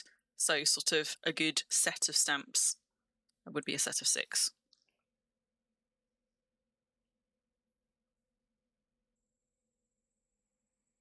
That one's lagging behind a bit. 2549. So will it let me put a lower quality gem in? Yes, apparently it will. Okay. So if I just continue to do that, it looks like it's not going to make it pop it back out. It might be something like you can't take the stamp more than twice the quality of the gem. This might actually be saying something on the wiki. You don't know anything about any of the things that I talk about here, Bun. What do you mean? What do you mean? It doesn't seem to have a problem with me keep imping that up. So, so let's also set a ruby in one, and a sapphire, and an opal, and a diamond. And then we keep our last one as an X mark stamp. So the emeralds, turn them into timestamps. Wait, hang on. Let's keep imping those. The emeralds, turn them into timestamps. The rubies allow you to mark structures. I don't think, but I haven't tested, I guess we'll find out. I don't think structures include buildings. I think structures are things like guard towers, mission structures, and I think colossuses? Oh, about stamps, gems, and QL. Yeah, there was something about the quality of the gems relative to the stamps, and I think it was, I feel like it was like I put 2 low quality gems in the first time I tried to do this, and then when I imped the stamps up to a certain point, I had to then replace the gems for higher quality ones. But because all of these gems were over quality 25, hopefully I can safely imp these up to about 50-ish without issue. I may not even bother to get them that far, to be honest. I just want them high enough that they don't immediately start taking damage ticks. But yeah, so the structure one you can use on guard towers, you can use on mission structures. I think you can also use it on colossuses. I don't think you can use it on buildings, but I haven't tested, so I guess we'll find out. The village one you use on a deed token to stamp a village on a map. The linked one links it to your in-game map. So that's what allows you to say this completed map was taken at this place on the map. You make a marker on your map, and then you can link it to the to the map itself, to the painted map, and it kind of ties it to your in-game map. And the annotation one is like a free text one, so that allows you to put titles on them or notes or whatever else, in theory. I imagine with very severely restricted character limits, much the same as inscribing paper. But we'll find out. We'll find out. I also seem to remember that the stamps are kind of chunky in terms of the mark they make on your map. So you might find that once we've stamped 6 things on this map, it actually looks quite cluttered. I don't know. One of the things that you can't do, I don't think, which I kind of wish you could, is change the scale of your maps. So it would be really nice to choose to do a map of a smaller or a larger scale, or to kind of like blow up your maps. Like if you had a painted map and you had 4 blanks, to be able to expand the size of it, but that is not something that is built into the system. Alas, there is just one size map that we can have, which also somewhat limits your ability to, say, spread them out on a war table and put little meeples on it and stuff like that. But, you know, I can still have fun with it regardless.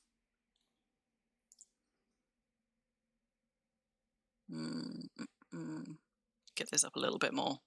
Then I will fire them.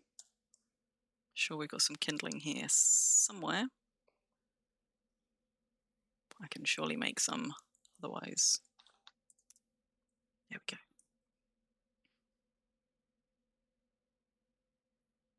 Kindling was one of those things that I used to carry around in my miscellaneous all the time because I hated not having some when I needed it, but it is kind of heavy. So I'm not actually carrying any at the moment. Wait, did I? Nana. It's not what I was looking for at all. That's what I was looking for. It's because I was talking about kindling.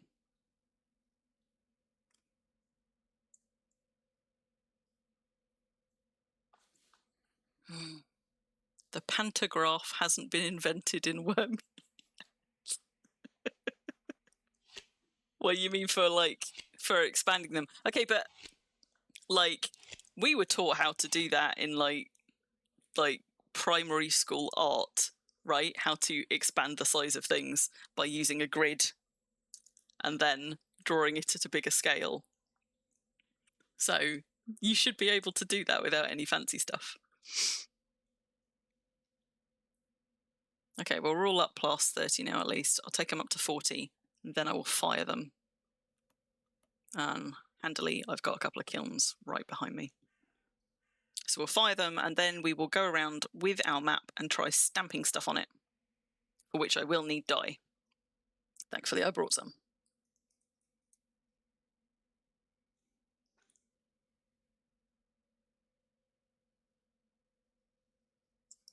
And then you can keep them all in your lovely stamp box with its empty stamp slots. I haven't looked at, what I will do later, remind me, don't let me forget, I want to put my stamp box down on the table and see if when you put stamps in it, the graphic actually changes to show contents. I presume it probably won't because it doesn't for most things, but there are exceptions, like the Easter basket changes the graphic when you put stuff in it. It would be nice if they'd done that for the stamp box. I'm not expecting it, but I kind of want to see anyway, just in case. I have damaged my first item. That's how long it took for me to get a failure. What did we say my pottery was at? 64. Oh, look at that. It's about to tick over. Next one. Next one. 65! Whee! Small things. I'm not a numbers go up person, but I do like a nice round number.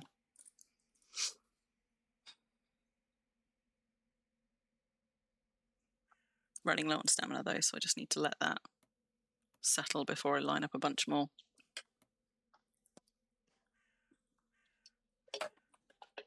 So those of you that are skilling with this skilling weekend, what is it that you are skilling? Myra's doing papyrus making, I know that much. Pretty sure somebody earlier said that they were doing some mining.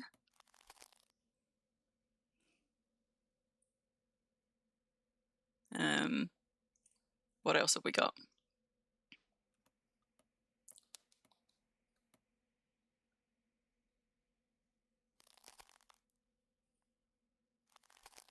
Rest in peace, your internet, Ruffle. What happened? 'Tis a skilling weekend, Madoon, yes. So they, as part of the compensation for the downtime earlier this week, we've got a temporary 10% plus 10% bonus skill gain weekend, which runs for another 1 day and 14 hours. You could be taking advantage instead of playing Bitcraft. You're doing weaponsmithing, Galandria. Nice. Myra was doing shipbuilding earlier. Tuplex, you're doing chain armor. Good, good, good. As you can see, I am doing fuck all. Cartography and pottery. Probably what I'm going to focus on most. Whenever there's a skilling weekend, I'm always kind of tempted to keep tinking up my foraging and my botany because they are around 70-ish.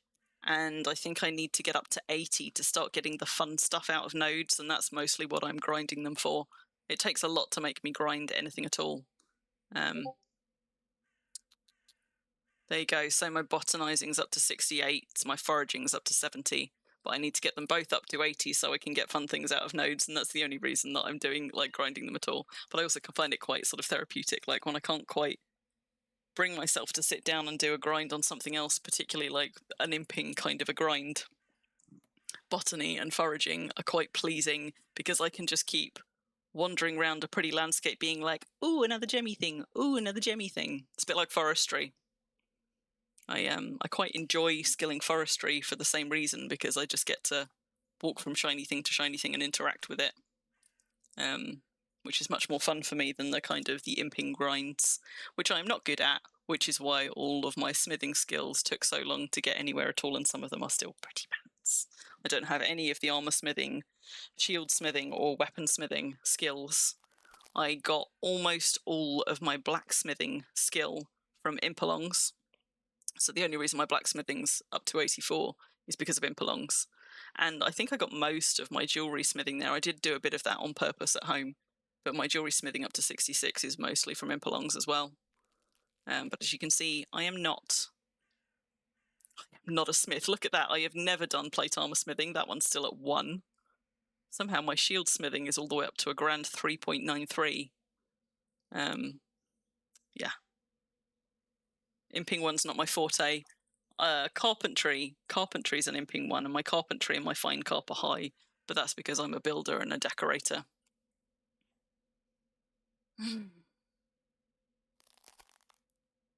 Yeah, they've extended it, Madoon. It's on top of your usual 5. So you will, if you were already at your usual 5, you will now be up to 10 hours, which is why I was Kvasying it, because even though it's not so efficient as using my sleep bonus the slow way, I also can't regain any sleep bonus whilst I'm over the 6. So I might as well be burning through my sleep bonus. Also, there's a rite of spring. We were told earlier. So I doubt I'm going to get below enough to benefit from that, but I will go and take part in it if I remember anyway.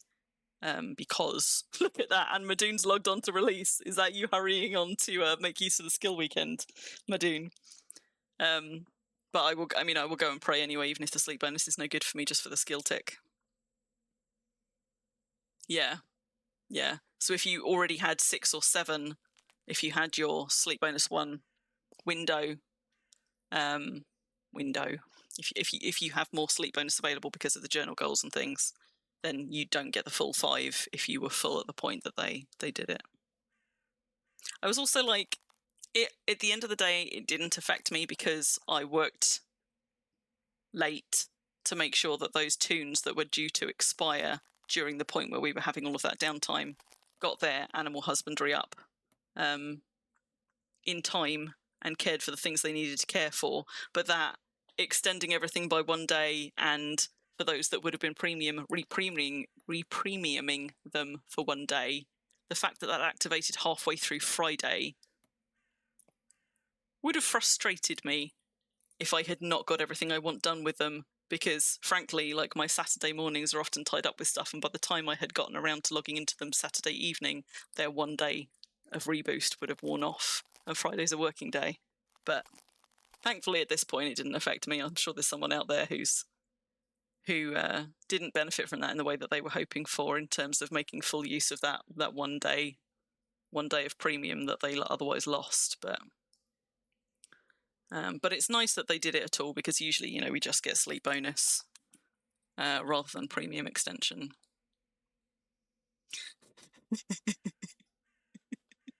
Is it a struggle and a war, Myra? Can you hear the little ones crying?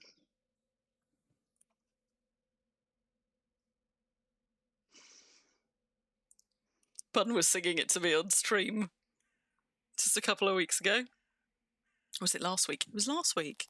It was last week. God, my sense of time is just all over the place. Right, nearly there to 40 with the rest of them. I can hear a crow. Must be from the scarecrows in Calvert's abandoned farm fields. Which I suppose means we ought to light one of these. That can go in there, that can go in there. Let's just tink these 4 up a little bit more.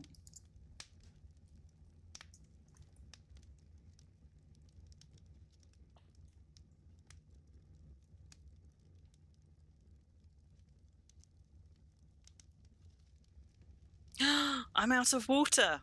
Oh no! Should have known there was a reason that they were all getting slowed right down. Right. There we go. Let's try that again.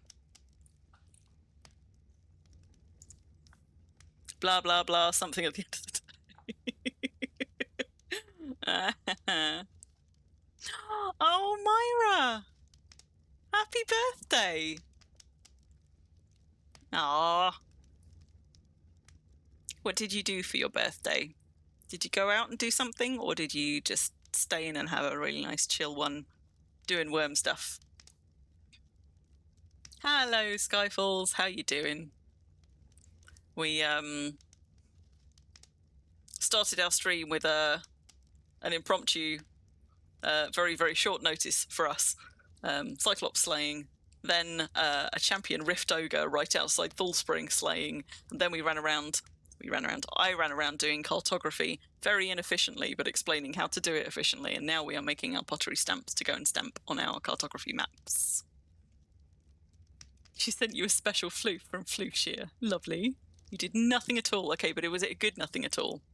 I quite like doing nothing at all for my birthdays on purpose. Alright, let's pop that one in. Whoops, wrong way. Let's pop that one in there, pop that one in there. Repair that one. Tink these up a bit more.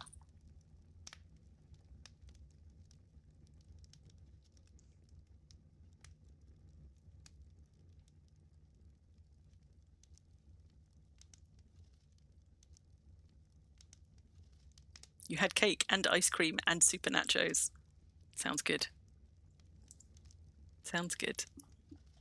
I went to get measured up for a bow today, and I knew that this might happen because I have little arms. My arm span is not that big. I actually need a shorter riser, which is the bit that you grip on a bow. Because modern bows aren't all in one pieces. They're made of like a riser in the middle and then limbs and things. And the riser that I wanted, something called a kinetic Ember, and they were due to release anytime soon, but they hadn't put a date on it, the Ember V2, and it dropped literally 2 days ago. So they are now available, but none of the shops in the UK have got them in yet. So I went and I potted and stuff, but actually we've got it on order, and I'm going to go back in again in like 2-3 weeks. And then get properly measured up and get my bow assembled piece by piece. So my plan to come home, well, my half-assed plan to maybe come home with a bow today did not pay off. But I still had fun pottering around an archery shop for a couple of hours anyway. And getting stuff in on special order. Let's do that a couple of times. Let's pop that one in there. These are going to fire. Oh, some of them already have fired. There we go. 2 of them are done. And when that's finished, let's pop that one in there as well. And these are going to go any minute, but we might as well see if we can do any last tinking. It would help if I put them in like heat order, wouldn't it? It's not going to let me though. Hang on, is it? There we go, there we go. Because somebody got me doing pottery imping while pottery heated up in a pottery competition one time. And now whenever I put things into fire, if I'm done doing the imping in my inventory, I'm always tempted to do like a little bit of extra like tinking whilst they heat up. As long as I don't take them over 50, because then the gems might pop out.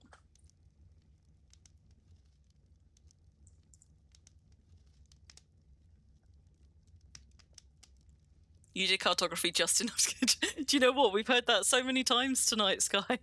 Yeah, I think a lot of people did exactly the same as you. They did it just enough to get the journal goals completed, and then they kind of put it down. But I was making some very compelling arguments earlier for why I think that cartography is a skill worth having. It depends on what you like in the game, obviously. But I can't quite bring myself to agree with the cartography has no uses argument, because I think it's got some really, really good ones, but they are ones that require quite a lot of work for ultimately just some pretties at the end of it. Maybe you should do the journal, Bun. It doesn't take much to get that bit out of the journal. Plus, you probably get... Do you get a shiny hour of sleep bonus out of that one? Let's have a look. Cartography. Oh, I can't see what the rewards are now that I've done it. So for stamps, yeah, you probably get a bit of sleep bonus, because when I do the stamps one, I will get 30 minutes of sleep bonus. And the title and things. So those are going to go any minute. Those are going to turn into pottery stamps. We're not almost there. You don't really have the area to do the fun things. Well, you probably wouldn't do it on your deed anyway, Bun. You'd go and find a nice big open space. I'm sure Xanadu's got lots of them, but actually Exodus is blank enough that I'm sure I could find some spaces in Exodus to do it. The trouble is, you want somewhere remote enough, because otherwise if other people cotton on, they could come and mess with your space. So, so maybe you would want to deed it. You have a baby moo, Madoon. No sleep bonus on the introductions. You get it on stamps, though. That was my point. So for stamps, which I haven't yet claimed, you get a 30-minute sleep bonus. So my assumption is you probably would have got it for cartography as well. I haven't got any of the other introductions ones to look at. Hey, Ruffle! We were talking about it being Myra's birthday and you sending her a special floof. Yeah, pixel art, alliance maps, war tables, all sorts of fun things. Alliance insignia, or like village colours, insignia, logos. You couldn't quite, even with pixel art, get like heraldic arms, but you could do something close enough if you cared to. All sorts of funny stuff.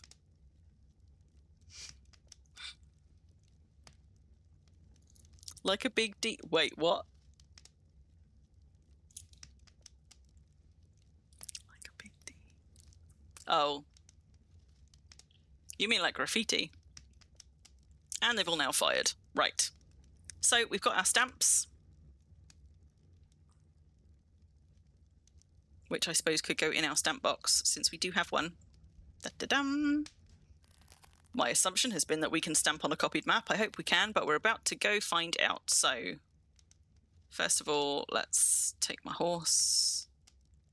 Don't know if I can stamp anything from horseback, but we're about to find out. So let's start with the village stamp, because although I think we said that this map doesn't quite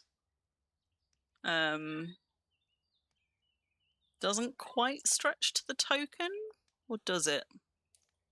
So that is the workshop right there that we've just left. We might just get the token on the edge of the map, you know? Let's try. So let's close that. Let's stick the map up there. So I imagine, first of all, I've got to put some ink on it. Quench. Wait, really? Quench? Quench? Quench is a weird... No, not quench. Quench is going to cool it down. Nearly.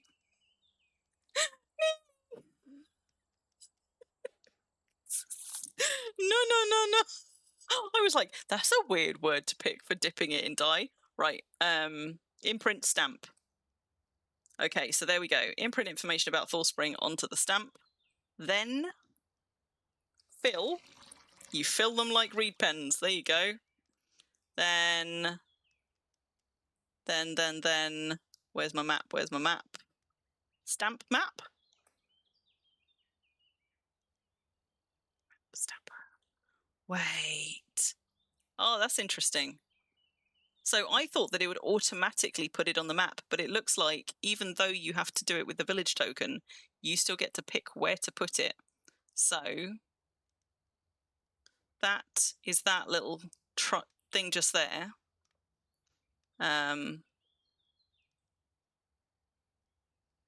Which means this little bit that I'm on down here.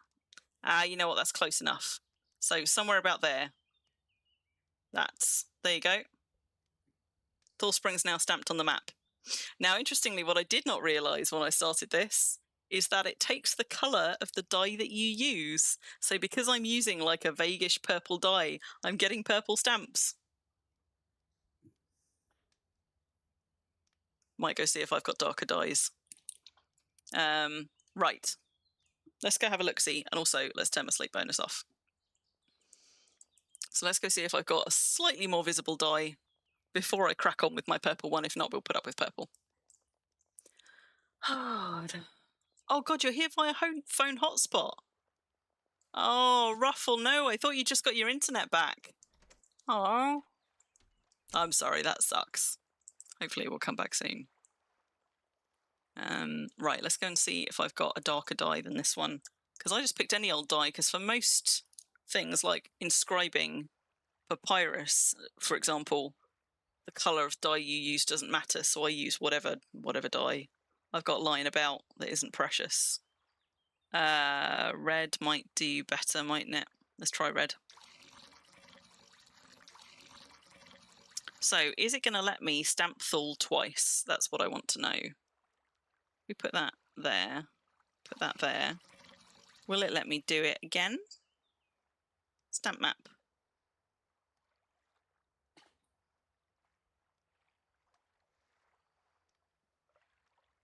Interestingly, it's not showing the last one. I wonder if I needed to confirm it in some way. Or maybe it's just redoing it because I've tried to do it again. Yeah, there you go. So I should have clicked accept and I didn't. So that's good. So I haven't now got a double stamp on there. So you choose the place, you put it over, accept. And now if I look at my map, now if I hover over it, it shows me where the deed marker is. So we've got another deed token in range of this map. We'll go do that one and then we'll go do the other stamps.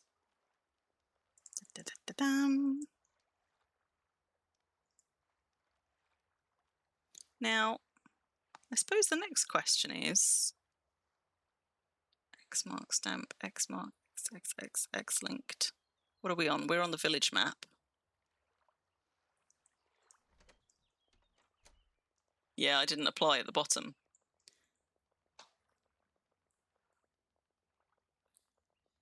I've left all of these as X mark stamps, and I suddenly have a horrid suspicion that actually you can set them to various different images. And it didn't even occur to me to do that before I fired them. Let's have a look. Let's have a look.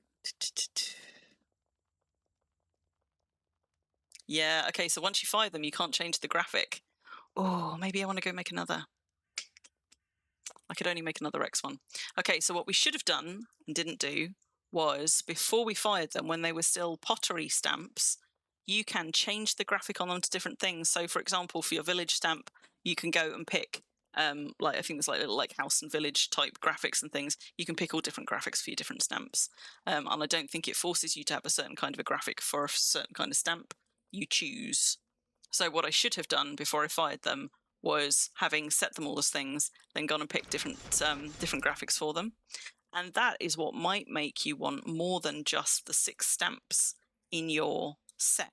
Because although, for example, although this one, the ruby one, is a structure stamp, and I can use it on mission structures and guard towers and colossuses, I might actually want 3 of them with a different symbol to denote what's a mission structure and what's a guard tower.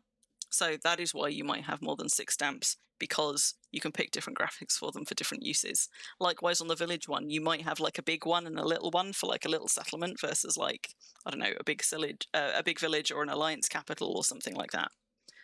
But I was so excited with my pottery and ping mine are all X stamps, so that's okay. What I might do, how are we doing for time? It's 1 minute past midnight. If I've got any juice left in me once I've tried all of these stamps out and completed my journal, I might just go make a few more, dig out some more gems from the vault, and then just have a look at what some of the other symbols are that we can use. So we'll see. X marks the spot, spiders crawling up your... Ooh! Ew! No, no, no, no. Right, so... Settlement...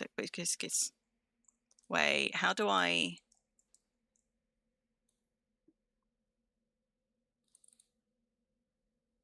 How do I make it have a different one? So currently I've tied that one to Thallspring,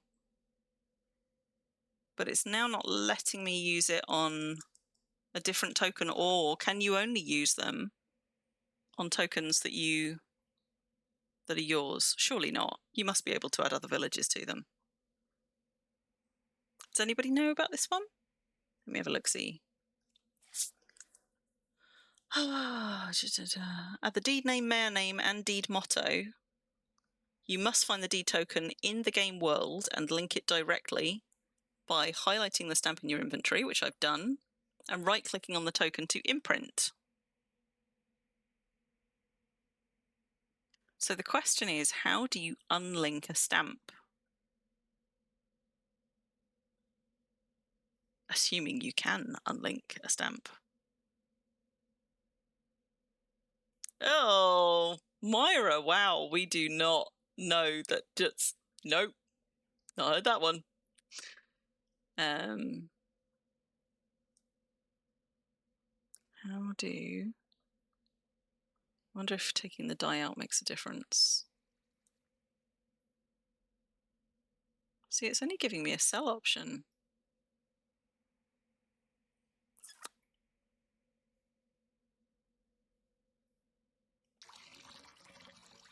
If I... Doesn't let me do anything in here. Guys, does anybody know how you unlink a stamp? Because surely you don't just tie a map, like tie a stamp to one thing only. That feels like a massive oversight, if not. X marks village, because it's not like it's renamed it, so this is now like a Thallspring stamp. Is it going to be like linking for stuff where you have to click a tile to undo it? What you bucking at me for? What you buck? How does one unlink? You know what? Let's see if anybody in CA help knows. How do we unlink a cartography stamp from a deed token? Please and thank you, CA help. Okay, right, since we can't do that one right now for whatever reason, maybe I'm doing something wrong, let's go and try some other ones instead. So let's try the structure one. Whoops, I went out the wrong end. Whoops, let's go back. You unlinky stamp stuff. Okay. So, for example, we should be able to mark the guard tower. I think that should be a valid structure. So There we go. So that one will allow us to imprint the stamp. I mean, I'm too far away to do that. Outrageous.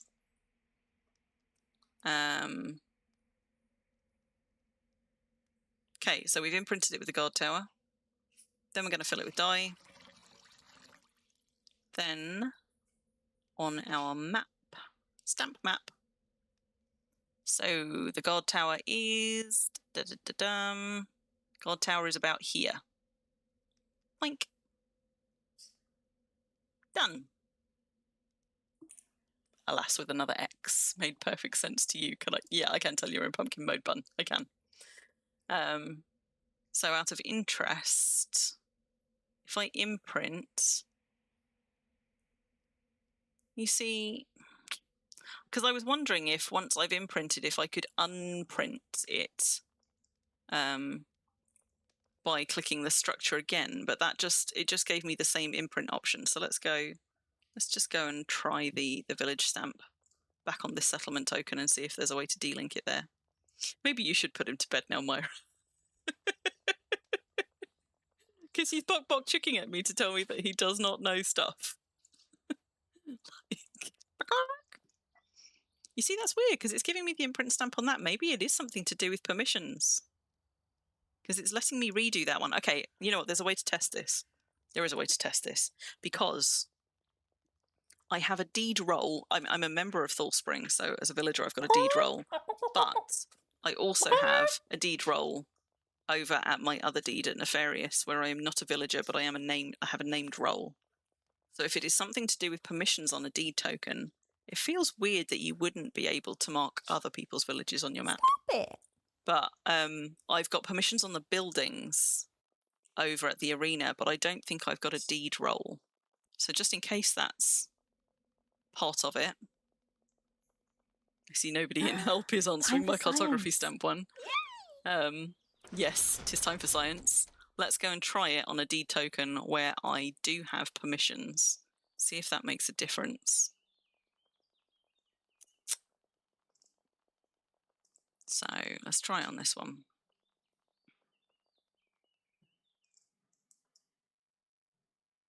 Now you see, it's not letting me do that for that one either. But it's weird that it'll let me keep imprinting on the Thallspring one. I mean, the other possibility, hang on, let's have a look. I was going to say the other possibility is that if the D token isn't on the map, it's not going to let me imprint on it. But it clearly is, because this is the arena right here and the D token's right in the middle. So it feels like it's treating it as now tied to it.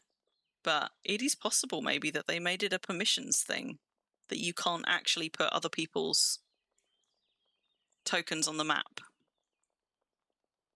which would be frustrating if so. I suppose that means to do an alliance map properly, you'd have to get everybody in your alliance to go stamping on a map that you then copied. Because presumably I could hand this map to somebody else and they could stamp on it. But that seems like a really clumsy way around if so. Because there are other ways around as well, because you can choose the graphic on it. I could, for example, just have an annotation one and have that do some of the things that this does already, right? So this one is a village stamp, but theoretically, I imagine it would look a little bit different, but theoretically, I could annotate, use an annotation stamp for the same information. Don't know. Yeah, it's a good shout, Myra. I wanted to make some more anyway to go and try the different images. So if I make another village one, what do we need for that? Time for science. More science. Yay! So we need a sapphire for that. Tell you what, I think, is the kiln still running? Yes, just about. Let's just try and let's go and dig up a sapphire from somewhere. I'm sure that there's some in the vault. Because there we go. Let's find one that's not too high quality. So those oh, Calvert. They're all high. There we go. We got a nice lower one there. Right, let's go and pop a sapphire. You won't mind me pinching one. In a new one. How long's that got left? Less than 15 minutes. Right, if we stick some wood scrap on that, we'll knock up another one super quick. We'll change the logo on it as well, because that's something that I completely failed to do last time. So that we can have a look at what images are actually available on stamps. And we'll do another village one and see if it will let me with a second one that has not been imprinted on anything. If it will then let me add the arena, because it needs to know now. Just checking. Yeah, nobody's answering that one in help, so I imagine there are not that many people that know enough about it to weigh in on it. Right, so let's have that. We want another stamp. This time I only want one.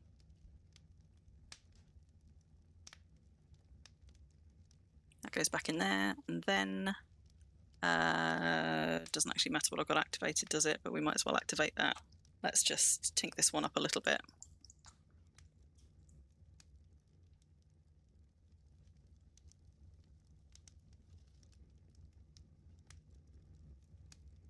There you go. So mold is how you change the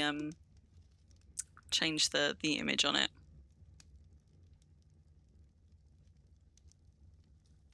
So we'll try molding it without having stuck a gem in it first for science.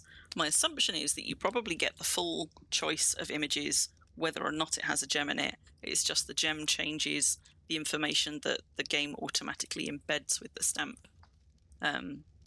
But since we can, we'll just have a look and see what choices we've got before and after we stick a gem in it, just to be sure. Also, I need to drink something. I'm only like... I'm just at the end of my second drink. I'm not drinking enough tonight. Oops.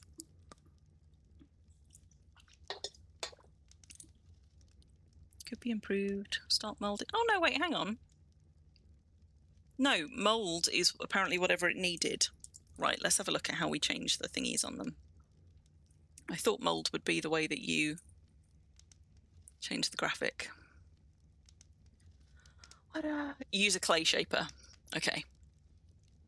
So, where did I put my clay shaper? There is my clay shaper. Okay, so set pattern. There you go. So you activate your clay shaper, right-click, set pattern, and look at all of these options. We've got more options for stamps than we have for shop signs. So many options. So cool. Okay, but this is what I was talking about, right? So for example, you might want to have a big village one and a little village one. Like we've got, they are named, but I think they're just labels. I don't think that actually, I don't think that bit actually imprints onto the map. So, gravestones and runestones, weird. So it's a strange mix of ones, considering, for example, one of the stamps that you've got is a structure stamp. You would think that there would be some nice, useful images here for stuff like guard towers or mission structures.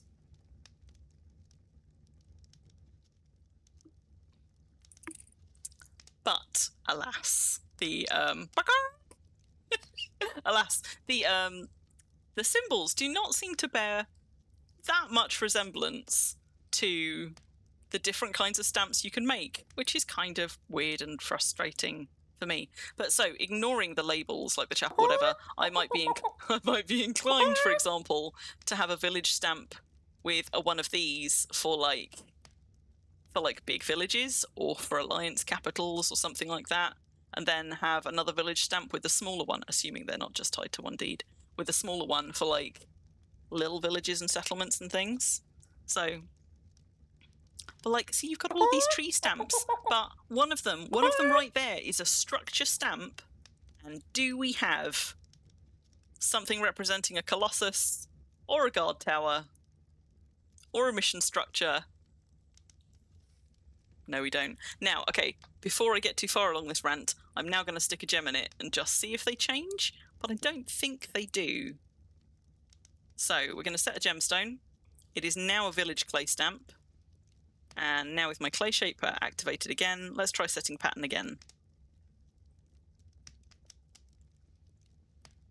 No, it's exactly the same.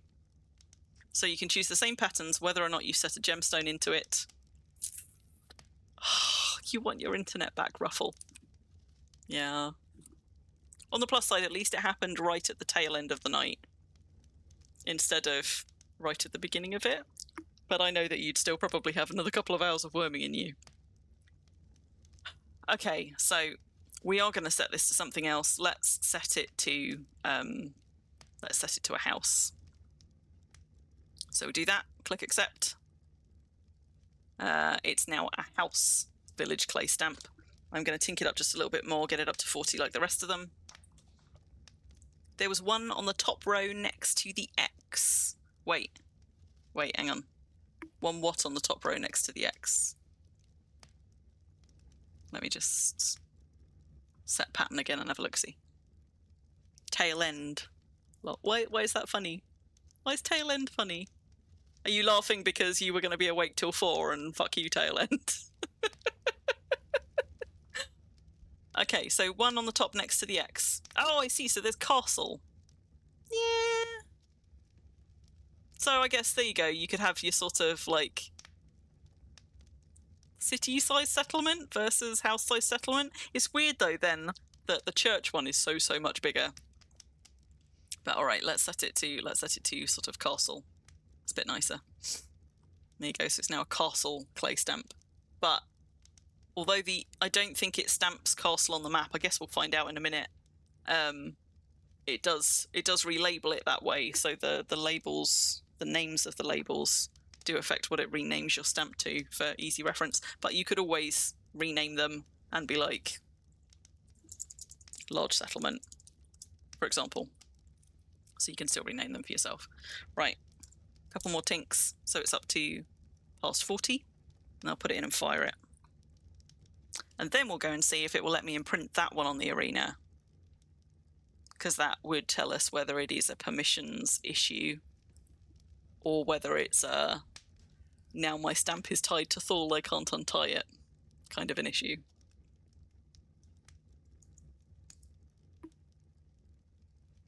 At least a couple more hours in you, Ruffle. It may come back before then.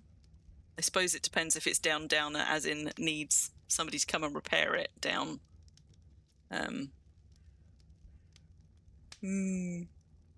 Open windows, yell. Okay, we're up to 42. And that's going to take a little while to heat up, so it actually doesn't matter if I take this one over 50 because I thought it was twice the quality of the gem, and we put a quality 30-something gem in this, so I'll just tink it up until it fires.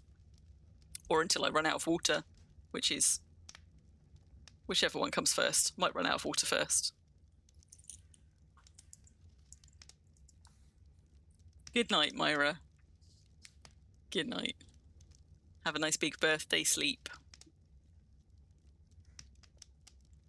I tell you what, whilst... Well, absolutely not. Are you going to go to bed as well, Bun? Because it definitely seems like your pumpkin time. Internet of the Middle Ages. Right, whilst you guys are logging off, and indeed, there you go, there Myra goes, I'm just going to step away for a second because my third drink is now room temperature. I'm just going to go swap that one for another one whilst that continues to import until I run out of water, whilst it fires. Be right back. Da da da da da da da da da. Victory!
Her turn.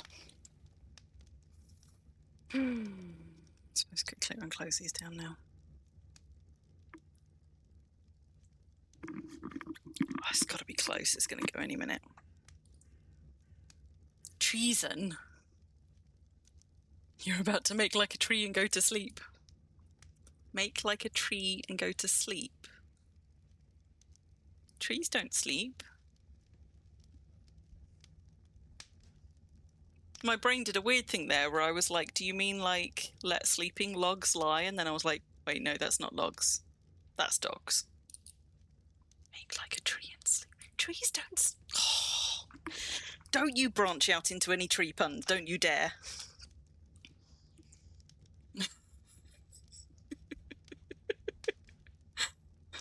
Do trees sleep?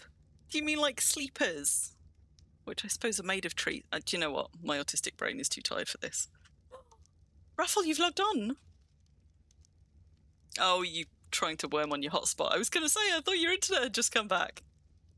And it's fired. There we go. Right. So, let's close that one up again. Right, so now we've got a brand new village stamp. This time, we're going to go and see if it's going to let me... if it's going to let me use that on the arena token for science.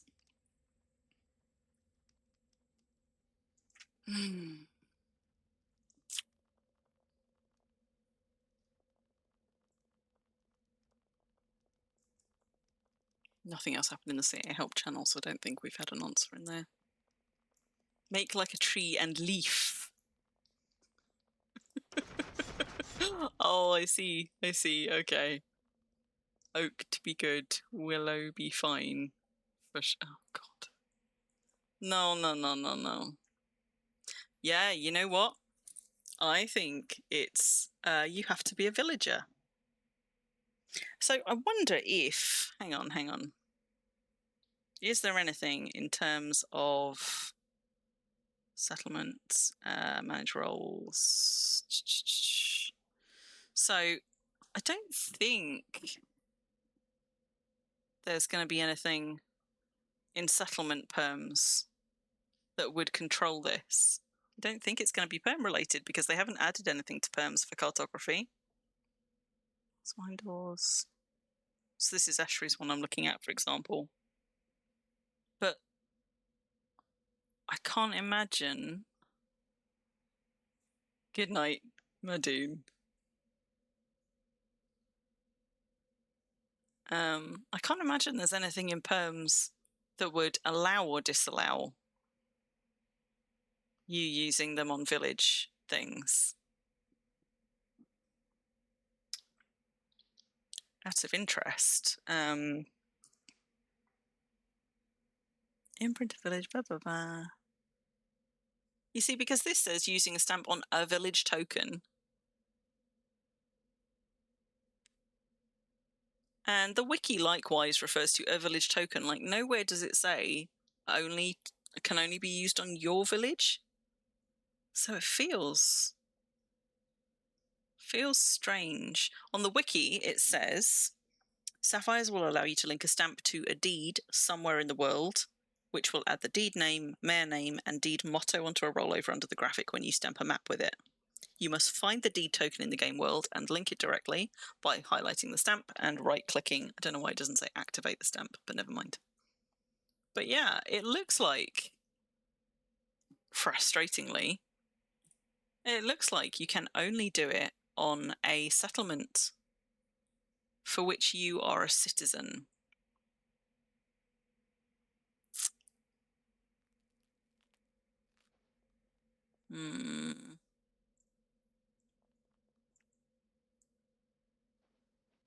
And I mean, I could run Aramis over because he's the owner of Nefarious. Aramis is my mag priest, and he's the mayor of Nefarious, which is over there. But to be honest, that would only just prove what we think we already know, in as much as he should be able to get this stamp to work on his deed token. Is actually off this map, so that's not the one that we want to stamp on here anyway.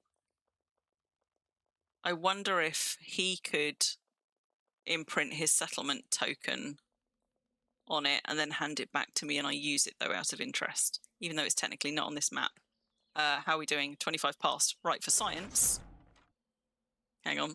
For science, I'm going to run my priest over, and I'm just going to see if somebody else can imprint a stamp and then hand it off to be used. Because even though it technically shouldn't be represented on this map, I kind of want to know now. And I miffed that I can't use it on other people's deed tokens. That seems like why wouldn't you? So let's get Aramis online. Thankfully, he is my portal. Oh, I'm being attacked. Thankfully, he is my portal ping priest. So he is at a portal and therefore not very far away at all. So we'll just kill this thing while I run him over. I know, so rude. Go run over your priest. Run him over, not run him over. Yeah, okay, I see it now.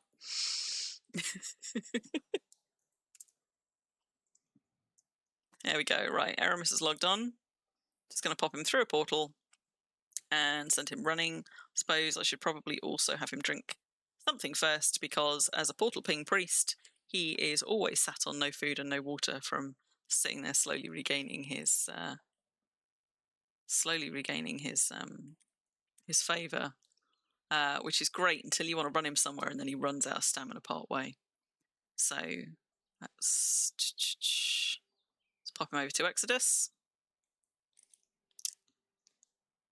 You can admire my latest build while we're at it. I have to say, it's a bit kind of brutalist, but it does the job. Right, so Aramis is now on Exodus.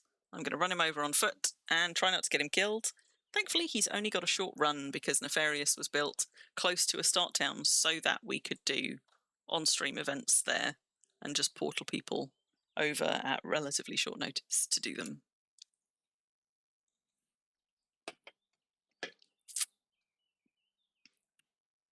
God, I'm annoyed you can't just use them on any deed token. Like, surely half the point of cartography is to be able to map deeds near you. So frustrating. Also, I'm slouching. I will try to slouch less. Right, while I run him over.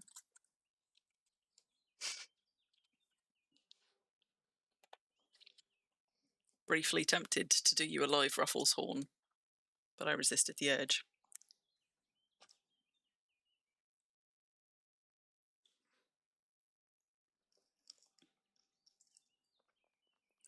I wonder if that also means, I guess when we get to the structures. Uh-oh, I hear water. Oh no, he's fine, he's fine. I guess when we get to the structure. Exactly. When we get to the structures, I hope that also doesn't mean that, like, for example, you can't stamp mission structures on deeds that you don't have permissions to. We're going to need to test these all now on several things just to sort of see if there's other permissions issues.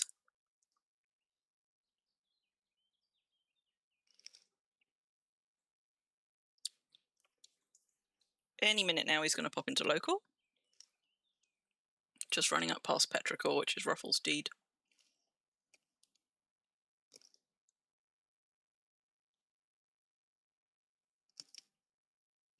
While I'm here. No, see, so it will let me imprint that, having already imprinted the guard tower. So it doesn't seem to have an issue with me imprinting on a mission structure that's on someone else's deed. It just doesn't like me doing it on the deed token. But why?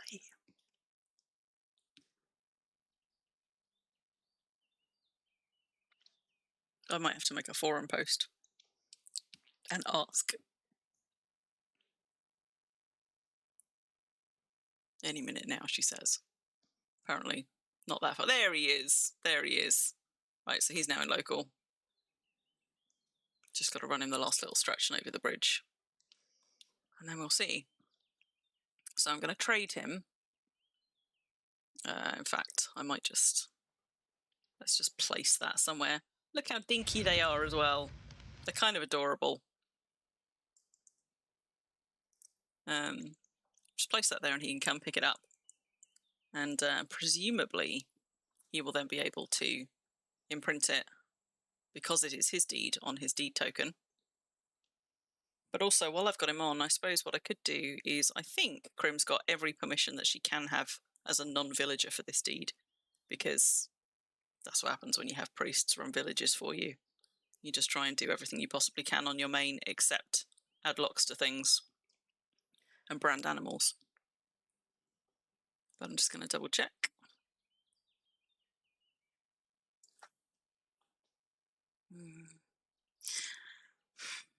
Okay, so just in case this affects anything, actually, Crim doesn't have a named role on this deed. We've got an alliance role because ours is a very small alliance. So I'm just going to add her as a named role and see if that does make a difference.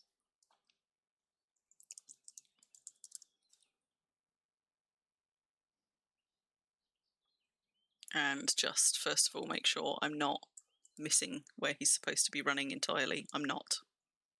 I'm getting close, though. So let me just turn him onto the right bridge. Can't see any scorpions between me and him, which is good, because scorpions would eat him for dinner. And let's give me every permission that I can have for this deed as an explicit named role.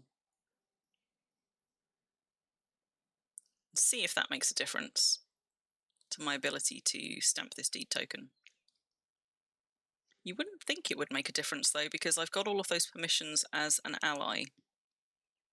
But, you know, for science, I feel like we should do this thoroughly. So, tick, tick, tick. I really wish there was just a select all option for deed permissions, because the majority of people, I think, use the roles to manage their own alts on their own deeds. So much clicking. Right. Okay. So, there's Aramis. And there is every permission that Crim can have, so I've now got a Crimson Earth roll. Where did I put that tiny stamp? There.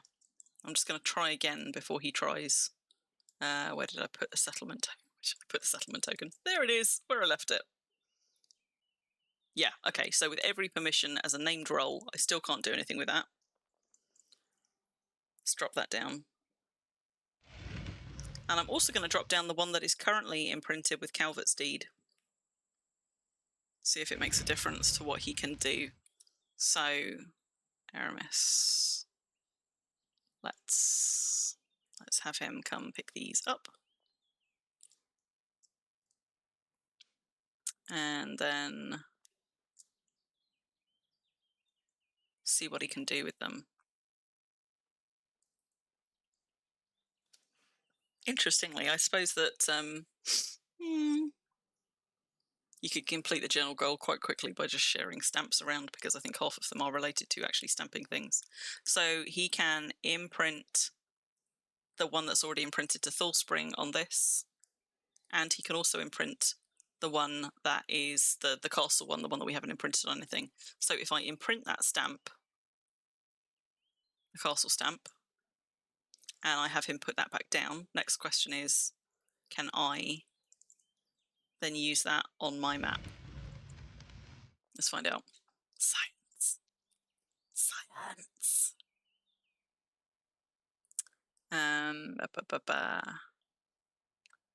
Actually didn't want that. I wanted stamp map. Castle Village stamp does not have any ink or dye. Okay, we can fix that. How about now? Look at that.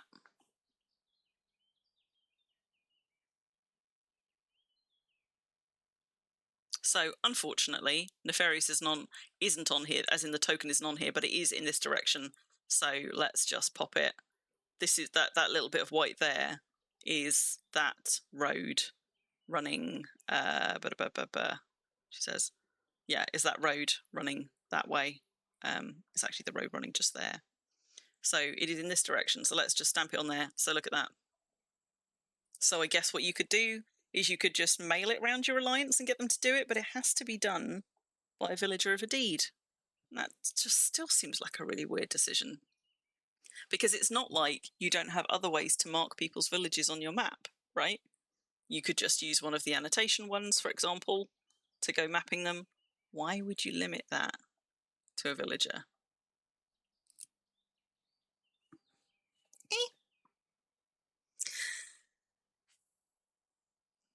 So I'm going to have him give that one back. Wait. I've already got it back. It's the other one he's got, isn't it? So let's have him give that one back. And he can log now. Let's click accept. Take that one back. But on the plus side, it looks like we don't have the same restrictions with regards to structures. So we're going to go back to Thallspring, and we're going to, we've marked the guard tower. I'll mark a mission structure there as well, just because I can, so we can see what the mission structure, what information it gives you about that. Because the thing about not using the annotation one, but using the specific ones, is the details that it embeds, I guess. So we can't quite fit a Colossus on there because the Thallspring Colossoi? Is it Colossoi? The Thallspring Colossuses are over here somewhere off the map. But we do have a temple just here. So let's go and use the structure one on the temple. Then we'll test out the other stamps as well. So imprint stamp. That one's already got die in. So let me just make sure I've oriented myself right. So that's that first bit of green just there. That's the second bit of green with the keep, which means it's here, this temple structure. So, wait, it's because I'm doing it on the wrong one. I need to do it on that. There we go. So stamp map. And it is about there. Island chapel lit. Interestingly, why is it not including the created by? I might have to, you know what, I might have to put up a bug report. So, Island Chapel, like, I mean, I wonder if it's because it's got two, I wonder if it's because it's got two people. Maybe it doesn't like doing with multiple names. So because that was technically a two-person build, it's getting us a created by nothing. I mean, let's have it anyway, but I am now going to go find one of those mission structures that I've literally just come back from, see if I can find one that only has one creator, and see if I try and stamp that, if then it shows the creator tag. Because I feel like even if it can't handle multiple names, Colossus contingent, yeah, it feels like even if it can't handle multiple names, it could pick, for example, the person who contributed the most, or in a tiebreaker, I don't know, just pick one. But there's several mission structures on Nefarious. I did not build any of them. Most of these are cooperative builds, I think. But let's see if any of them are just one person. So I need to actually get in the structure for this one. So that's a two-person one. That's no good to us. Hello, Scorp. Let's try this one. There are actually loads of mission structures all around this bit of the map, so hopefully we can find one. That's a three-person one. We've got a spirit gate just here.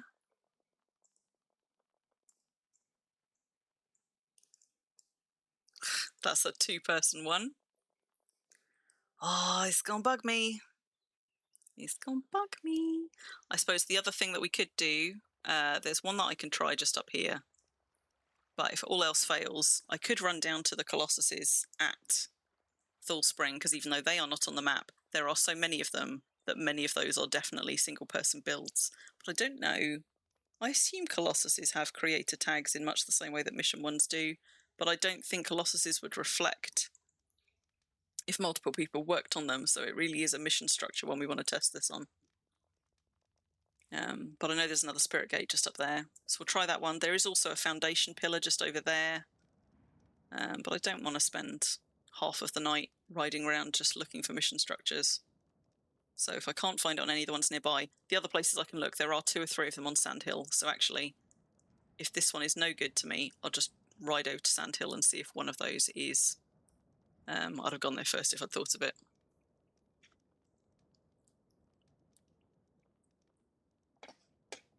Well, that spider wiggles its very big butt at me. So after this, we'll have done the structure ones. Although, for the sake of science, I kind of maybe want to go and do a Colossus one anyway, even though they're technically not on the map, just to see how the Colossus ones imprint. Like, we don't actually have to stamp it down, we can just see what it says it would do. So then we've got the timestamp, the annotation stamp, and the linked one. The linked one ties it to the map. The time one, I think, puts the current Wurm date on it, I guess. We'll find out. And the annotation one, I think, is sort of free text, so maybe we can do whatever we like. We'll find out. So this one, God, that was a 2-person build as well. Right, Sandhill it is. Maybe we'll have luck at Sandhill, and if not, I guess that will require more science another time. God, look at that. These are all bridges here. This is just slate bridge after slate bridge after slate bridge. So much work. His masonry skill must have been through the roof. Assume it was a he. Don't actually know. Maybe there's an Exodus person who does know. So we're going to scoot back over this side, go and try a few of the mission structures at Sandhill just in case we get lucky. But if not, I will give up the ghost on this one. And we'll move on to one of the other stamps. Because it is now 20 to 1. Ooh, I didn't know that there was a random patch of peat there. Wonder if that was a leftover from a previous deed where somebody put it there with transmutation fluid. I would imagine so. I can't imagine there's many places that you get just one tile of peat by itself. Go away, spider. Nobody likes you. Right. Over to Sandhill.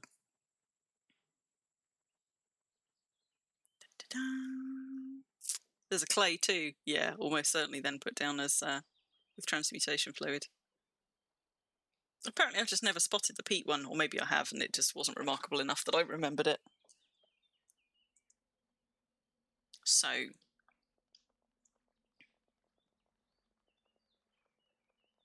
they're all up top or over the other side. So there's a spirit gate over here, a rare one, there's a rare obelisk up top. Feel like there's another mission structure up there, there's probably a shrine or 2. But a lot of these were made by some of the same people, I think, so these may also be... Oh, in fact, there's a couple over there as well. So, you know, we got options. We got options. This bit of Exodus is just jam full of mission structures. That's a 2-person build.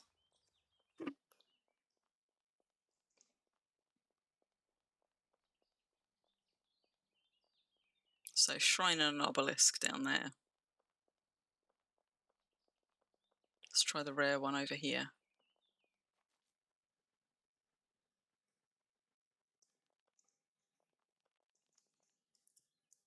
That's a 3-person. God, does nobody just hog mission structures to themselves around here? Goodness me. I'm not seeing on mouse over anymore. I thought there was a shrine or 2 up here, but might have imagined it.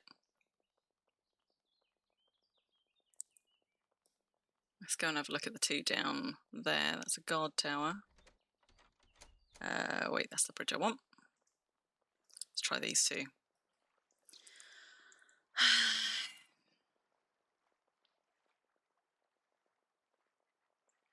Somehow I have a horrible suspicion these are also going to be multi-person builds.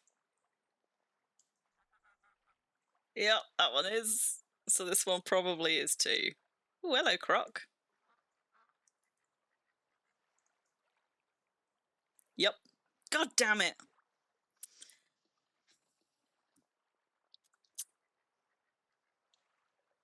I don't think Calvert has built any mission structures on his deed besides the Ooh! No, that's not true. There is a shrine. There is a shrine where he trims his hedges. And I don't think Calvert will have shared it with anybody. I think that will just be a Calvert one. So, right, last-ditch attempt. Last-ditch attempt.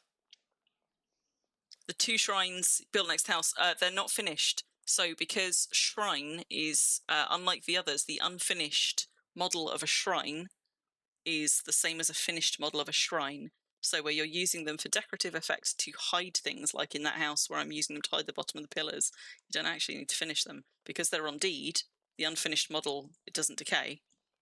I might finish them at some point, but I only needed to start them to have the aesthetic effect that I wanted. However, Calvert's shrine is actually a finished shrine, so we'll go find that. Down on the lower bit by the canal. And if I thought of that back when we did the temple, I could have just gone straight there, couldn't I? Oh well. Live and learn. Or in my case, don't learn, you know.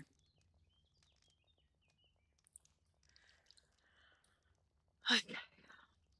So our map only extends to about here. I thought I would have it extend about to the manor, but it doesn't actually go quite that far. Now, maybe the reason that it doesn't go quite that far is because of my cartography skill, because it looks like this could go further out. And on that link that I shared earlier that Proceda shared with me ages ago, you guys can probably see, I'm going to pop it in chat again, for those of you that weren't around earlier, the higher quality maps do go further out towards the edges. So I think it might be the case that actually Thallspring Manor would have been on the map had I let it get to higher quality. So this is the one I was talking about. Look at that. Perfect. 100% Calvert. So, imprint stamp. And now if we use that, would it then... I mean, it's not on the map because we're actually somewhere down here. But would it? No, still doesn't show who it's created by. So it doesn't seem to be to do with the number of people who've taken part. It is just something which is missing from this. I wonder if anybody's ever bug reported it. It's possible that rather than being missing, it's something to do with a character cap, because Joshua Calvert's quite a long name. But, I mean, given the amount of detail that goes into this one, I can't see why mission structures wouldn't have had enough enough letters to manage a name of that length. So that feels like an oversight or a bug to me. But I'm not going to stamp it because it's not actually on this map. But now we know. It's not to do with the number of names. Might be to do with the number of characters, or it may just be a straight up bug. But without being able to find a mission structure made by somebody with a much shorter name, I couldn't confirm that. And since we're over this end anyway, although the Colossuses are also not on the map, they are right there.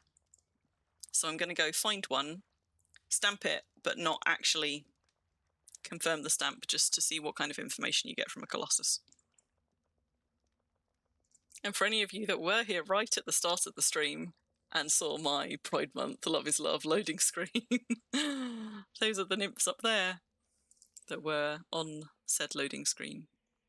So we're right at the far side of Thal here, far on the east side, because Thal goes up to just a little way behind these guys. There you go. There's my kissing nymphs.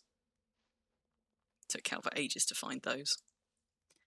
So, right, this is a one maker one. I wonder if what it tells us is going to be anything to do with how well revealed the name is on the item itself. Let's find out. So if we imprint stamp, Let's see. You're done for tonight. Good night, Tuplex. Good night. I won't be going very much longer, but I just got a few more things to try first. So, as I say, these Colossuses are off map, but if we were to put them down, okay, so it is not bothered. It gives you the full name of the creator, even if the full name of the creator is not on the item itself. I'm trying to think if there's any ways where that would actually be a helpful way to find out who made something, but I have to say for structures and things, you probably don't really need to know.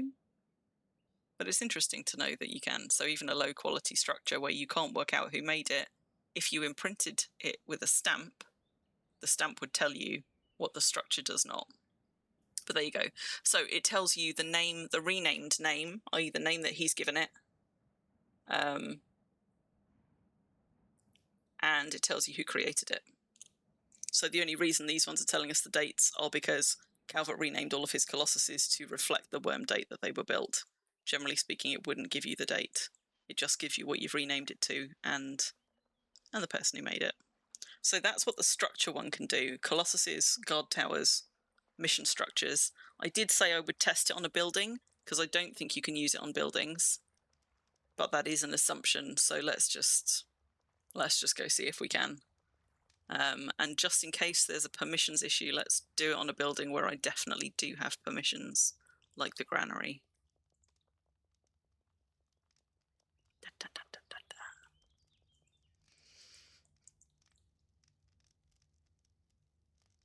Yeah, you're not getting it on a normal building. So it means a very specific thing when it says structure. Don't think there's anything else that would qualify as a structure. I don't know if you could use it to mark. I assume you probably couldn't use it to mark something like, say, a jackal lodestone. You'd probably have to do that one with an annotation. There's no epic portals here that I could check. So I think it's those three kinds of things that count as structures. Should erase one of his letters. No.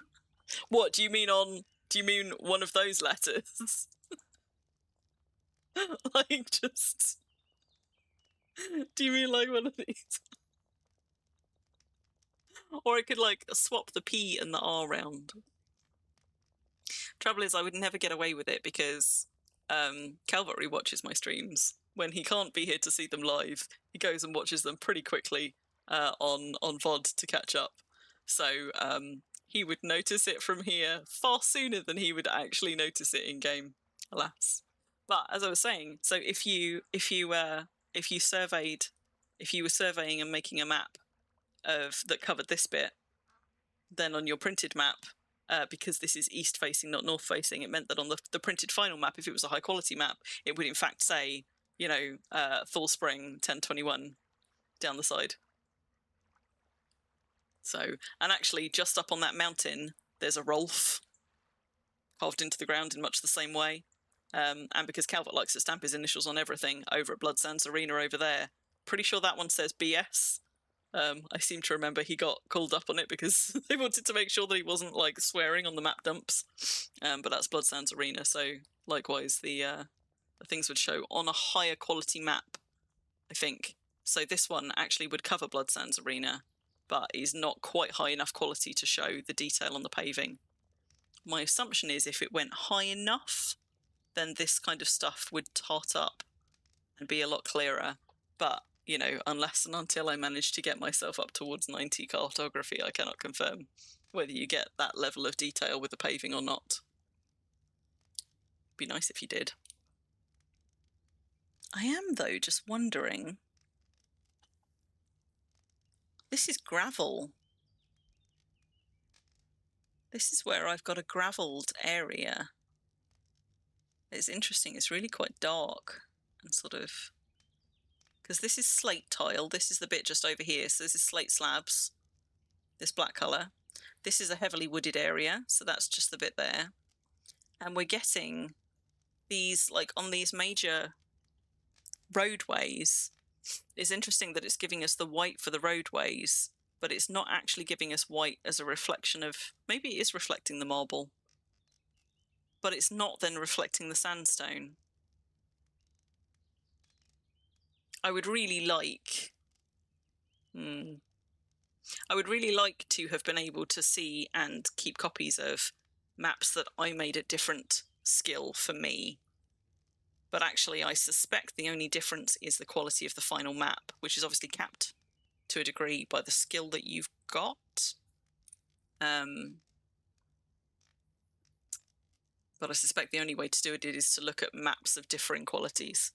And I imagine you can't get a map up to something like 90 quality unless you also have high cartography, because there's a maximum number of survey actions you can do on a map, and that's 100.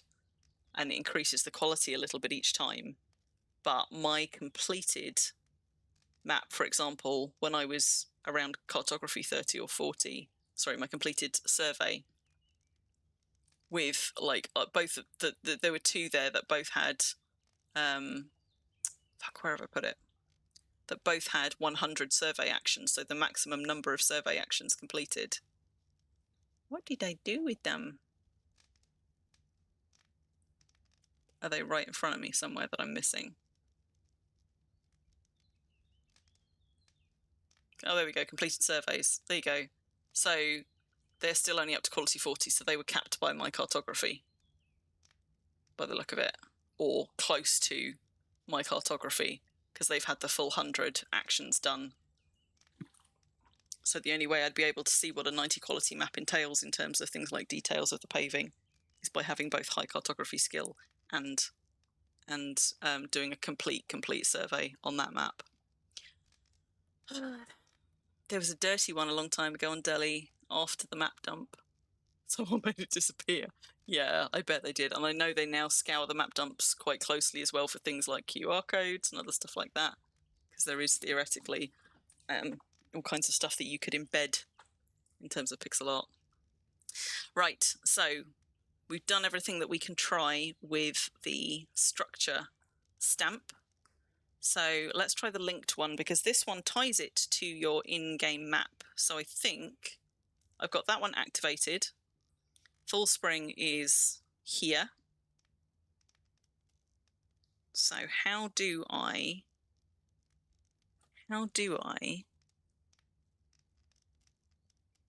tie it to my map? Because I don't want to add annotation. I need to in some way. Hang on, maybe I need to do it on the map, the copied map first. Stamp map, link to map, link to map.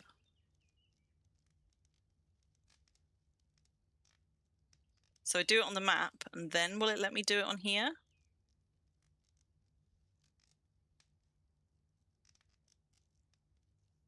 That's so weird. Copied map. Maybe I don't know, maybe I don't actually click it on my world map. Maybe it's based on where I am stood at the time. Stamp map, update map link. Stamp map. Let's put some dye in it first. Hello, sweetheart. Are you very hungry? That's a shame. You have to wait. So now if I try and stamp the map.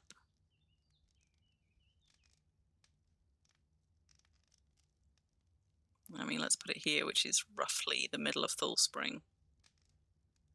On hover over, that's not giving me anything, but if I accept, let's see. So, open. Linked map not found in Atlas. That's weird. So, okay, so maybe it's to link two maps to one another. I could have sworn it was to link it to your world map. Let's go and have a look at what the wiki says. Let's have a look at the list. Okay, opals allow you to link a stamp with a location on your in-game map, which allows you to click on this stamp in the game map, creating a pop-up link to the Atlas map of that location. If you have the Atlas available in your inventory, you must stamp your in-game map and then your painted map in turn in order to link one to the other. Now I tried doing that. Maybe it's because it wasn't in.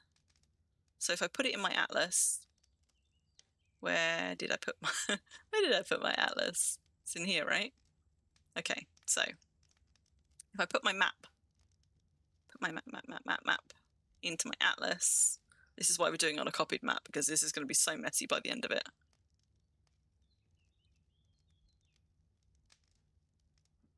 View atlas. Right, I've got a map in my atlas, but it's still not actually letting me do anything with my in-game map. So let me just read the wiki again. So the idea is that it allows me to click on a stamp in an in-game map, which gives me a pop-up link to this map in my atlas. It says you must stamp your in-game map and then your painted map in order to link one to the other. Maybe I don't do it on the actual map pop-up. Maybe I have to do it there.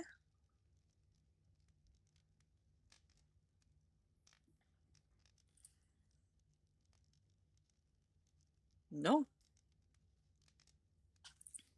Hey, Jaybird, how you doing? Yes. Hey, you got your internet back, Ruffle. Woohoo!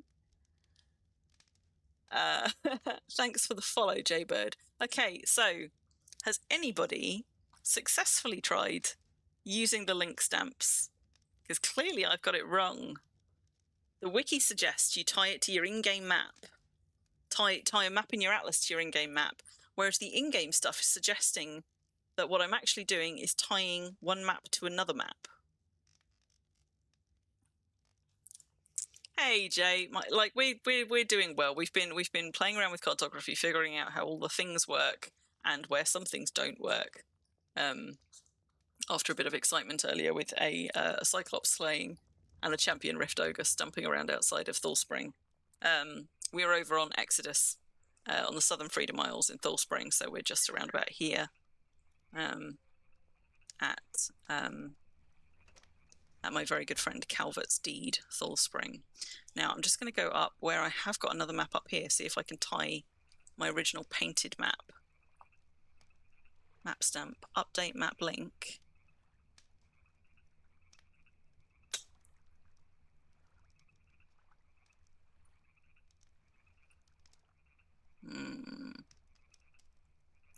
So I've now linked it to this painted map, and I'm going to see if what it intended was for me to link these two maps together. So we did it like there.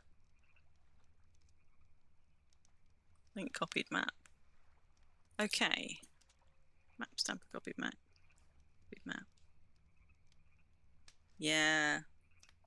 I think the wiki is misleading about this, you know. I think what this is meant to do is link multiple maps together in your atlas. So, for example, it would allow you to, I think, mark the point at which two maps overlap, maybe. So, if, for example, these were two different maps, maybe then what I could do is tie it to this map and then mark at what point on this map, if this were a different map, this map begins. But that is not what the wiki says at all. So are you doing skilling this weekend in Wurm, Jaybird? We are obviously skilling cartography quite badly, or were skilling cartography badly, and then a bit of pottery. But I know a lot of other people are tinkering away at their various things. I'm going to need a whole thread full of questions about cartography, having done this for the forum. But I will first go and see if anybody has asked about these things already, post-stream. Ah, you're playing Unlimited. That's cool. So what do you play? Do you play, are you a Slotopolis player, or are you playing something else? Are you playing, like, your own server setting? Nothing oddball about it at all. It's just a slightly different kind of Wurm. So if I accept that, I've now double stamped, but never mind. Link copied map. Linked map not found in Atlas. Yeah, that's got to be to tie two maps together.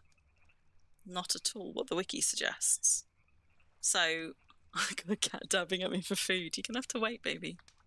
You place Chloe. Okay, yeah. Yeah, I don't think they have either Sky. And in fairness, like the wiki page still says something like, you know, like this is a work in progress or something.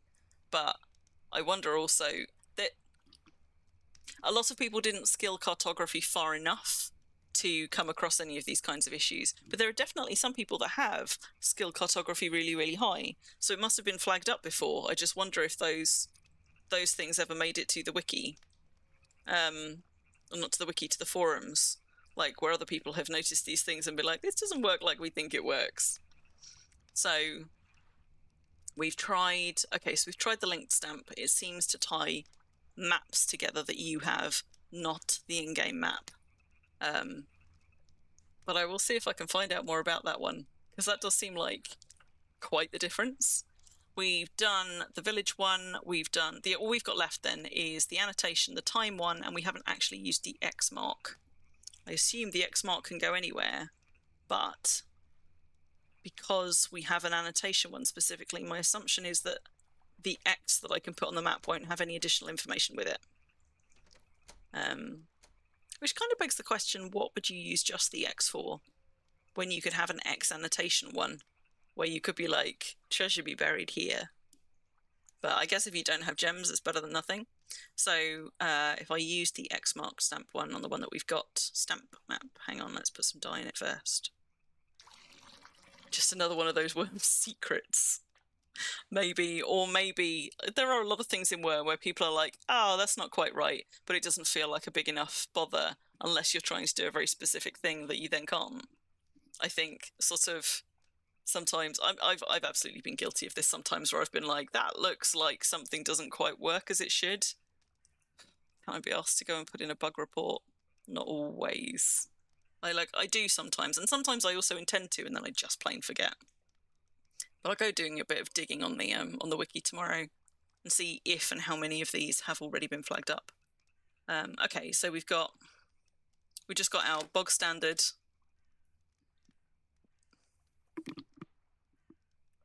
Just there she is. Tell you what, very, very briefly. She won't be there for very long. Let's. Oh no, she's behind a stream notice. There you go. There you go. We got a lily bug. Briefly, temporarily in shot. Forgotten what I was going to say now. Right, so let's try an X mark one on this stamp map. What are you doing, you horror? Mischief cat.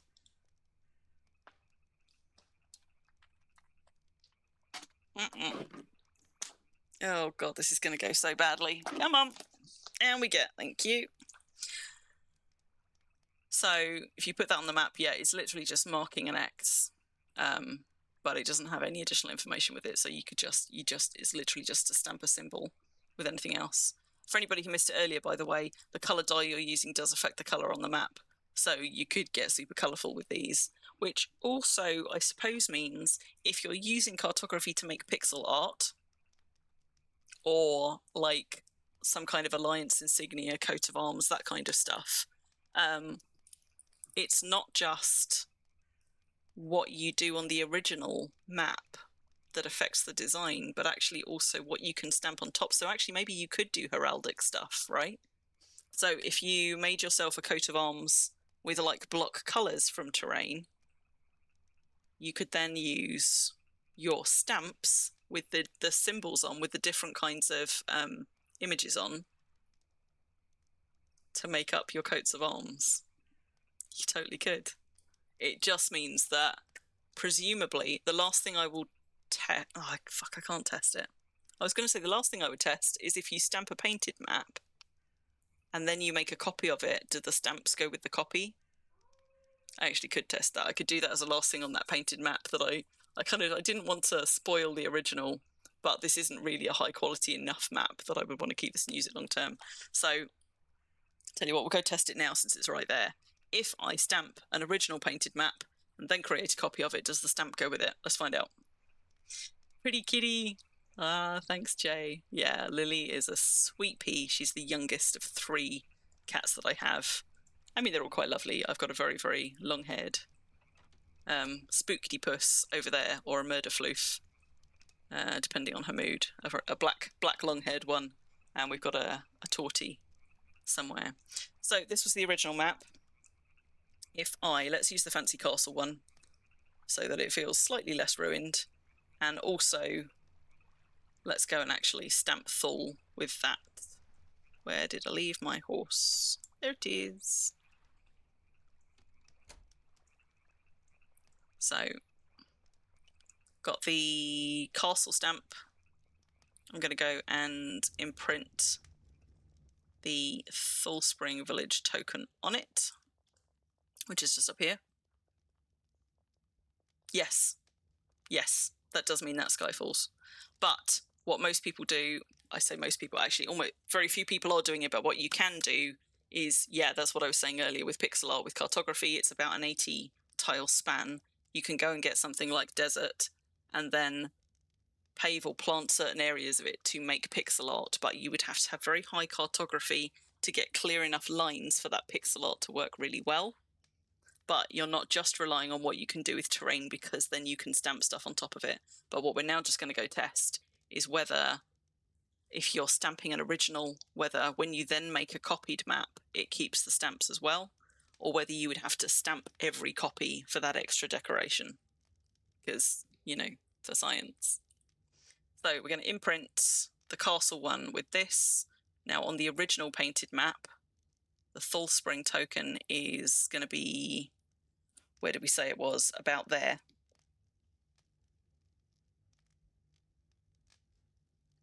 Is it? No, it's actually closer up, because that's the walkway that runs there. That's the granary. So that must be... God, that sense of scale looks wrong.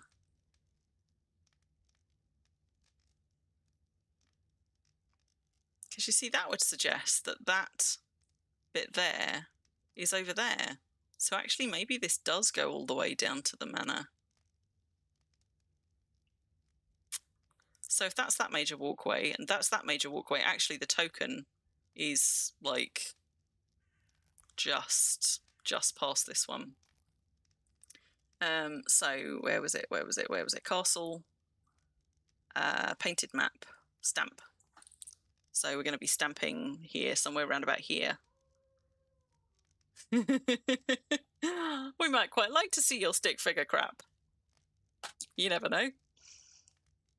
Votip certainly gets a lot of mileage out of his stick figure stuff. So if we stamp that one there we go, Thallspring, Mayor Josh Calvert, and accept. Now I have defiled my original painted map. Let's go back to the cartography table and see if we make a copy, whether it keeps the stamp with the copy or whether it just copies the original map. My assumption is it doesn't copy the stamps, but it would be cool to know if it does, because that might change things a lot in terms of creating art consistently with cartography. So let's find out. Let's find out. So back to the cartography table. So we're going to put the painted map on it, and I think we need an ink pot in it. Not 100% sure. And we do need, where have I put them? One of the blank maps that we made earlier. Paper sheet, blank map. There we go. So if we put a blank map in there as well, I think actually we use the painted map rather than put it on the table. So painted map, copy map. Look at that. You actually get options. You can copy the map with or without stamps. So that absolutely means that you could use it to create coats of arms by making your base with the terrain and then using your stamps for the like for the symbols and the insignia and stuff like that. That opens up a whole extra world of pixel art possibilities. Oh my goodness. God, this is like a whole sub-game in and of itself.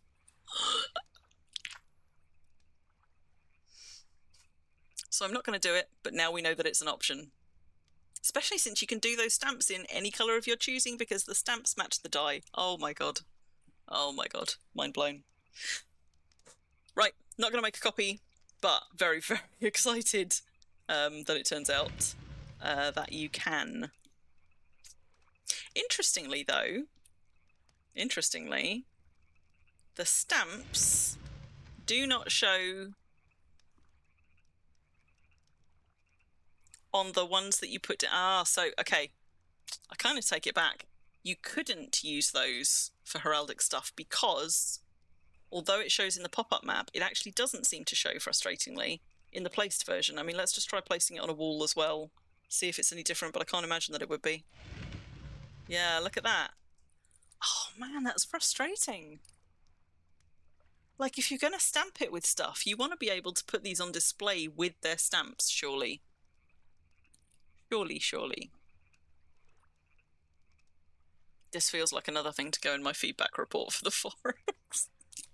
Why don't the stamps show when you put it on the wall? What's the point of a map if you can't display it? I know, right, Ruffle?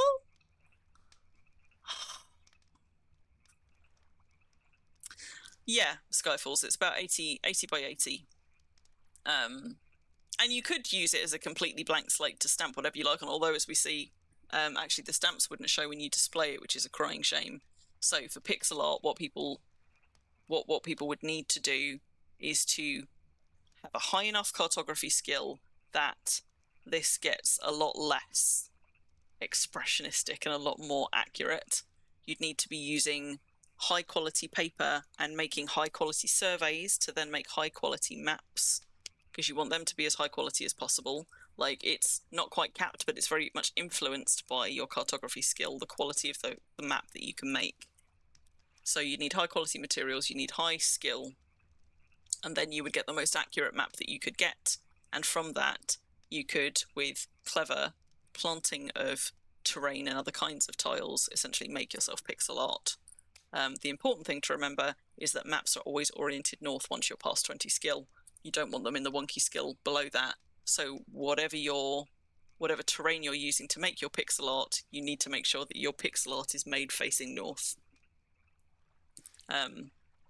Otherwise it would just be a pain in the arse. And I mean, there we go. You can rotate them on the wall, so if you cocked up there is sort of a way around it.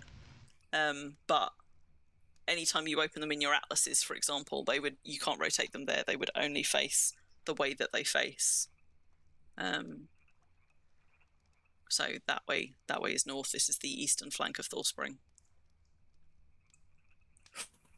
Okay, so things that we've got to ask questions / whinge about and probably get ignored about so far include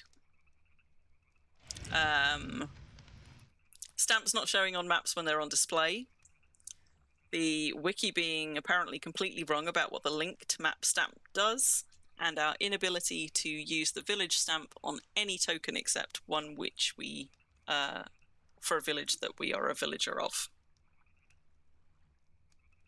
What am I doing? Place. Right, so that map can go back down. Oh man, I'm miffed that the stamps don't show on display.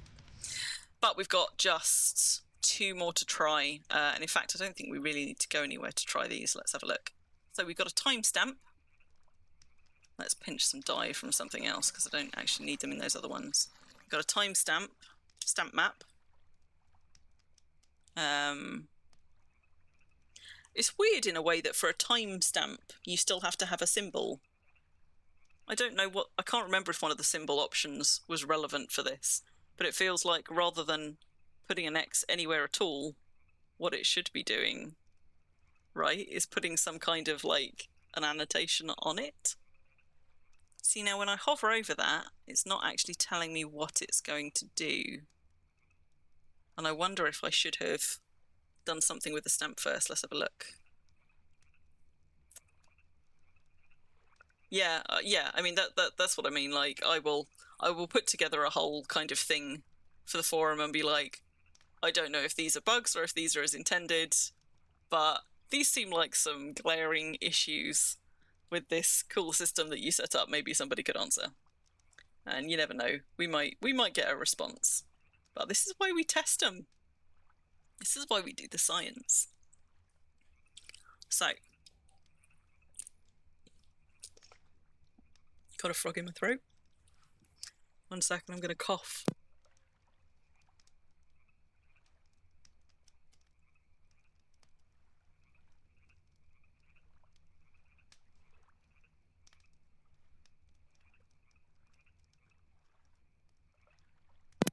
Might be better now.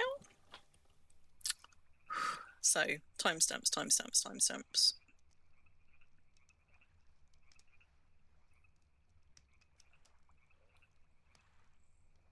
So, emeralds allow you to add a date stamp to the graphic you link with this stamp. We did ours as X's. We should have changed them for other things, but that doesn't matter. You have to right-click the stamp and add a date and time. Okay, so I hadn't done that. So let's have a look. Timestamp. Imprint. So I'm right-clicking the stamp. But other than it's only giving me imprint. And this can't have been something that you needed to do whilst it was still clay before you fired it. Which begs the question, how do you add the date and time to the timestamp? Wiki says you right-click it. Open drop. Blah, blah, blah, blah. So, there we go. Okay, so you right-click and imprint it. Static time countdown. You can have a countdown time? Why would you have a countdown timer? Maybe if you were making scavenger hunts? Dunno. Didn't we trade the war machine skill for this? Did we? No, we still got war machines. I mean, I think there's a lot to be said for cartography. I think I understand why people are like, it doesn't have any utility in game, don't see the point in it. I think if you're into deco, though, actually it's got massive utility because we've been asking for ways to get our own art into the game for years, and cartography is actually it. But also war tables. Though war tables, less good, given that stamps don't bloody show, so... But anyway. So, it looks like you can do a countdown timer. Can't think of many reasons why you should, unless you were trying to use these to, for example, make scavenger hunts. But so, static time. What's the validate?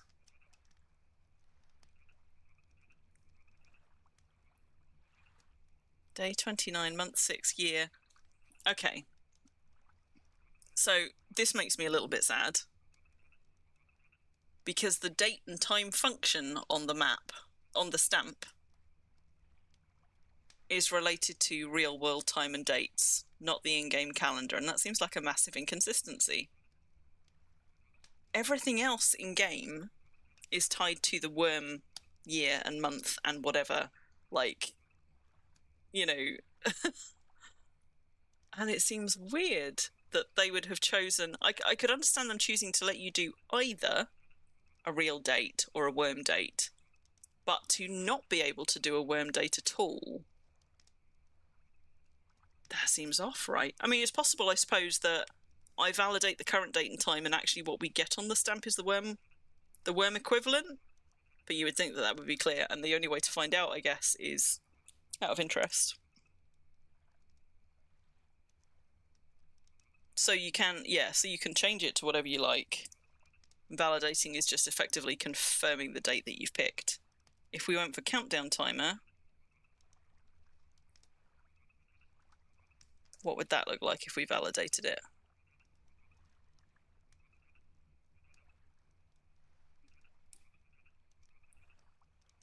Dunno. Let's find out and stamp it. Right, so cancel that. Let's try again. Stamp map. Bam. This is meant to be a countdown timer one. in 23 hours and 56 minutes. Seems like such a weird thing to have on a map though, right? And because I didn't put any text in, you've also got this weird, like, it starts with a hyphen.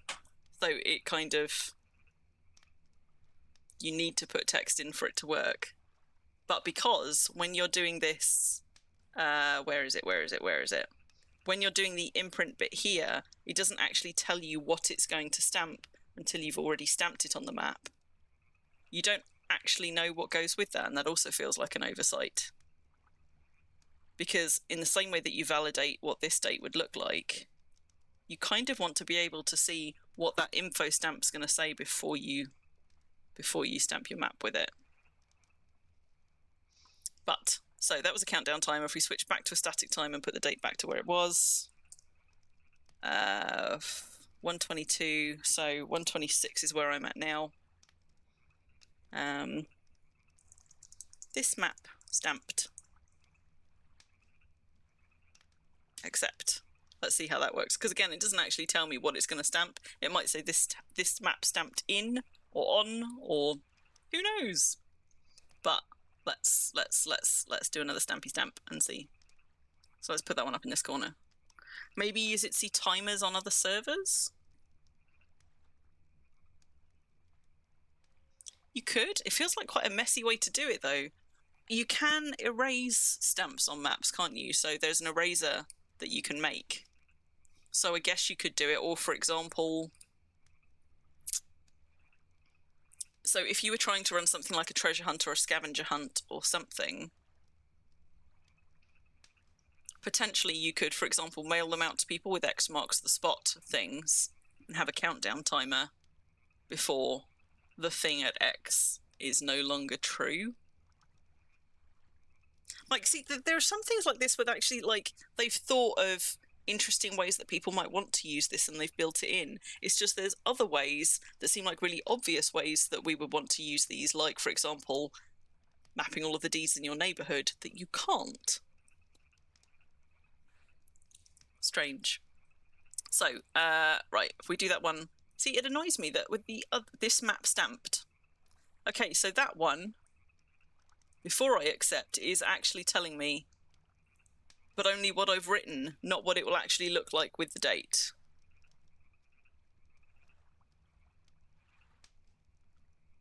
Okay, so let's try just doing that slightly different. So, I don't know, map date. Map date, that's set as it was. We're now up to 128. So let's validate and accept, and now try stamping the map with that. Oh my goodness. Map date, accept. Now if we reopen that, there you go, map date, hyphen, Sunday 29th of June, 2025, 1:28 AM. So it does indeed put a real world time on there. There is no way to make it put the Wurm date and time on there, and that seems like a crying shame. Like, it actually takes you out of character, like out of the game, when we have a beautiful in-game calendar that everything else in the game uses. Such a weird decision. And then the last one was the annotation stamp. So let's put some dye in that one and see what we can do with that. I've actually got, is that? Oh, I've got more dye than I need anyway. So this one, imprint stamp. So it is just free text. I wonder if, like paper, the number of letters are a reflection of the quality of the stamp.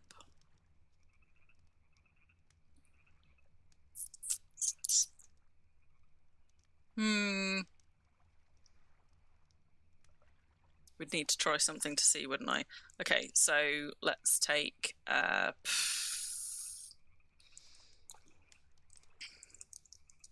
let's see how long it will let me type before it stops me.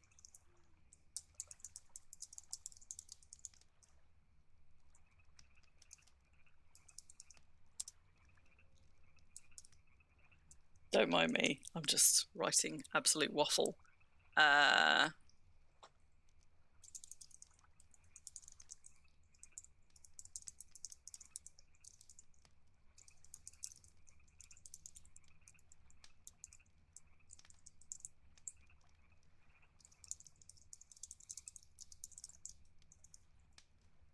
Okay.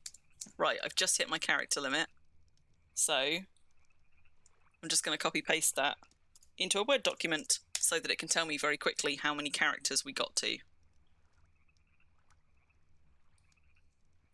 Because I'm too lazy to count and definitely too tired.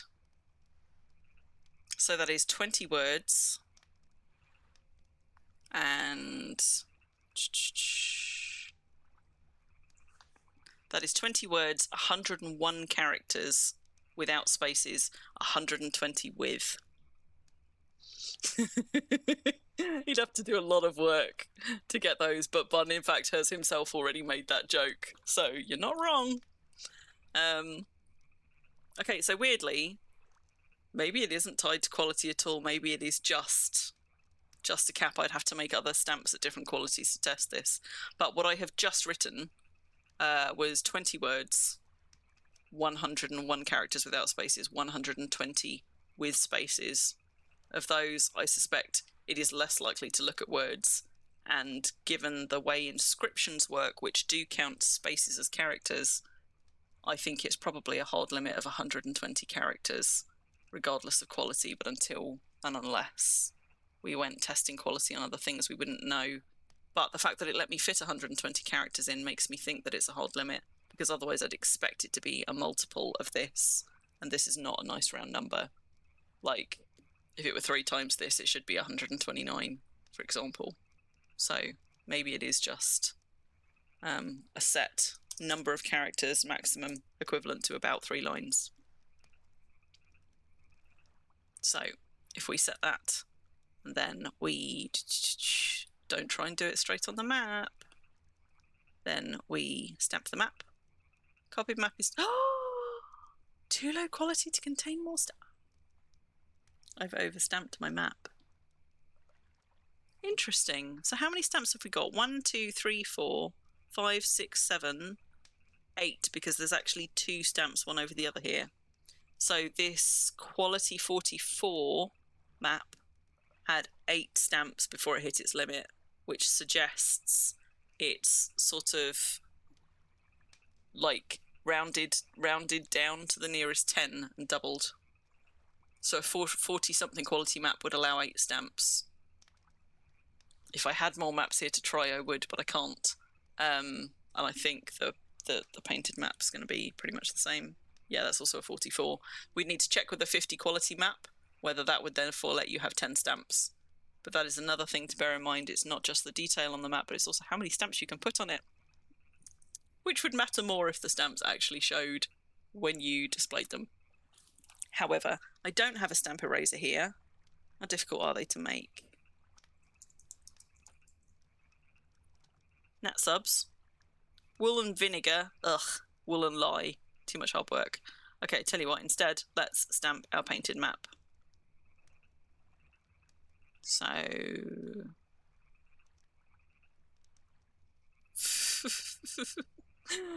yeah, let's just put that there, I guess. I'm sad in a little way that it doesn't actually put any text on the map for you. I wish it did for the annotations one. Like, it's nice to be able to add kind of whatever notes you want, but it would have been really, really nice to have a way to just add some text to a map, like, say, a title for the map, so that when you display it, it says Thallspring or something. Shame that it doesn't. But, you know, annotation's better than nothing, I guess. So there we go.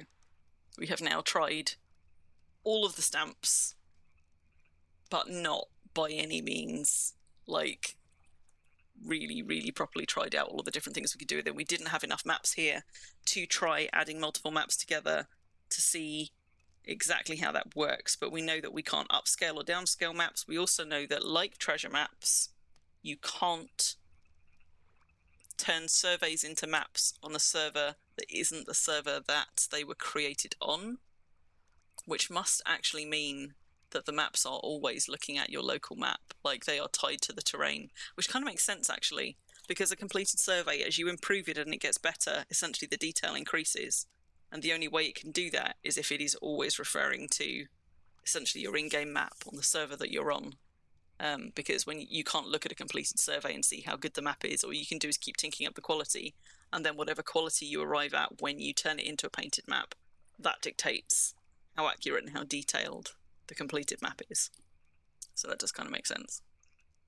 I'm also frustrated. There you go, I have got another frustration to put on my list. If I say it out loud, maybe when I go back and watch this, I'll sit there with a pen and paper and actually write them all down. I'm frustrated that you can only put finished maps in your atlas.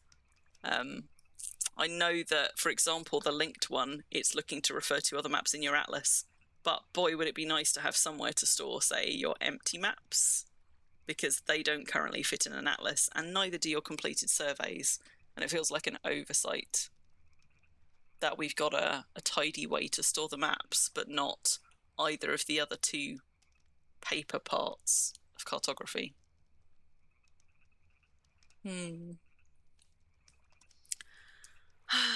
So, one more thing I said I did want to check before I finish that I have just remembered in the nick of time. I don't think that the stamp box will change with stuff in it, but because there are a couple of items in game that do, let's just have a look. It does! Look at that! So it doesn't actually change to reflect what you've got in it. It's kind of weird, right, that they've got this coloration on them. It's kind of strange that they're like, it's almost like paint chipping off them. But so there you go. When you put, I assume the quantity is, I assume it's just, it's got stuff in it or it hasn't. But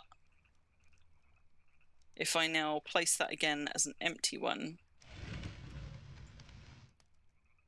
and voila, it is empty. So there you go. It does actually, it is one of the few items in game that has a different graphic when it's got stuff in it, even though it doesn't actually reflect the quantity, much as with Easter baskets, where it just shows you that, like, it's got eggs in it or it hasn't got eggs in it. But I am pleased. I'm always pleased. I wonder if just turning it would do it as well. Yes, it does. There you go. In the same way that turning items fixes graphics when you change them and the game hasn't caught up usually. So there we go. Now we know. Although, interestingly, oh no, I can fit them all in there. I don't know what the max capacity of a stamp box is, because we said that there are reasons why you might want multiple, like duplicate stamps where they've got different symbols, even though they do the same thing, particularly for stuff like structures and villages. But I don't know, and would need to test the maximum quality of the maximum number of stamps you can fit in a stamp box. Because that would be interesting to know as well. Also, I tell you what I have only just noticed, which I think is interesting. Why does the weight of them differ? It's not tied to the quality. And it's also not tied to the gem that's in them, right? Because this one's sapphire, and so is that. And that's a 21 and a 20. Gems all weigh exactly the same because gem weight is uniform. Why the hell do the stamps have different weights?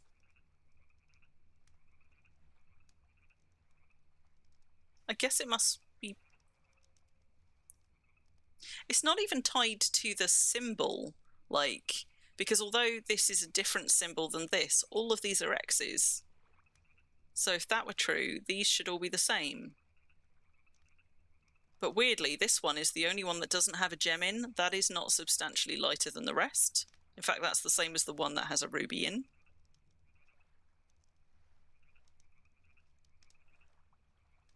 These two both have gems and are the same weight, but are different weights to this one.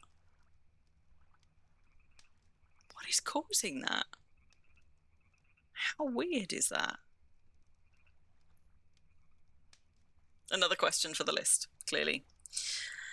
So I'm just going to put all of this stuff down so I can go and tuck myself off to bed, although there's no point in tucking myself in bed because I haven't managed to use anywhere near enough of my sleep bonus to warrant going to bed yet. In game, I mean.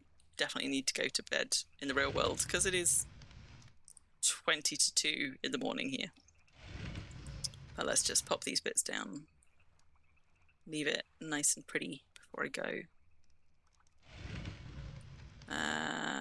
Except let's have that facing north, shall we? So would it be that way? That way? Incidentally, it bugs me a little bit that maps are ever so slightly. No, I need to just go further. Really? 3 rotations? Yeah, okay, so that's north facing. It bothers me that maps are ever so slightly too wide to fit neatly into the middle section of some shelves if you have them. But it is only a little bit of clipping, so it does still look pretty good in case you turn these into like almost like bureau desks built into other furniture. I'd like it even better if the blueberry wood cartography table was even remotely a close match for the blueberry wood empty high shelf, but that's another thing entirely. So might as well pop my atlas down for now. Except I've run out of room because of these goddamn scrolls. Just gonna have to put it there. And I'm gonna remember to do the thing that I said I always forget earlier, which is taking my pottery and gardening gloves off and putting my drake gloves back on. We'll pop a press down here because having not been able to find one earlier, I might need that again soon. Frustratingly, it tucks under my meditation rug, which I don't really want, but let's pop it there. And let's put that down for now.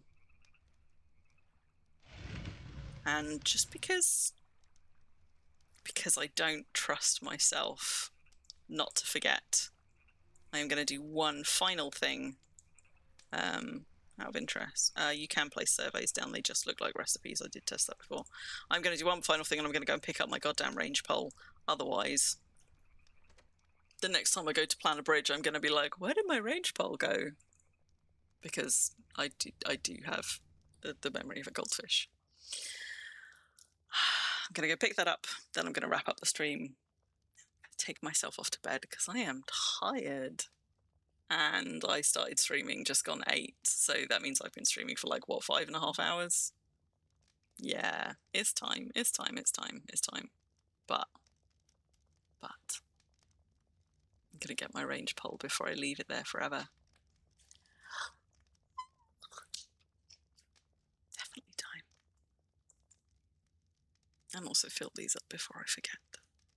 And take my water skin back out of my tool belt before I'm like, where's my second water skin gone? So sleepy. Right, let's have you and you filled up. Done. Dun, dun, dun. Da, da, da. And there's my range pole.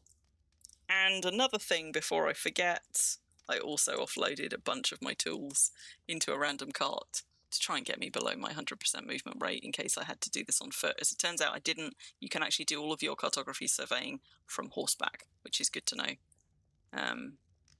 But let's just take my tat back out of the yodel cart, lest I forget that I threw it in there to begin with and it all starts to decay. So with that, I think it's definitely time to go to bed. And for those of you that are Europeans, if you haven't already sloped off to bed, I'm sure it must be your pumpkin time too. Particularly those of you on the continent, because you're ahead of us. You're at least an hour ahead of us for the most part. So let's park my lovely champion horse there. Eat some food if I've got any food on me, which I think I do. Picnic basket. Yeah, I got some kebabs left. Num num num num. You can go there for now, once I'm done eating.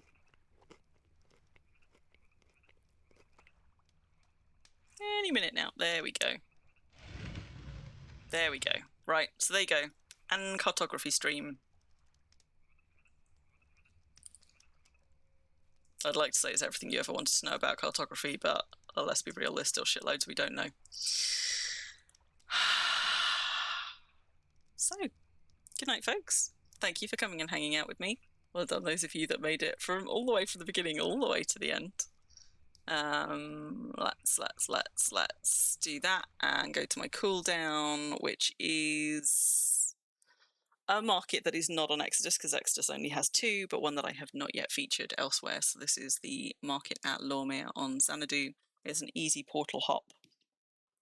From any portal. It is literally right outside the start town, and there is a goodly number of merchants there. So the next time you're looking for an in-game market to go having a nosy at, if that's not one you've been to before, and you're not somebody who ventures onto Xanadu very often because Xanadu is huge, this one is a hop, skip, and a jump from whatever your nearest portal is. So maybe try that one out.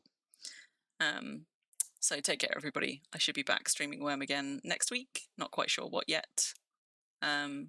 I might be around doing a bit of streaming of Skyrim tomorrow, depending on how I feel, or it might be a day of rest. We'll see.